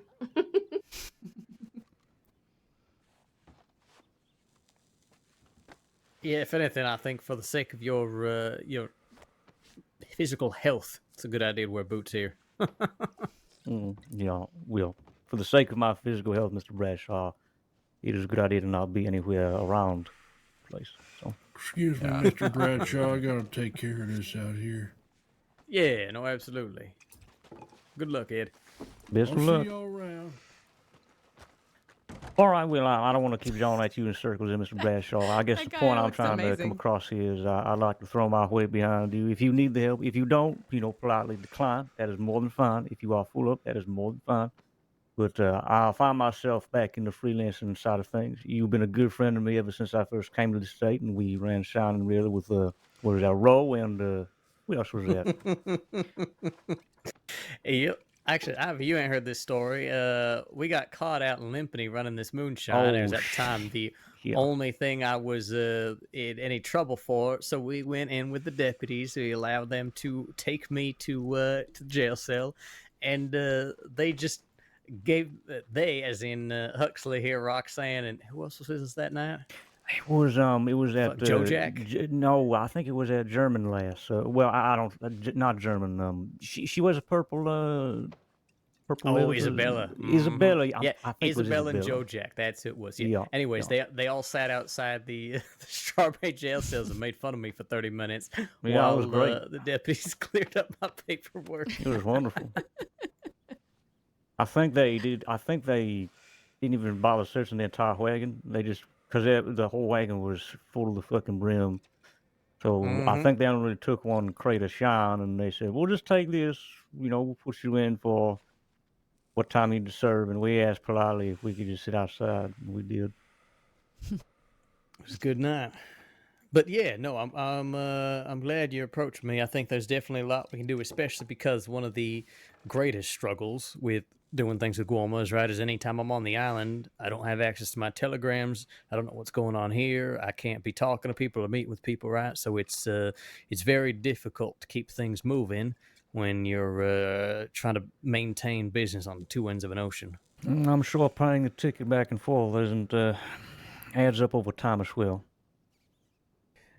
The tickets definitely add up, but for me, honestly, the time is the truly valuable resource that I find myself lacking sometimes.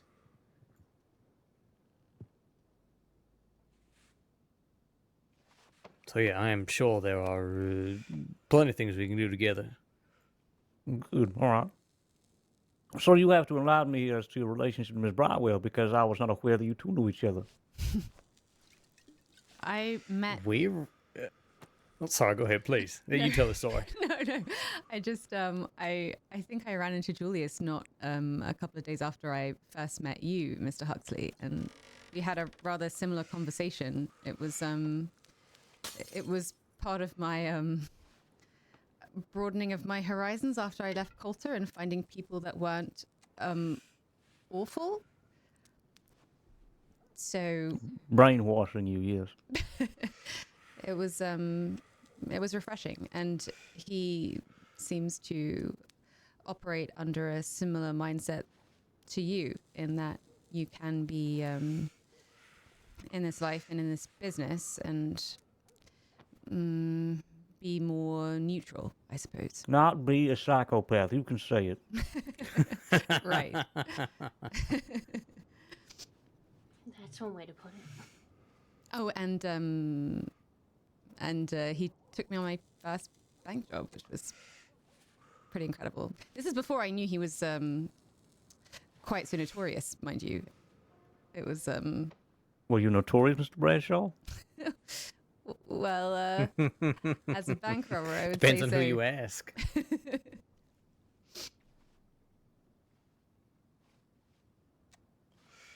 You put yourself above or below Casey Banks? Oh God, please! You know what? He almost ruined our big surprise for Scrump. So we had this whole big plan, right? Scrump was on his last legs, and as he used to rob banks with us, then decided to pick up the badge. We thought, well, it would be quite fun to rob a bank and have him respond to it, right? We had a special plan all for him. We commandeered a train for our escape vehicle, everything. This is actually one of the things the law is still looking for me for. Anyways, point being, we had a very detailed plan. We rented the train under the guise that we were moving horses. Somewhere up in the Grizzlies, we, pulled our guns, commandeered the train, and then in Ansburg, we got changed into some train uniforms that we had stolen a few months back. So we all in train uniforms, right? Throw off the deputies, all that. We write Scrump. We tell them, you better get your ass to Rhodes, that sort of thing. We get to Rhodes, right as we are getting off the train, getting ready to rob this thing. What do we hear but a goddamn explosion? Oh, that's the way. There's always somebody there before you. Uh-huh.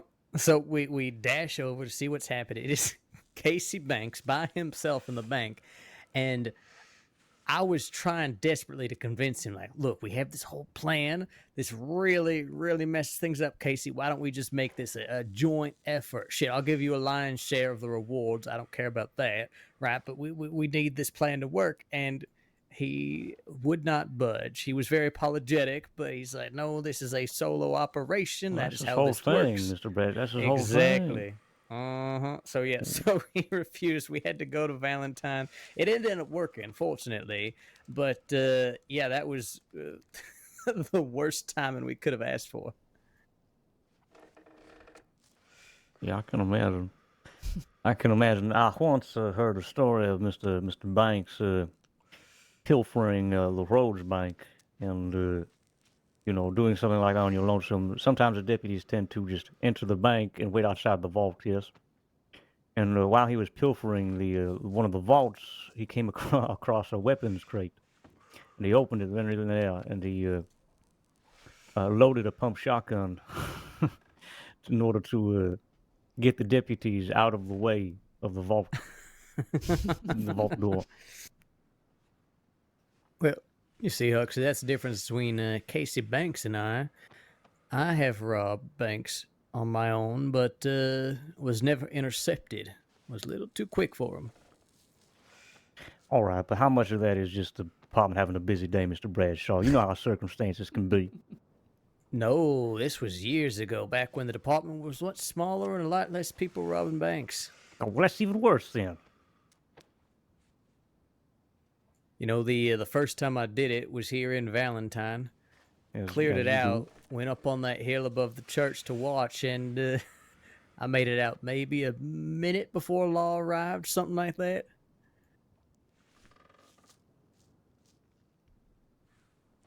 That's what made it fun. Oh, yes, absolutely. I can see to a point, especially on your lonesome, the adrenaline of doing it as fast as you can.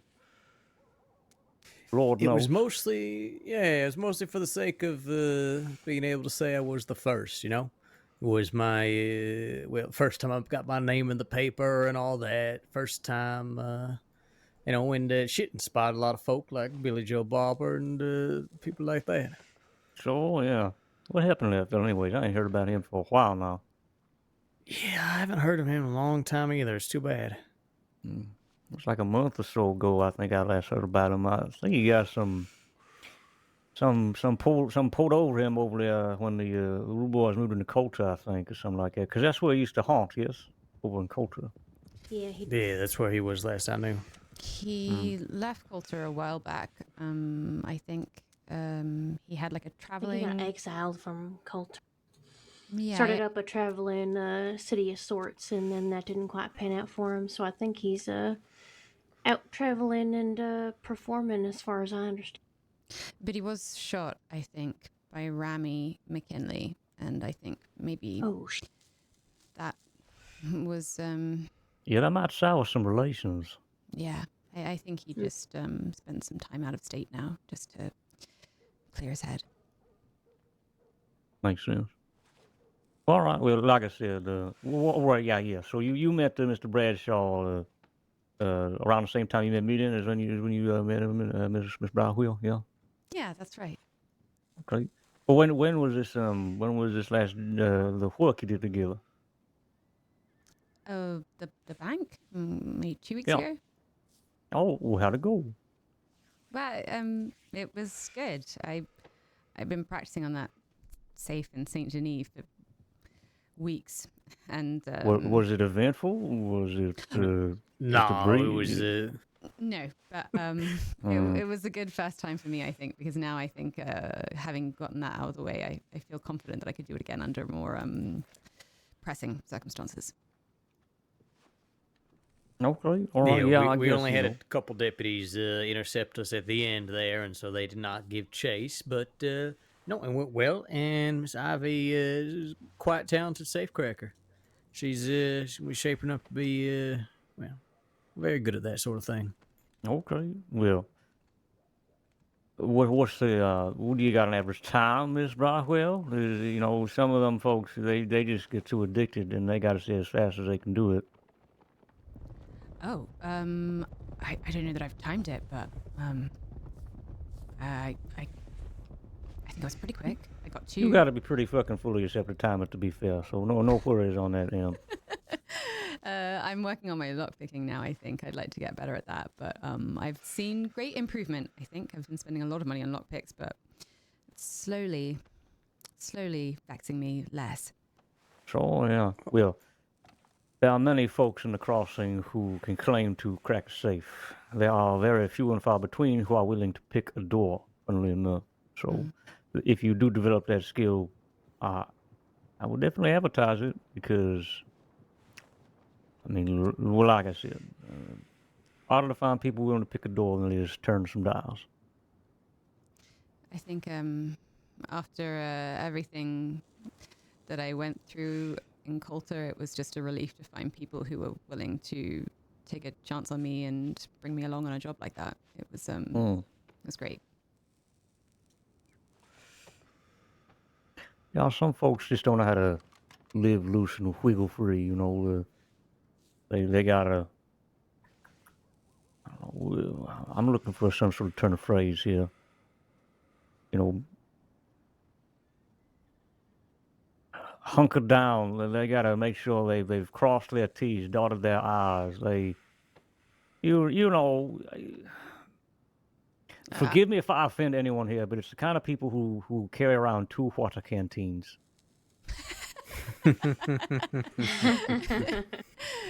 No, just quite in right. case, in the middle of my 2-hour-long firefight, I have had a drink through 2 water canteens or some bullshit like that. That's what I. Look, I gave it back to you, Julius. God damn it. You did. Which is good because that is my one and only canteen. Yes, I know. I felt bad that mine was empty, but thank you. I mean, I quite agree with you. Meanwhile, Roxanne Toggin suggested we rob this bank in the nude. So I was quite aware from the get-go that this was going to be a very different experience.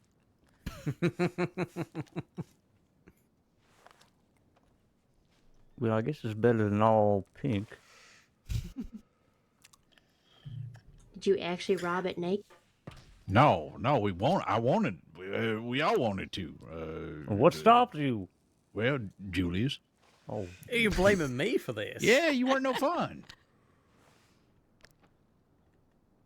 The way I see it is, you know, if you're completely new on the very first job too, that's the thing. That is also a big ask. That's a memorable job. Yeah. right. It was my first time cracking a safe outside of the one above the gun shop. I think if I'd been naked, that might have thrown me a little bit. I mean, as long as your bitch don't get in the way, just do your thing and move on, you know? I don't think they would have it. They're very modest. We can make a low stress environment. Come on now. Yeah, I agree. Well, listen, look at it this way. When you are thrown into the frying pan like that, every other job after that becomes a walk in the park. That's a good point, Del. It's very. I think the bigger concern might be if you were trying to rob a bank in the nude. Where would you store the things you were stealing? Yes, where would you? That is true. Yeah, where you gonna put all that? Well, we had a wagon. It ain't like we didn't have no wagon. Or We nothing. weren't even gonna use the wagon that to isn't- store things, no, though. If how we do put you things get it in the wagon, out that to was the gonna be a wagon? blockade. How do you get Yeah. 4 gold bars per person out to the wagon? You know, put them, stack in them handfuls of your arms and, cash. You know, or put your biggest smile on and you happy, See, friendly what face. you need to do, is just pick pick something out of your wardrobe that has one of those slung over the shoulder bags, yeah, and then just only have the bag. That's what you need to do. Oh, that would work too, Julius. I mean, that's not bad. That is true. And of course, a gun belt. Can't forget that. All right, so we got a bag and a gun belt, but nothing else, right?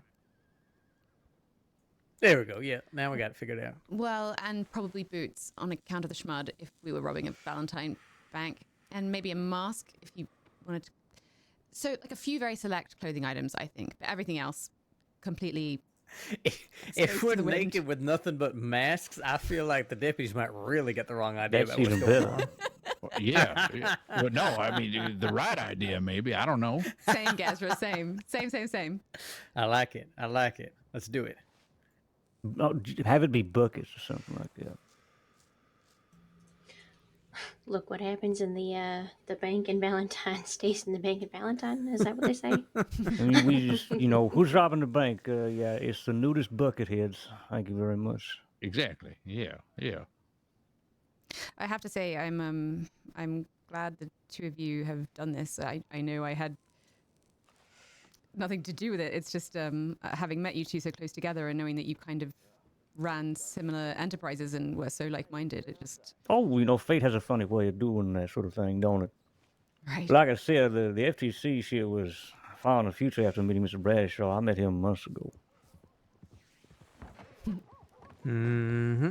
Very, very fortunate. How do you feel it? How is Miss Joe Jack? I have not heard from her in ages, which is terribly disappointing. Yeah. I hope yeah. that she and my horse are doing well. I gave this woman my horse because she needed a horse, and then she just disappeared. It's breaking my heart. Oh, thank I God. had that horse I for thought they was in a year. relationship or something. I mean, if they did run away together, no judgment there neither. But No, I ain't judging nobody. What is it? Love is love, right? It's whatever they into. But no, I've not heard from Joe Jack in months, so it's really too bad. Yeah, I guess so. Well, regardless, yeah, it was good to see you again, Mr. Bradshaw. You probably see me on Guarma a little bit more often, just because, I figured... Well, I don't know, the one time I visited after the masquerade was rather nice. I had a very good vacation away from my troubles, and I figured, coming back ain't such a bad idea, especially since there is a healthy population of people that I can jaw with over there, too. Yeah, no, it'll be very good to see you over there. And shit, you think of anything else that you want to do that could be connected to the island in some way, shape, or form? We've talked about doing gun auctions or other like similar events and such. I mean, God, honestly, a gun auction is such a good idea in Guarma because every single gun auction over here just gets fucking sniffed out immediately by the law, and either they have good sense to just stay away. Well, they come a knocking anyways, and they ruin the event somehow, whether it's interrupting in the middle, before it even begins. You know, it ain't even the Should point tell him you've got if the Kettleman's horse. folks Oh, holding yeah, the auction win the gunfight. he knows. He's You heard can't that exactly story. continue to hold the auction, dragging deputies back to wherever they need to go. Yeah, absolutely. So yeah, that's why I've made the same offer to Santi as well. You know, at some point that you know, hosting something over there might be very nice. Man, we gave it the ranch. Yeah, we gave it the ranch, man.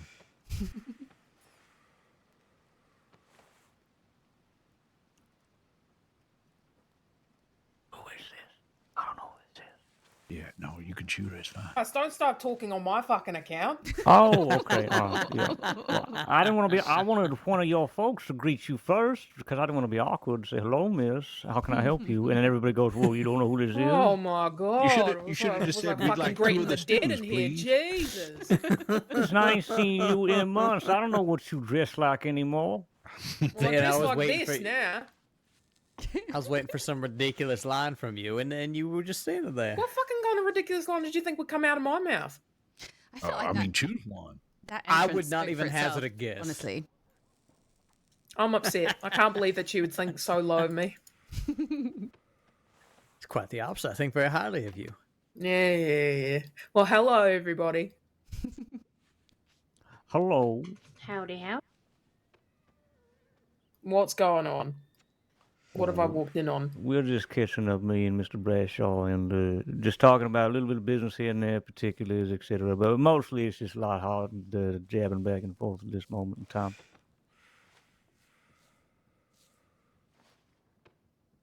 Ed also ran off with those folk that he had an issue with, the ones that we saw down in the swamp. So, oh shit, is he hopefully dead? he's still alive. We'll find out. Okay. No, Does those anyone- folks don't kill people. We don't need to worry about them. Does anyone know if he's got a next of kin or anything? I mean, aside from his horse. I think his horse, and that unfortunately is going to be very difficult to get to I because agree, Imagine. that's currently residing inside of his stomach and or Right. in a fucking outhouse somewhere now. Yeah. Can we double back on that real quick? Somebody There's, eat somebody's uh, horses? Yeah, so he had a gang. When asked about this gang, he said it was a pretty small gang. You know, there weren't many members. I know and where then this he's- is going, I think. Yeah, and then Yeah. apparently a bunch of people then shot this gang member and made him eat them. This gang member in particular was his horse. That was it. Just his horse. Okay. The jerky gang, wasn't it? Yeah. Jerky boys. The Jerky boys? What the Yeah. fuck? I just heard about these folks, Mr. McKinley, actually. God. Mr. McKinley, All I that- was riding over to the wagon depot, and one of his folks, you know, they turn around and whip out binoculars as you do, and they said, "I think that's the Jerky boys," and I exclaimed, "Who the fuck are the Jerky boys?" He said one half of them. Yeah, I explained who the fuck was the Jerky boys, and they said, "Don't worry about it." And I said, "All right, well, let's keep going." You know, I had to jingle something shiny in front of them so they didn't get distracted by, I don't know, vengeance or whatever they wanted to do. You know, keep business going. But Oh, God. who the fuck is the Jerky boys? Roxanne, do you know if there's any humans in the Jerky Boys besides Ed? That's what I asked. I don't have a fucking That group clue. over by the stables thought that I was part of them for the longest fucking time. Oh God. Ed is. This is why I can't let Ed go. He's the most fascinating man I've ever met. He is an absurdity. How did you meet?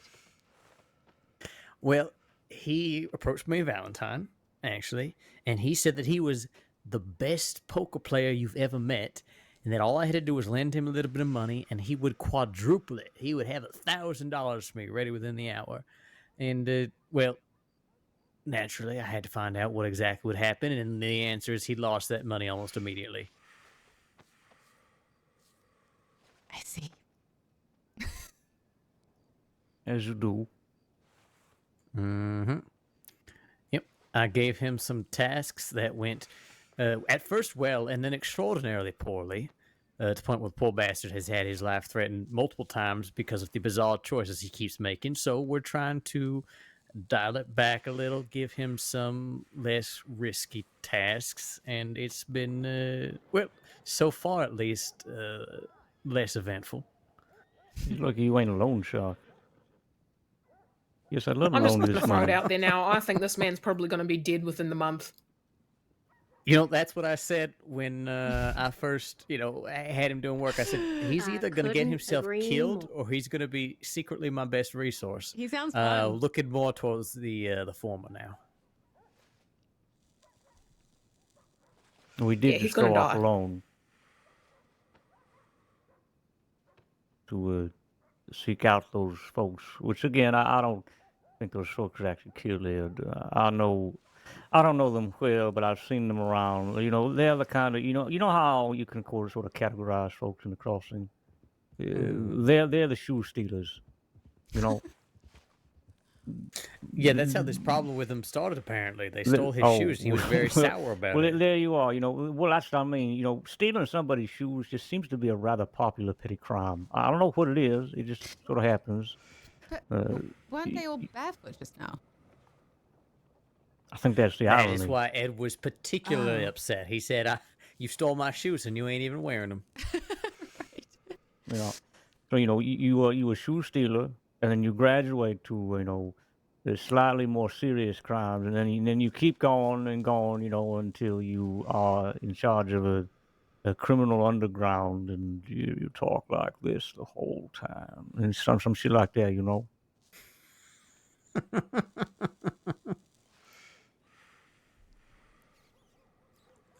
But yes, bless Ed. I think the man just needs a little guidance and he'll be all right, but that is a hopeful thought. We'll see. Guidance. How old is the man? You seen him? He looks like he's molded from fucking He's in stone. his 70s, he said earlier. Yeah, it's something like 71, 72, something like that. Yeah. He is old in years, but new to this sort of work that he is very, perhaps too eager to participate in. Julius, he fell asleep. He fell asleep on the wagon. What are you talking about? He did. Fell asleep on the wagon. I mean, he literally fell asleep. Hopefully you can still see what's happening. on the Sorry, guys. I just wagon went to the bathroom and I when just we have to was doing check the some job. stuff. Oh, okay. I was about to ask what the context was. If it's a lackadaisical wagon ride, I've known to fall asleep once or twice. Oh, no. He was driving, and he fell he was asleep. holding the reins. Oh, goodness. Okay. Started snoring. Did you crash? No. He's the only one driving his wagon. None of us wanted to get in there with him. Oh, good. Okay. Well, sometimes horses are fairly smart, and they'll sort of stick to a road sometimes. Oh, yeah, no, this weren't a case like that. He just fell asleep. Started snoring. Yeah, fortunately at the time he was not moving particularly fast, so it was okay. No, he was not. But, No, he was not. Yeah, no, it's gonna be interesting to see how he does. Listen, long Mr. term. Bradshaw, every group needs a mascot. Or a water boy, right? He's a pet / water boy Okay, / let's entire liability. let's pull that back in a little bit. Pet is a little strong now, okay? I can't want to refer to anybody in a friendship circle anywhere as a pet. All in good humor. No, he's. I'm trying to help him figure out what the hell he wants to do with himself. Really. All right. If you don't know it's 72, I mean, Well, listen, some folks just go through life without really living life until it's a little too late. well, I mean, he did say he had a couple things. He's done when we asked him if he ever did any criminal work or nothing. What did he say he did? He got some of his friends killed from yelling at a bear one time, and he said that was his fault, and he felt bad about it. He said he got fired from a job at Saint Denis doing a waiter work, and he also said that was his fault. And I forget the other thing he said, but it all kind of led back to it being his fault. I mean, the way I see it, it's never too late until you are 6 feet under the dirt. So if he wants to have a little fun with his golden years, then by all means. Well, yeah, no, golden minutes, Julius, golden Okay. minutes. Sorry about that. Well, I don't know. I would rather have a person that fits the description of it of a, he might be bumbling or whatnot, or he might, make mistakes that lead back to that sort of thing. But at least he would be honest about it instead of trying to deflect or, blame somebody else for his faults. So that sounds That like is a good true. person to know. That is true. Yeah. He's like a On very that old note, baby. Joshua, you should know. I talked to Hank earlier today, which we'll catch up about that later. Yeah. But the bad news is Welcome that back. Hank has Ed's journal, which has some very interesting revelations in it. Oh Lord. He Like? wrote a list of goals that he either has achieved or wants to achieve. Uh-huh. They include things such as get vengeance for my non-existent son, get vengeance for my non-existent grandson, Okay. All right. lie to everyone. All right. Things like that. Also, Hank said that he thinks at some point Ed genuinely convinced himself that he is Hank's father, even though that is obviously not true. So, Yeah. Ed's an interesting Hello? person. Yeah, Do he you have is. to go to the restroom? What was that? I Did you hear that? I don't even know what to say about Ed at this point. I think that he is just one of those things that life throws at you and goes, yeah, figure this shit out. And you go, ooh. Nah, I'm good. Thank you. I mean, I feel like I abandoned him. He's dead in a week, right? Least we could do was try to figure him out a little bit. You know, not to be harsh, but I'm about to be kind of harsh. You know, it's like you ever had like a sick pet, and it's like, oh god. Why do we keep calling this person? And you a kind of pet? Keep going back to the pet. you keep kind of look at it and you go, I have affection for this thing, and I want to keep it, but it's kind of past its use by date. I should probably just put it out of its misery, and that's when you just take it to the vet who gives it a really nice shot to the head. Yeah. All right. Jesus Christ. Brutal. That is very dramatic. No, I'm trying to give Ed a shot at figuring himself out, and if he gets himself killed along the way, I mean, he gets himself killed along the way, but Jesus. I'm trying to give him the resources to avoid that. I'm gonna tell Ed that you talking about taking him out back and shooting him. I mean, not me personally, just the vet. Are you calling yourself the vet though? That's what I'm wondering. Is that the name of your new gun? That could be the name of your new gun. Oh, maybe that's what I inscribe into my Lancaster. That would be really good. I once convinced someone who tried to accuse me of chicken rustling, which is what I was doing, that I was a chicken vet, and that the chicken that was very much dead in my hands was just sick and sleeping. But as a chicken vet, I was concerned with its welfare and off to take it to a chicken hospital. Oh, I love that. Did you get away with it? Yeah. Yeah, it was great. Jesus. I don't understand how people like you and Bradshaw managed to spin the most fake fucking yarn I've ever heard in my entire life, and they go, you know what? Yummy, I'll take that down. It's like, what the fuck? Whereas I'll go up to somebody and be like, charming. oh, hi, and they'll be like, oh, fucking arrest her. Get her. And I'm like, oh my god. No, clearly I cannot charm Kirk, which makes it all the more fun. Like if you were to name your gun the vet, you want to skip the process and name it euthanasia. That's pretty good. Oh shit, I I mean, he's not entirely wrong. Was that a thing back then? Just Ro, you okay, should so- tell him the name of your gun. Both of Which them. one? Oh, Both of them, yeah, both of them. yeah, all right. Well, this one right here. This one's my baby. Oh fuck, that looks My nice. little Cassie. I love her. I have got her etched with one of my favorite sayings in the world, which is just "get fucked." Did you forget it? And yeah, and then there's this one, which is a $25 gun, which now costs over $1,000 because I'm stupid. And then I just wanted to make sure that this would be the most hideous $25 gun that anybody's ever laid their eyes upon. And to add insult to injury, I just wrote on it, "I'm a squirter." It's beautiful. It's a beautiful gun. Yep.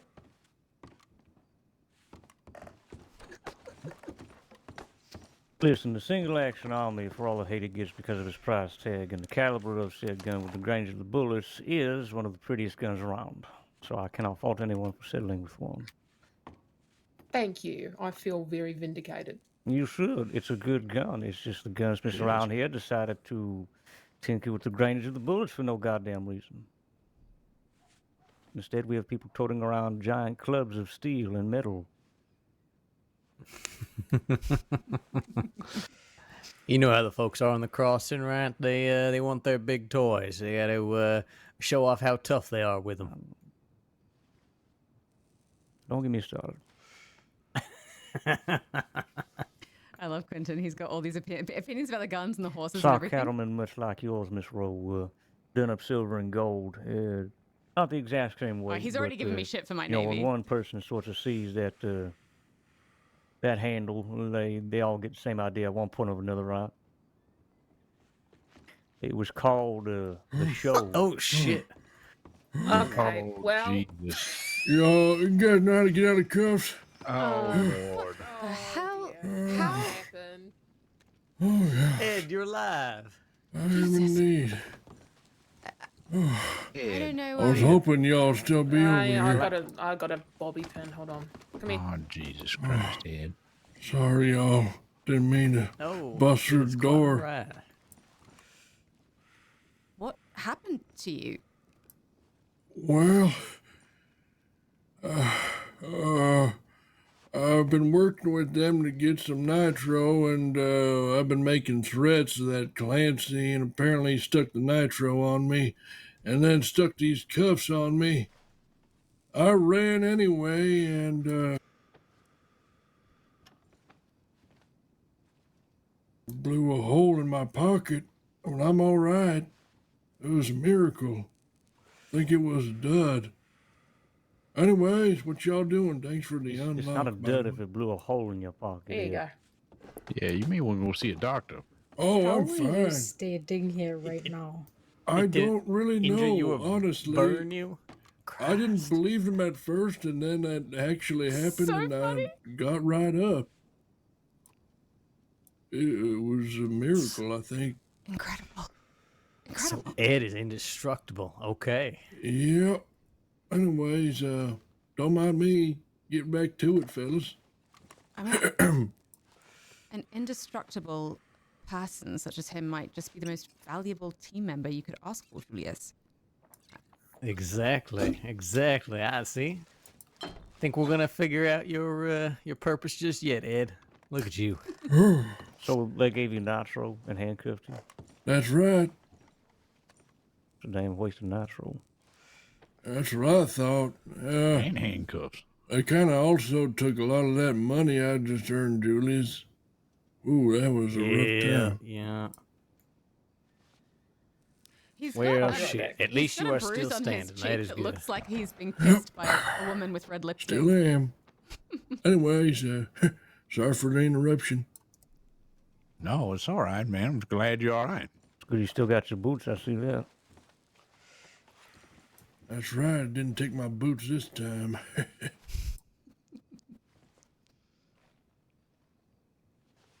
But honestly, we was really just shooting the shit at this point, just jawing back and forth, and really wasn't no Just Ed topic of things. conversation at this point. Well, if that's the case, fellas, I'm gonna go rest my head. Been a Yeah, I think you've long night earned for some Ed. rest. But the funny thing is, the reason why I got You this make sure you navy stitch that hole in your pants, yes? and did it up was because the rude boys gave me it's new shit for having a style, maybe. volcanic. Y'all have a good evening. Oh, So we scared know all for his about that hole in well-being. his pants. Why does he have a cloak? Oh, it's a cape. I mean, yes. It started both. because I asked him to find out some information for me, and he decided he was a detective, and he bought the cape and was running around like that. See, how could I possibly abandon this man? He's so fascinating. Yeah, I gotta say, there's definitely something about him, and you know, I kind of would love to see him be a negotiator on a job.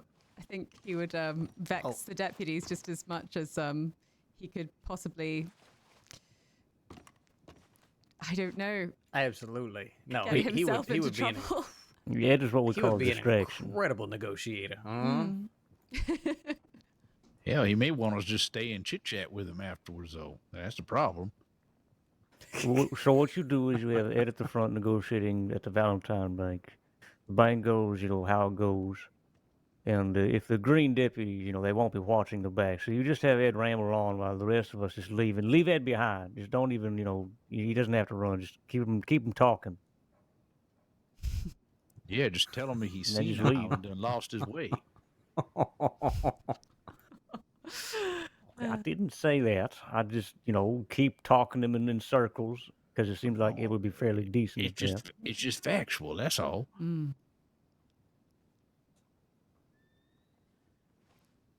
Though he could fall asleep, which is not ideal either. Yeah, that would end the job quite quick, wouldn't it? Well, I like him. I think he seems he's unique. Let's put it that way. He certainly is. He's something, that's for damn sure. I think I'm probably going to lay my head down soon. So it was good to see you. I'd love to know if you can give me some times in the next week, I suppose, that you'll be on Guama, and I might come and visit, if that's all right. Maybe Yes, no. Quentin and I can make a day of it together. Sure, yeah. Yeah, I mean, as you said, Mr. Bradshaw, the hardest thing about Guama is scheduling anything with Guama with the lack of telegrams over there. Yeah, no, I will. I'll certainly write you, let you know next time I'm heading over to the island, and yeah, we'll figure it out from there. We also might be looking at doing some work sooner rather than later, and if that's the case, I'll also reach out to you as well. Great. Brilliant. All right. Well, it was good to see you all. Oh. Great outfit. Nice to meet you. Thank you. Oh yeah. I'm sorry. I'm sorry we didn't get much of a chance to talk, but I'm sure we will again soon. It was nice to meet you as well.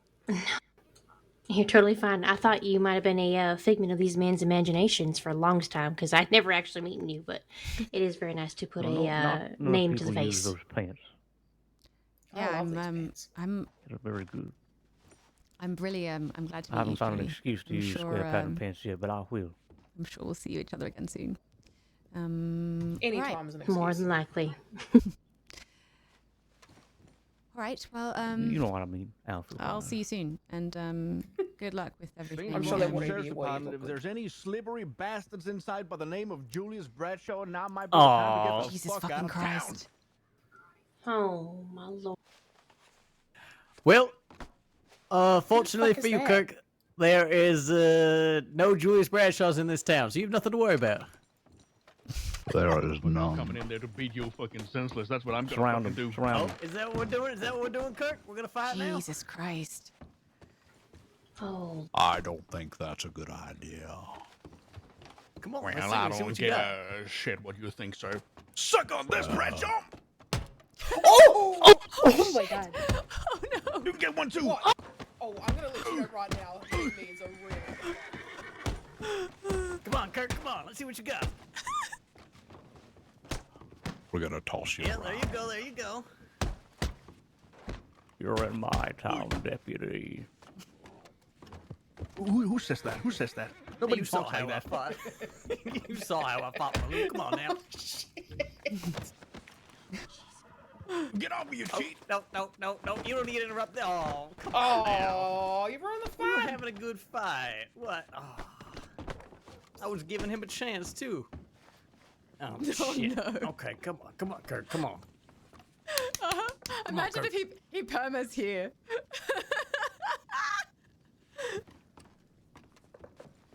That would be insane.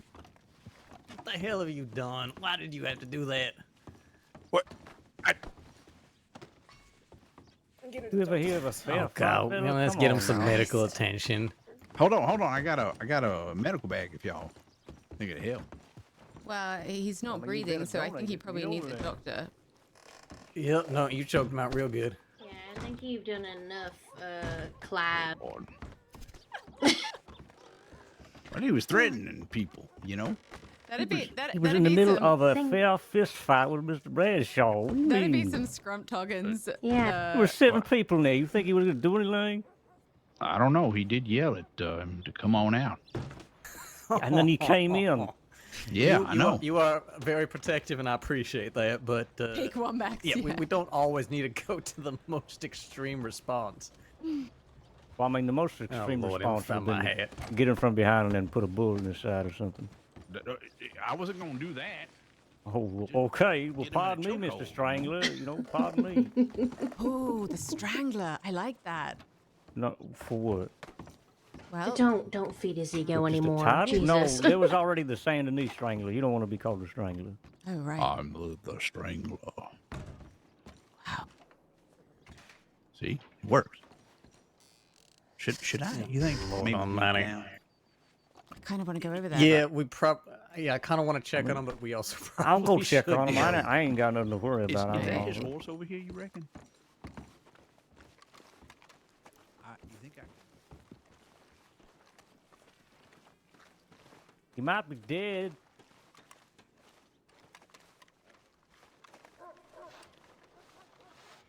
Is my walk being weird? No, that's it.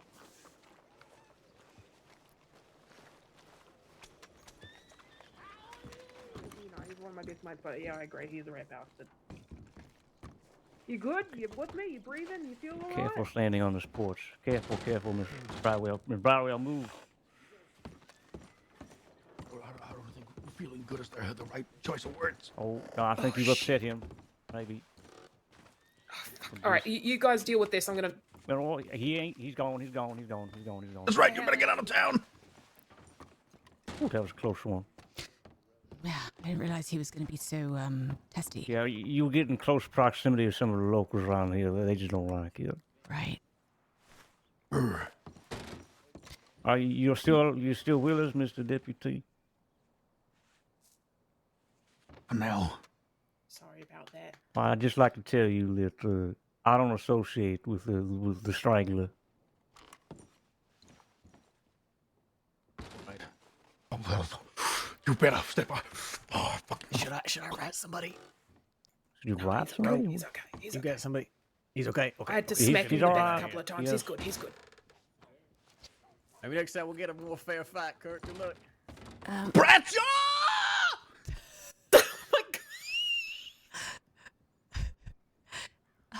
That slippery son of a bitch. Oh my god. Deputy Cock, do you need like water or anything? You know what? I need every criminal to turn themselves in. That's what I need to do. Oh, great. Okay, I'll get to work on that straight away. In the Would meantime, you like a drink, a whiskey, alcohol, perhaps? Listen here. Would you like a kiss on the cheek? Would you like somebody to hold your hand? No. I'm happily married. Thank you very much. What about both? Well, you can hold a hand platonically. It doesn't have to mean anything. You can also kiss on the cheek platonically as well. Yeah, like you kiss your mother on the cheek, you know? or Ro can give me a kiss on the cheek. That too, or on the mouth. Yeah, or on the mouth. Oh, Jesus Christ. Here I am fucking thinking my day couldn't get any worse. Well, you don't want to watch two girls kissing on the mouth? No, thank you. What's wrong with you? I would want to watch that. The only thing I need is my wife. And that's sufficient. Thank you. She's a lucky woman. Whatever makes you feel better, buddy. All right, you good? You need a hand up? No. No offense there, mister. I appreciate the offer for a drink, but I realize you all just came out of the milky hole, and I cannot, in good conscience, It's not take called that. It isn't called that. What the hell's a milky hole? Don't That's entertain it. the bar down there. It's Don't the milky entertain hole. it. That's No, what it's known as. It's That's what it. Keen Saloon. It's Keen Saloon. It's Listen, who's your wife, by the way? You wouldn't know her. I should go to a different state. She doesn't exist. What do you mean she doesn't exist? No, nothing. Well, where is I she? just You think I'm gonna give out my wife's name? Where My is she? two With a children's photo of her? names? I'm not gonna give any names out of my family. It's private matters. So thank you very much. Okay. And unlike alright. everybody else in the fucking crossing, my love life and who I'm dating and who I'm seeing and who I'm married to, it's none of nobody's business but my own. Listen, mate, whatever helps you sleep at night, all right? If you're desperately alone and you have to make up these things to make yourself feel better, then so be it. That's all right. Just own up to it. I didn't understand a word you just said. Well, that makes two of us because I don't understand how the fact that you have a wife who I don't know, but I know most of the people in the crossing, but probably doesn't live here because she's probably not real. Okay. So she's not real. No, I mean, whatever you want to believe. Whatever floats your boat, mate. Mate, I tell you what. I I hope don't- that the next time Bradshaw gets his hands on you, he knocks your lights out. I don't think you said mate once. But I don't reckon he will, as a matter of fact. I think that he might. Because if he doesn't, then I will. Right, You did punch her. Yeah, you did punch me in the middle of that for no fucking reason. She does owe you at least one punch. I Yeah, thought. do I, you want it now or do you want it later? I thought you were the gentleman, just throwing shade from out of pocket. You thought I was a gentleman throwing shade out of pocket. I mean, you were standing behind me, right? I mean, I couldn't rightfully, see who was standing right next to me. You were very dark in there. So then you just turned around and just punched wildly without looking? I thought somebody, crept up behind me, and I mean, for Is good that reason. often what you do See what as a happened? lawman? What? Just punch wildly and just see what you hit? I mean, it was a fight. And I thought, I could Yeah, feel but you feels brought like me somebody. into the fight for no reason. Yeah, but you did so well. Thank you. Now let's, you did punch me. All right. Now 1 for 1. Okay. I either punch you now or I punch you later. You pick. Okay. Suck me. Not I'm like gonna that. need you to Sock. really hit the O in that. Suck. Just really hit the O because that was a little too. I'm uncomfortable now, so just say it with the O. Yeah, can we maybe save it next time? Yeah, I think we might have to.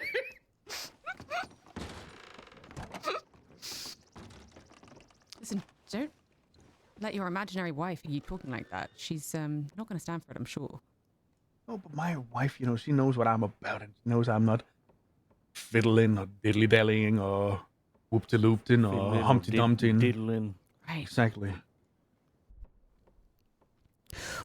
Well, that was kind of weird. But good to see you. Glad you're not dead. It did sort of devolve there at the end, huh? Yeah, well, I mean, when I walked in there, I really didn't know there were so many people in there, and I thought, you know what? Hey, how can I? That's what I was. I said we should just surround the door so when he comes in, it'll be very awkward. Yeah, everyone's I'm Miss glad Kirk, I it think. Worked out that way up until the end, anyways. Until Yeah, what a the coward. strangler. I don't know. Nobody. He read that room entirely wrong. Valentine is my town. Who fucking talks like that in the first place? Second of all, that was go his. fuck yourself. That was his wallaby That's impression. well of it. Yeah. To be fair on him, that's not how he actually talks. No, he doesn't talk that way normally. That's like the joke of the day for him. Mm. What a funny guy.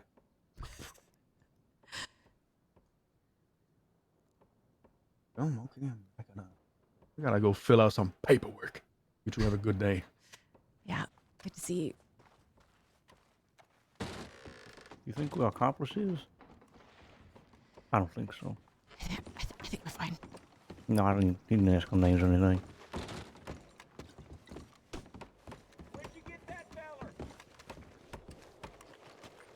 Oh, you know, one of the nice things about not being at the... Oh, is this yours? No. Okay.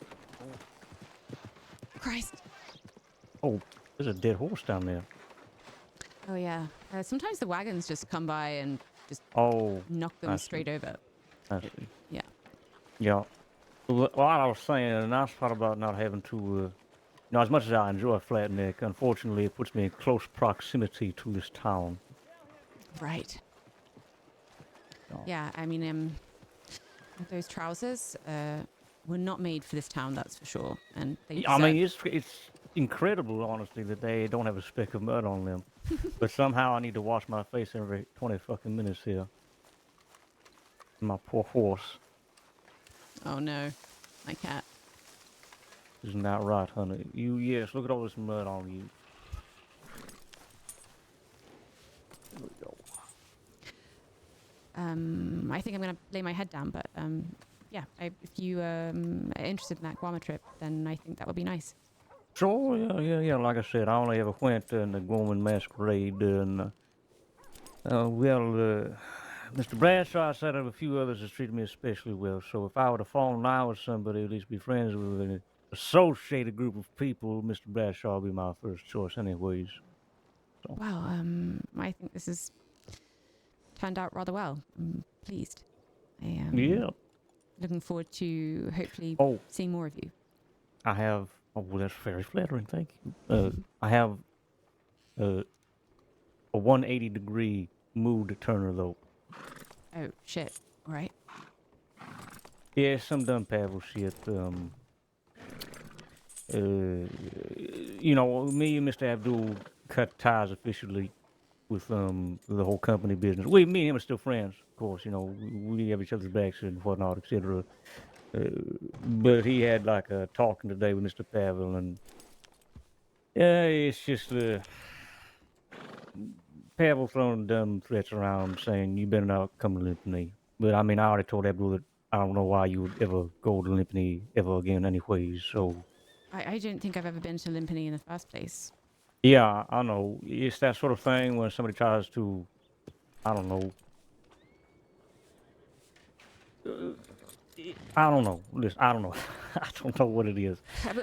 What is even maybe in hammer Limpany the nail in the coffin, I guess. I really don't know. Like I said, the whole idea is that you better not come to Limpany unless you want to apologize or some stupid shit like that. And I said, Abdul, I don't think, like, she's already washed her hands of everything, right? Like, it's a man crying out for attention. Hey, I rode near it, and I turned around when I saw it, Phoenix.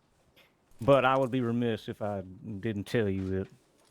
Right. So, No, there's that. I appreciate it. But we can ignore that since we'll never have to worry about him again. Because, you know, the measure of a man's character is intrinsically now defined if he decides to come after you again after you completely and utterly ignore him. You know, and then you know it's just desperation at that point. Right. Well, I'll be in touch, I suppose. Yes, absolutely, absolutely. I will have to find out Mr. Bradshaw's schedule. Seems to be a bit of a mystery to me. Only Willard Gorman, like I said, is scheduling things around it, but yeah, that's it. All right. Well, be safe. I made this outfit for Gorman. How do you like it? Oh no, I do. I like it a lot. I like that you still work the burgundy in there, your favorite. But yes, it seems appropriate. Yes, I kept the trousers from my suit only because I felt like it was like a tropical business leisure. I guess is what I was going for. I think it's perfect. quite perfect. Well, great. I'm glad you approve. I cannot wait to see your growing outfits because you'll Yep. have to put one together. Oh, I've already put one together. I think you'll approve. I think it's Okay. I think it's good. Yeah. Okay, well, you best rein in your judgment till I see it. Now. Sure, of course. Be safe. Good night. Yes, ma'am.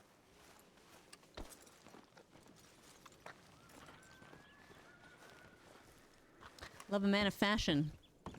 Makes me happy. Can't go in this way? No. Miss? Miss. Is this even? No.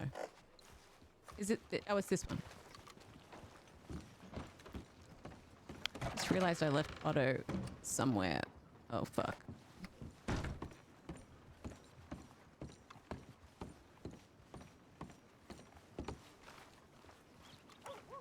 Oh, fuck.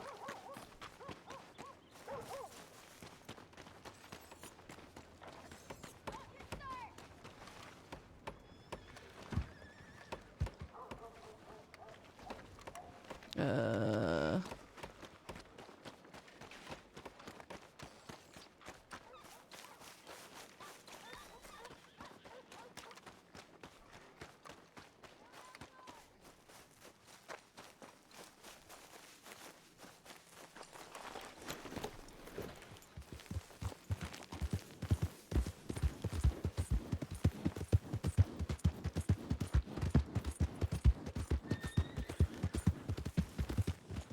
Hi, Pinky. Hello. Good to see you.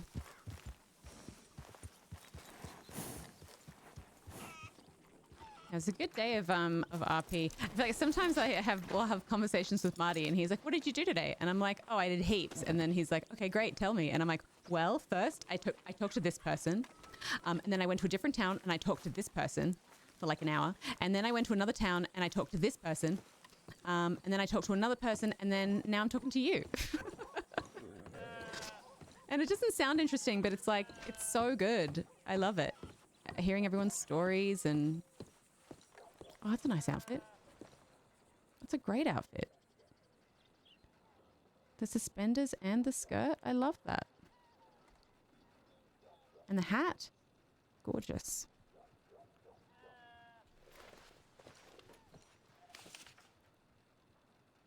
Aww.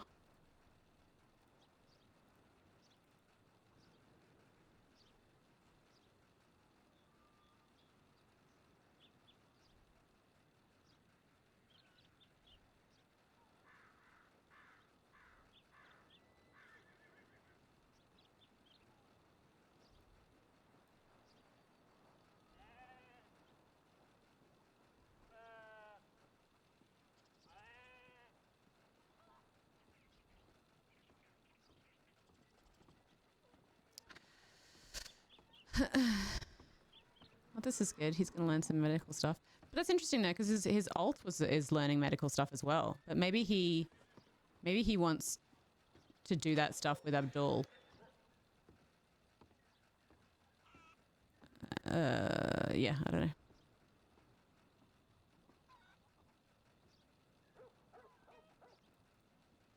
Hello. Pavel wanted to talk and he knew some things that I know no one else told him.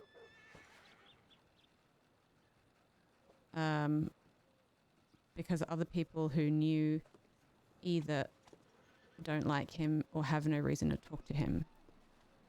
The crossing is Atlanta. Yeah, okay. I don't know. I don't care. I don't want to talk about that anymore. I will message him later. And more just want to make sure that I apologize to Otto for not.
Rap sheet? Rap sheet?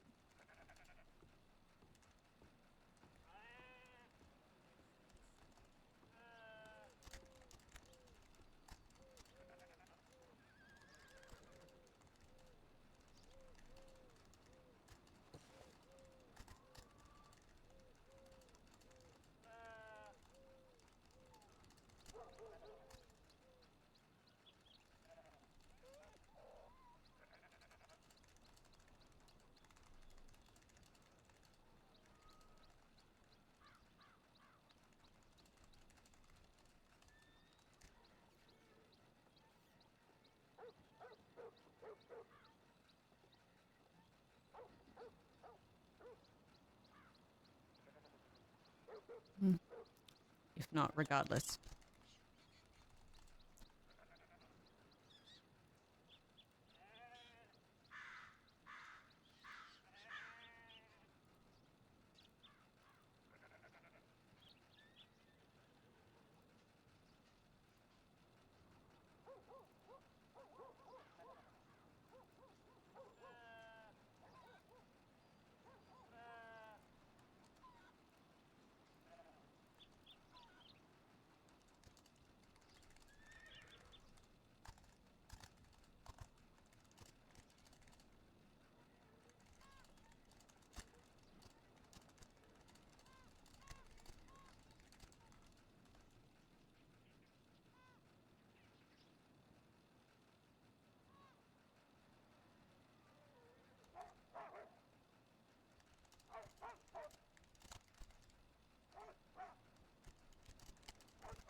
Mm.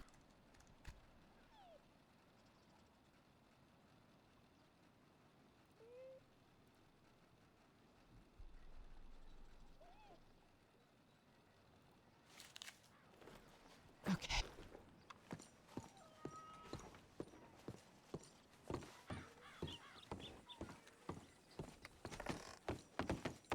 Hey there. How are you doing?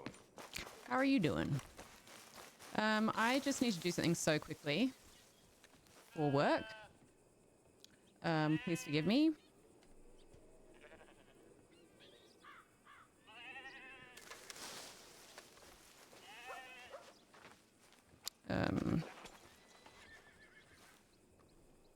But I don't think I'll stick around for much longer anyway.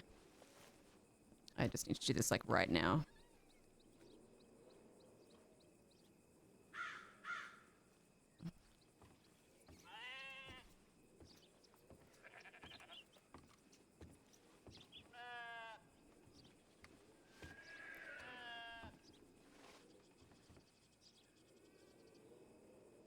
Hello.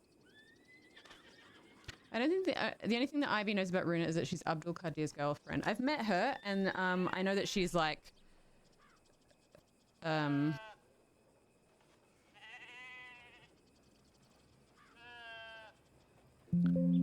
know that she's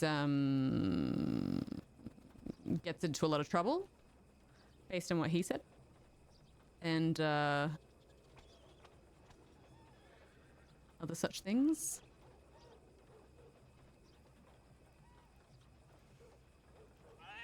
What am I doing? Social 9x16.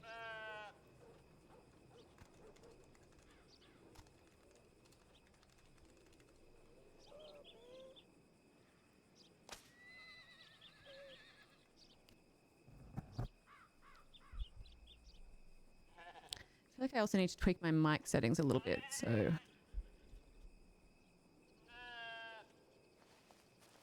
we'll do that.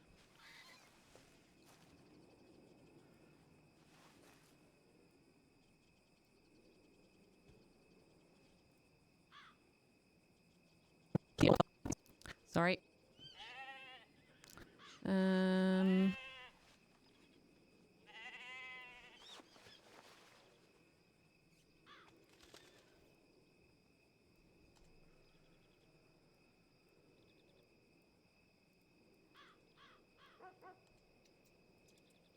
Dear Premiere Pro, please don't crash.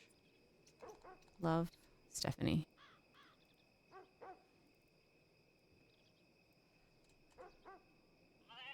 Come on, man. Just work. I know it's hard while I've got OBS open, but you can do it. I believe in you. A bit nuts. Oh, okay.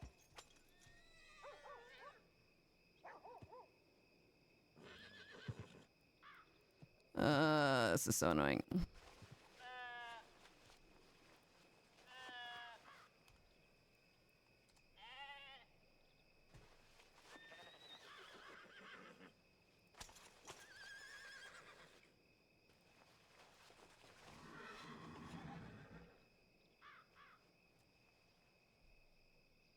Come on, I believe.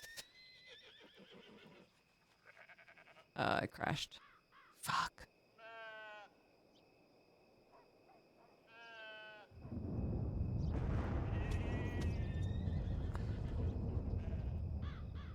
God damn it.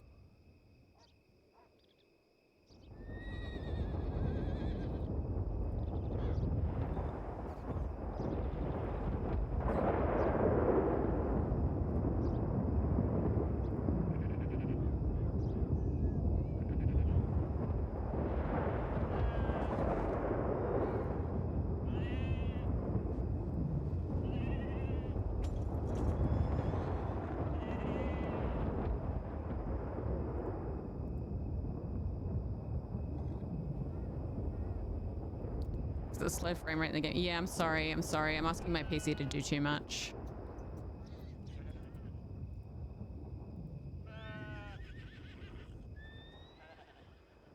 Come on. Please let me do this.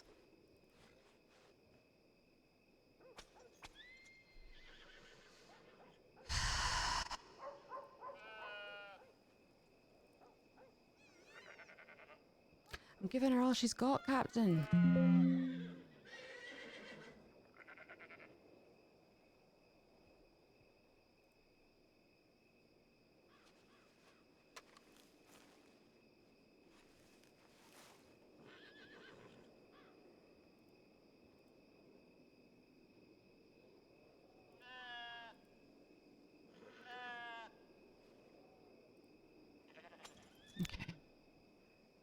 Okay.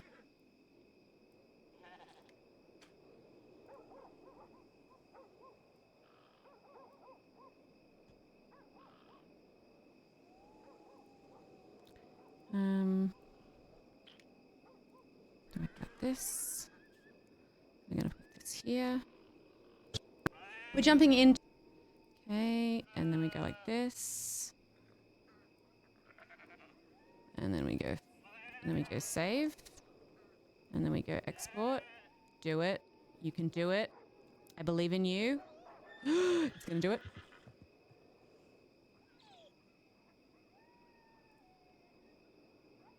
It's doing it. Oh my god.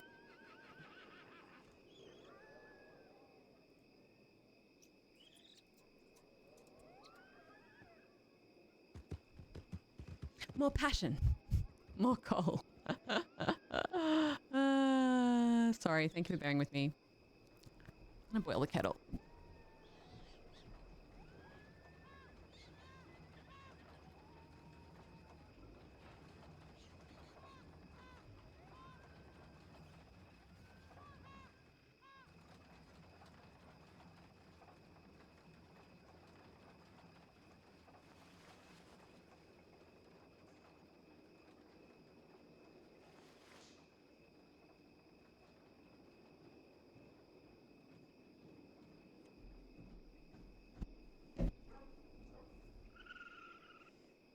Uh-oh.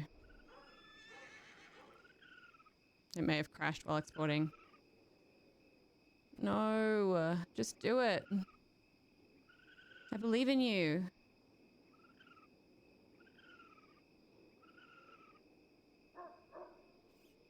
Fuck, I may need to end stream. Damn. This is so upsetting.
Wait. Oh my god. Oh my god. It did it. It fucking did it.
Where's the email?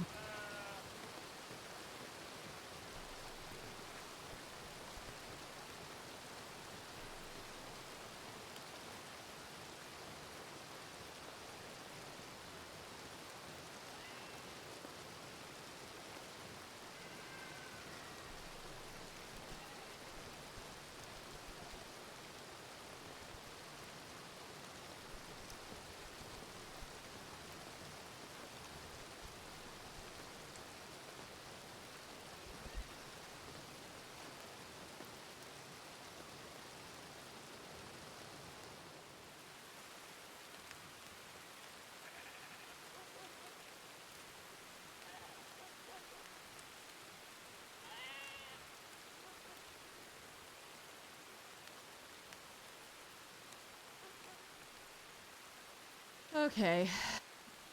That was exhausting.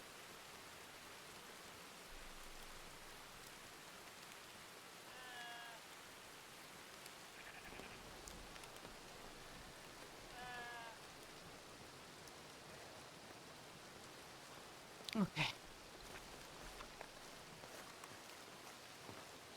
The last thing I wanted to do today was just like maybe just do one job so that I've got some money, because I just really need to prep things for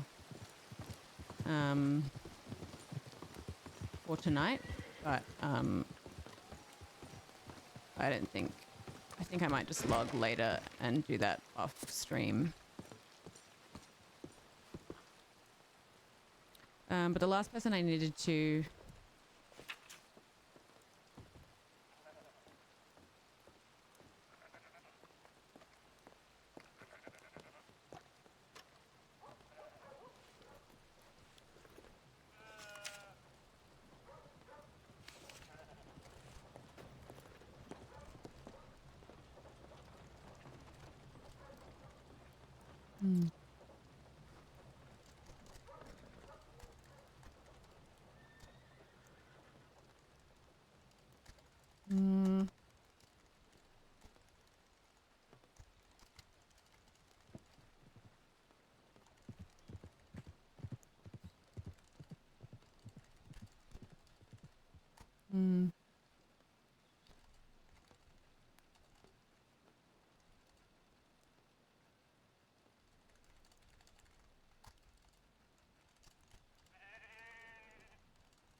Hey, Jenny Bean.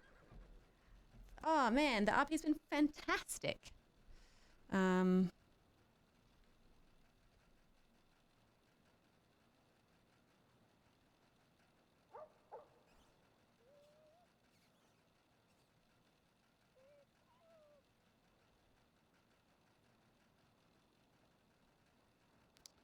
Um.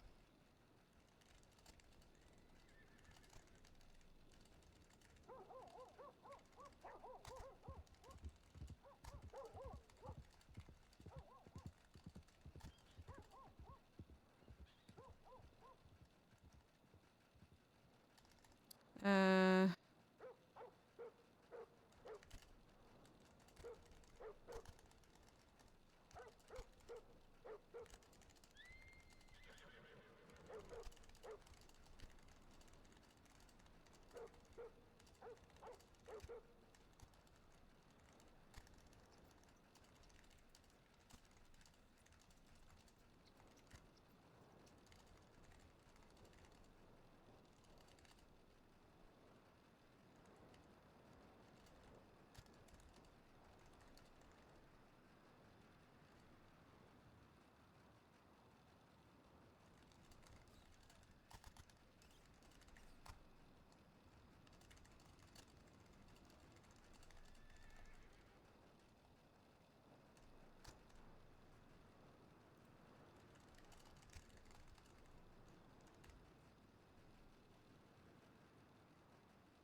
I can't remember if I mentioned it, but he did say the name Clara. So nothing of this to Froggy, mind you. He'd likely have my head for it, but if he's out for blood and likely to take matters into his own hands soon enough, best you use whatever resources you can to steer him away from this person if they are indeed a friend of yours.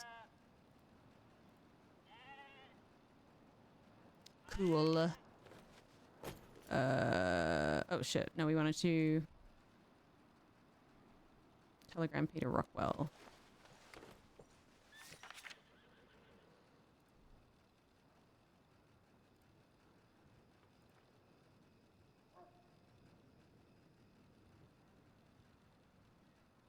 Do I not have his telegram in my... Oh, I've got it in my physical book.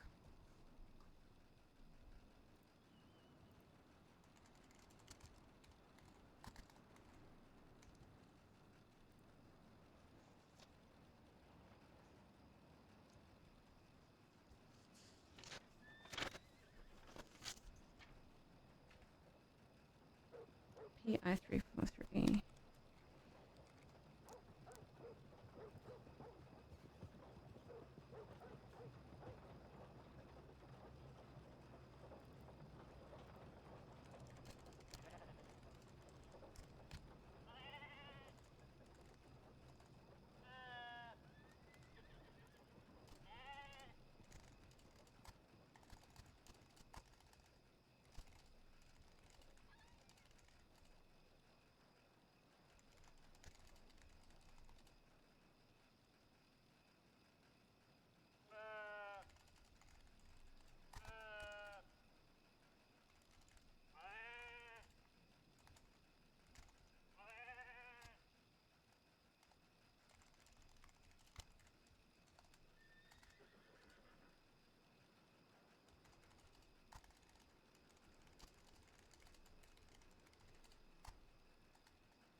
I'm sorry to speak from the hunting trip the other day. I just know your time with Marty is valuable and I shouldn't like to step in on it.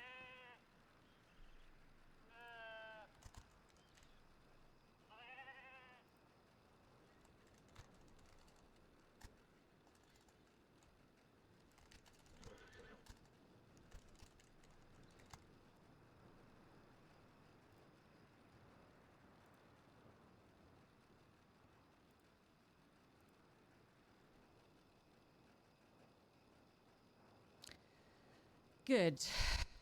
I'm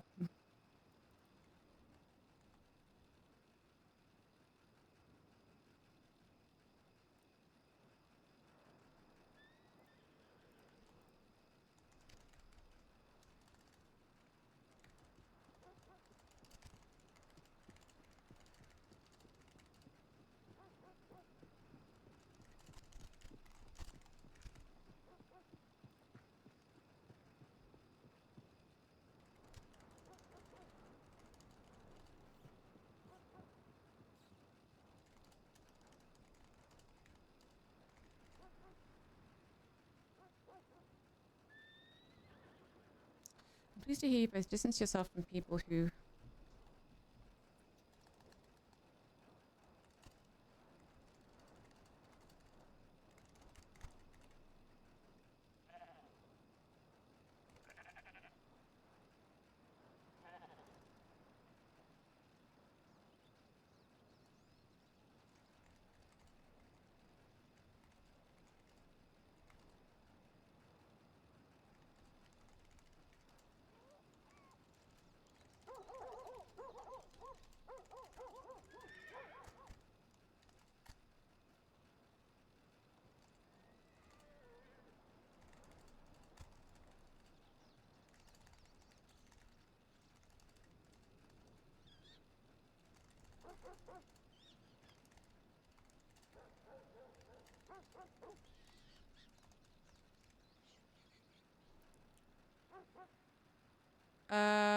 It was just from people who've wronged me so terribly and could just as easily do the same to you and found it passion to apply yourself to. Maybe.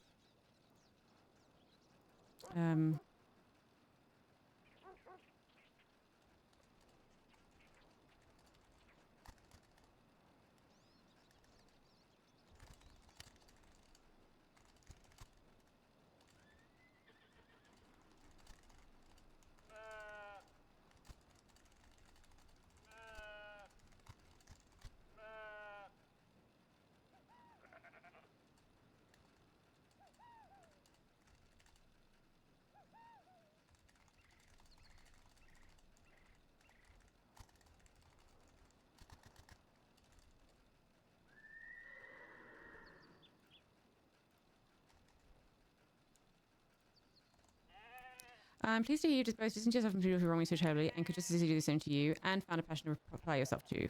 Perhaps we can reconnect upon your return. I'd like to think we could trust each other. It's only I thought the same of Hades once. I don't intend to make the same mistake again. Maybe. Bye.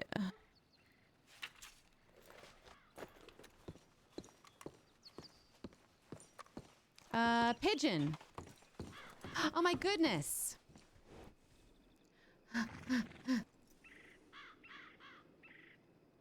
Following.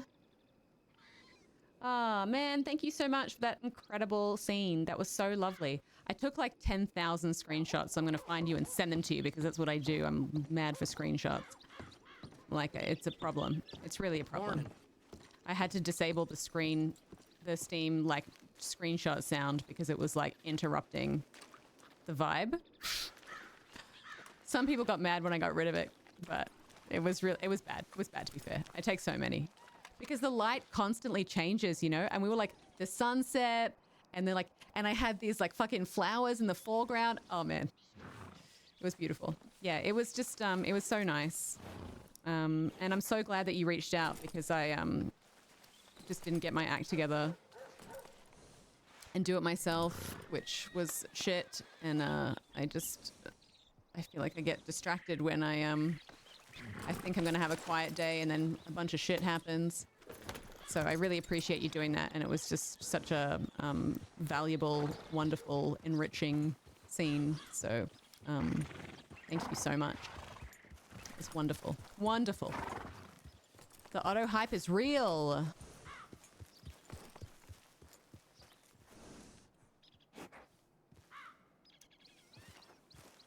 Okay.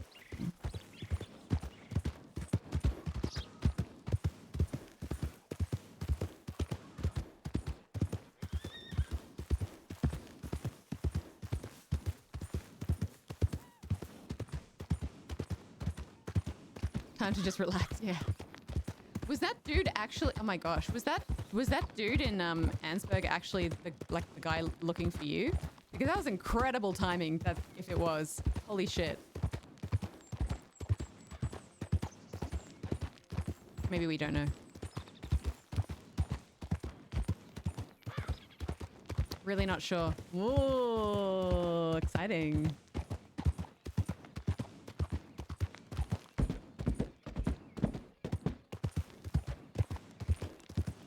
I guess we'll find out. I overheard him and he described Otto a little too well. Oh man, it's fucking stressful. Is this the right way? I'm so sorry. I was trying to be chill as well when I was like, I'm gonna ride. Let's ride to this place. And people who know me will know that I have. I'm not sure if you've played Red Dead Redemption 2. I have not. But even if I had, I still wouldn't be able to find my way around this fucking place. Well, thank you, beauty. Thank you for the raid. So, especially, and if I try to talk and ride at the same time, fucking disaster. Absolute disaster. So there was a few times when we were just like riding around into, oh, your heart cupcake. Riding around in circles. Thank you, Coastal. Oh, thank you for gifting us up. That's very kind. A few times we were like riding around in circles, or I was like riding us into bushes and stuff because it was like, I was like, oh no, I took a wrong turn. I was trying to be chill about it, but it's hard. I think I could play this game for 4 years and still just be like, no idea how to get from Valentine to Blackwater, you know? This way, apparently. It's not the way I'd go. I keep thinking it's left. Why do I think it's left? Oh, it is left. It's just there's a giant fucking like ravine there. No, strawberries left. Am I going to? I'm going to Cattail. Oh my god, you guys. I've been going the opposite direction this whole time because I had a marker in my thing. Well, there you go. An insight into my experience in this game every day.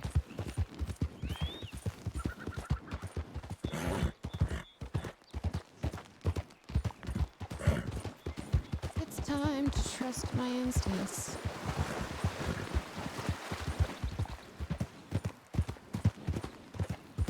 Oh, bright black. Oh, were you playing Rose?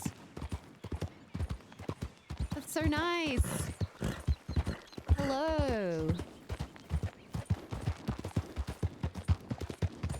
I did that thing when you said my name. I assumed it's because we'd met, so I was like, hey. And I was like in my head being like, quick, who is this person? And then you're like, I don't think we've met. And I was like, oh shit, okay.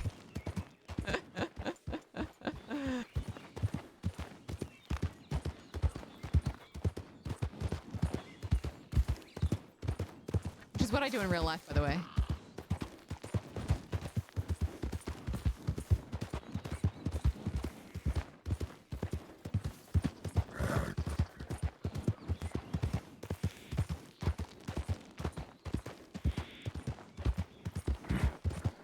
Oh yeah, there's a bunch of different keywords that you can use to like try and access a player. So Scarlet Rose would be in there for Zoe Winters, which is why that came up. But we can get you in the stream database. Rose Montgomery, great name. Love that.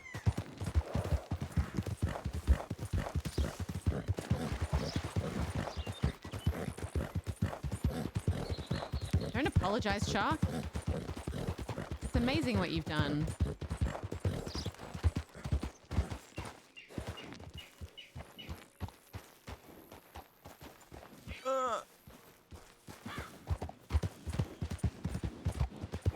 There's These rocks are so annoying.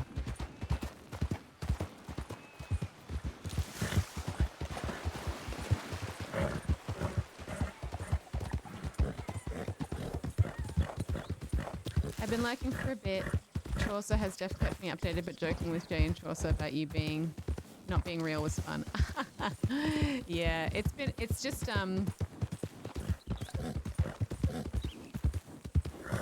I can stream Eastern hours, which is during the day for me, when I don't have a lot of work. But this past couple of weeks, I've just had so much work. I haven't really been able to stream during the day much. It's during the day for me. But I should be able to for the next little while, and so I won't be so absent.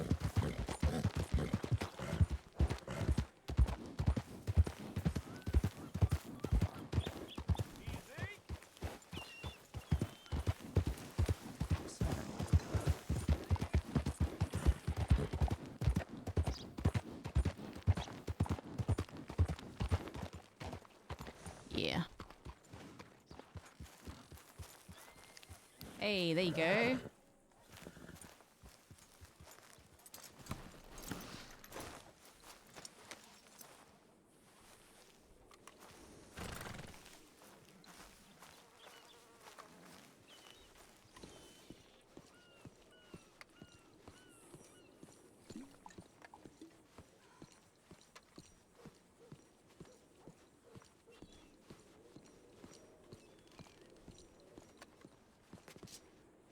Uh-oh.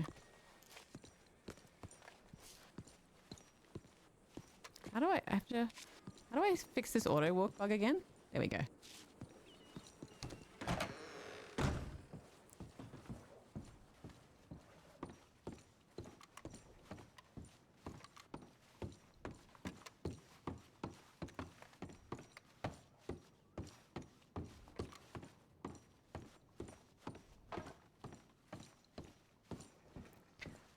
Oh, amazing. What a day. What a day. Oh god, I always do that. Well. It's life, isn't it? Okay. Who should we raid?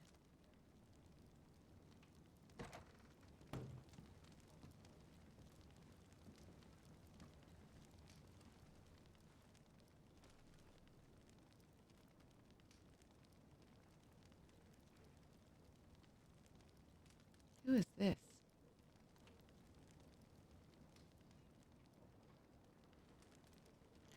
I don't know, but props for an awesome voice. Mallory Jane Walsh. Oh, fuck. You know what? I have a feeling that this might be the guy that...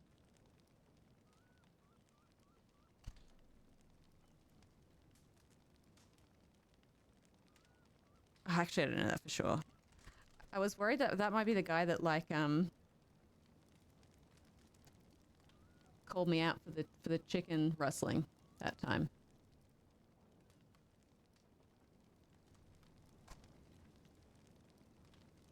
But I don't know if that's for sure. Today's RP has been great. Been listening on and off while I've been at work. Oh, nice. Yeah. Yeah, it's been really cool, I think. I really enjoyed it. Just nice to hear everyone's stories. And also just like how incredibly things interconnect, you know? Just really in so many surprising ways.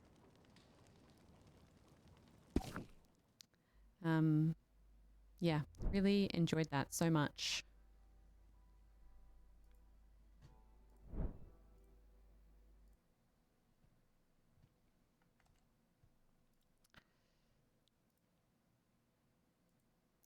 Well, thank you for your company. Thank you for watching the Arcane Season 2 trailer with me. And I hope you give a lot of love to Pretend Monkey, who we are rating right now. He plays a character called Mallory, apparently. I'm not sure if we've met. Maybe we have. But he has a cool voice and seems like a cool dude. So I'll catch you later. I'm probably going to stream again on Friday in the morning. I'm seeing Art of the Score on Friday night, so that should be pretty fun. Cool. Okay, I'll catch you later, guys. Thank you so much. Bye.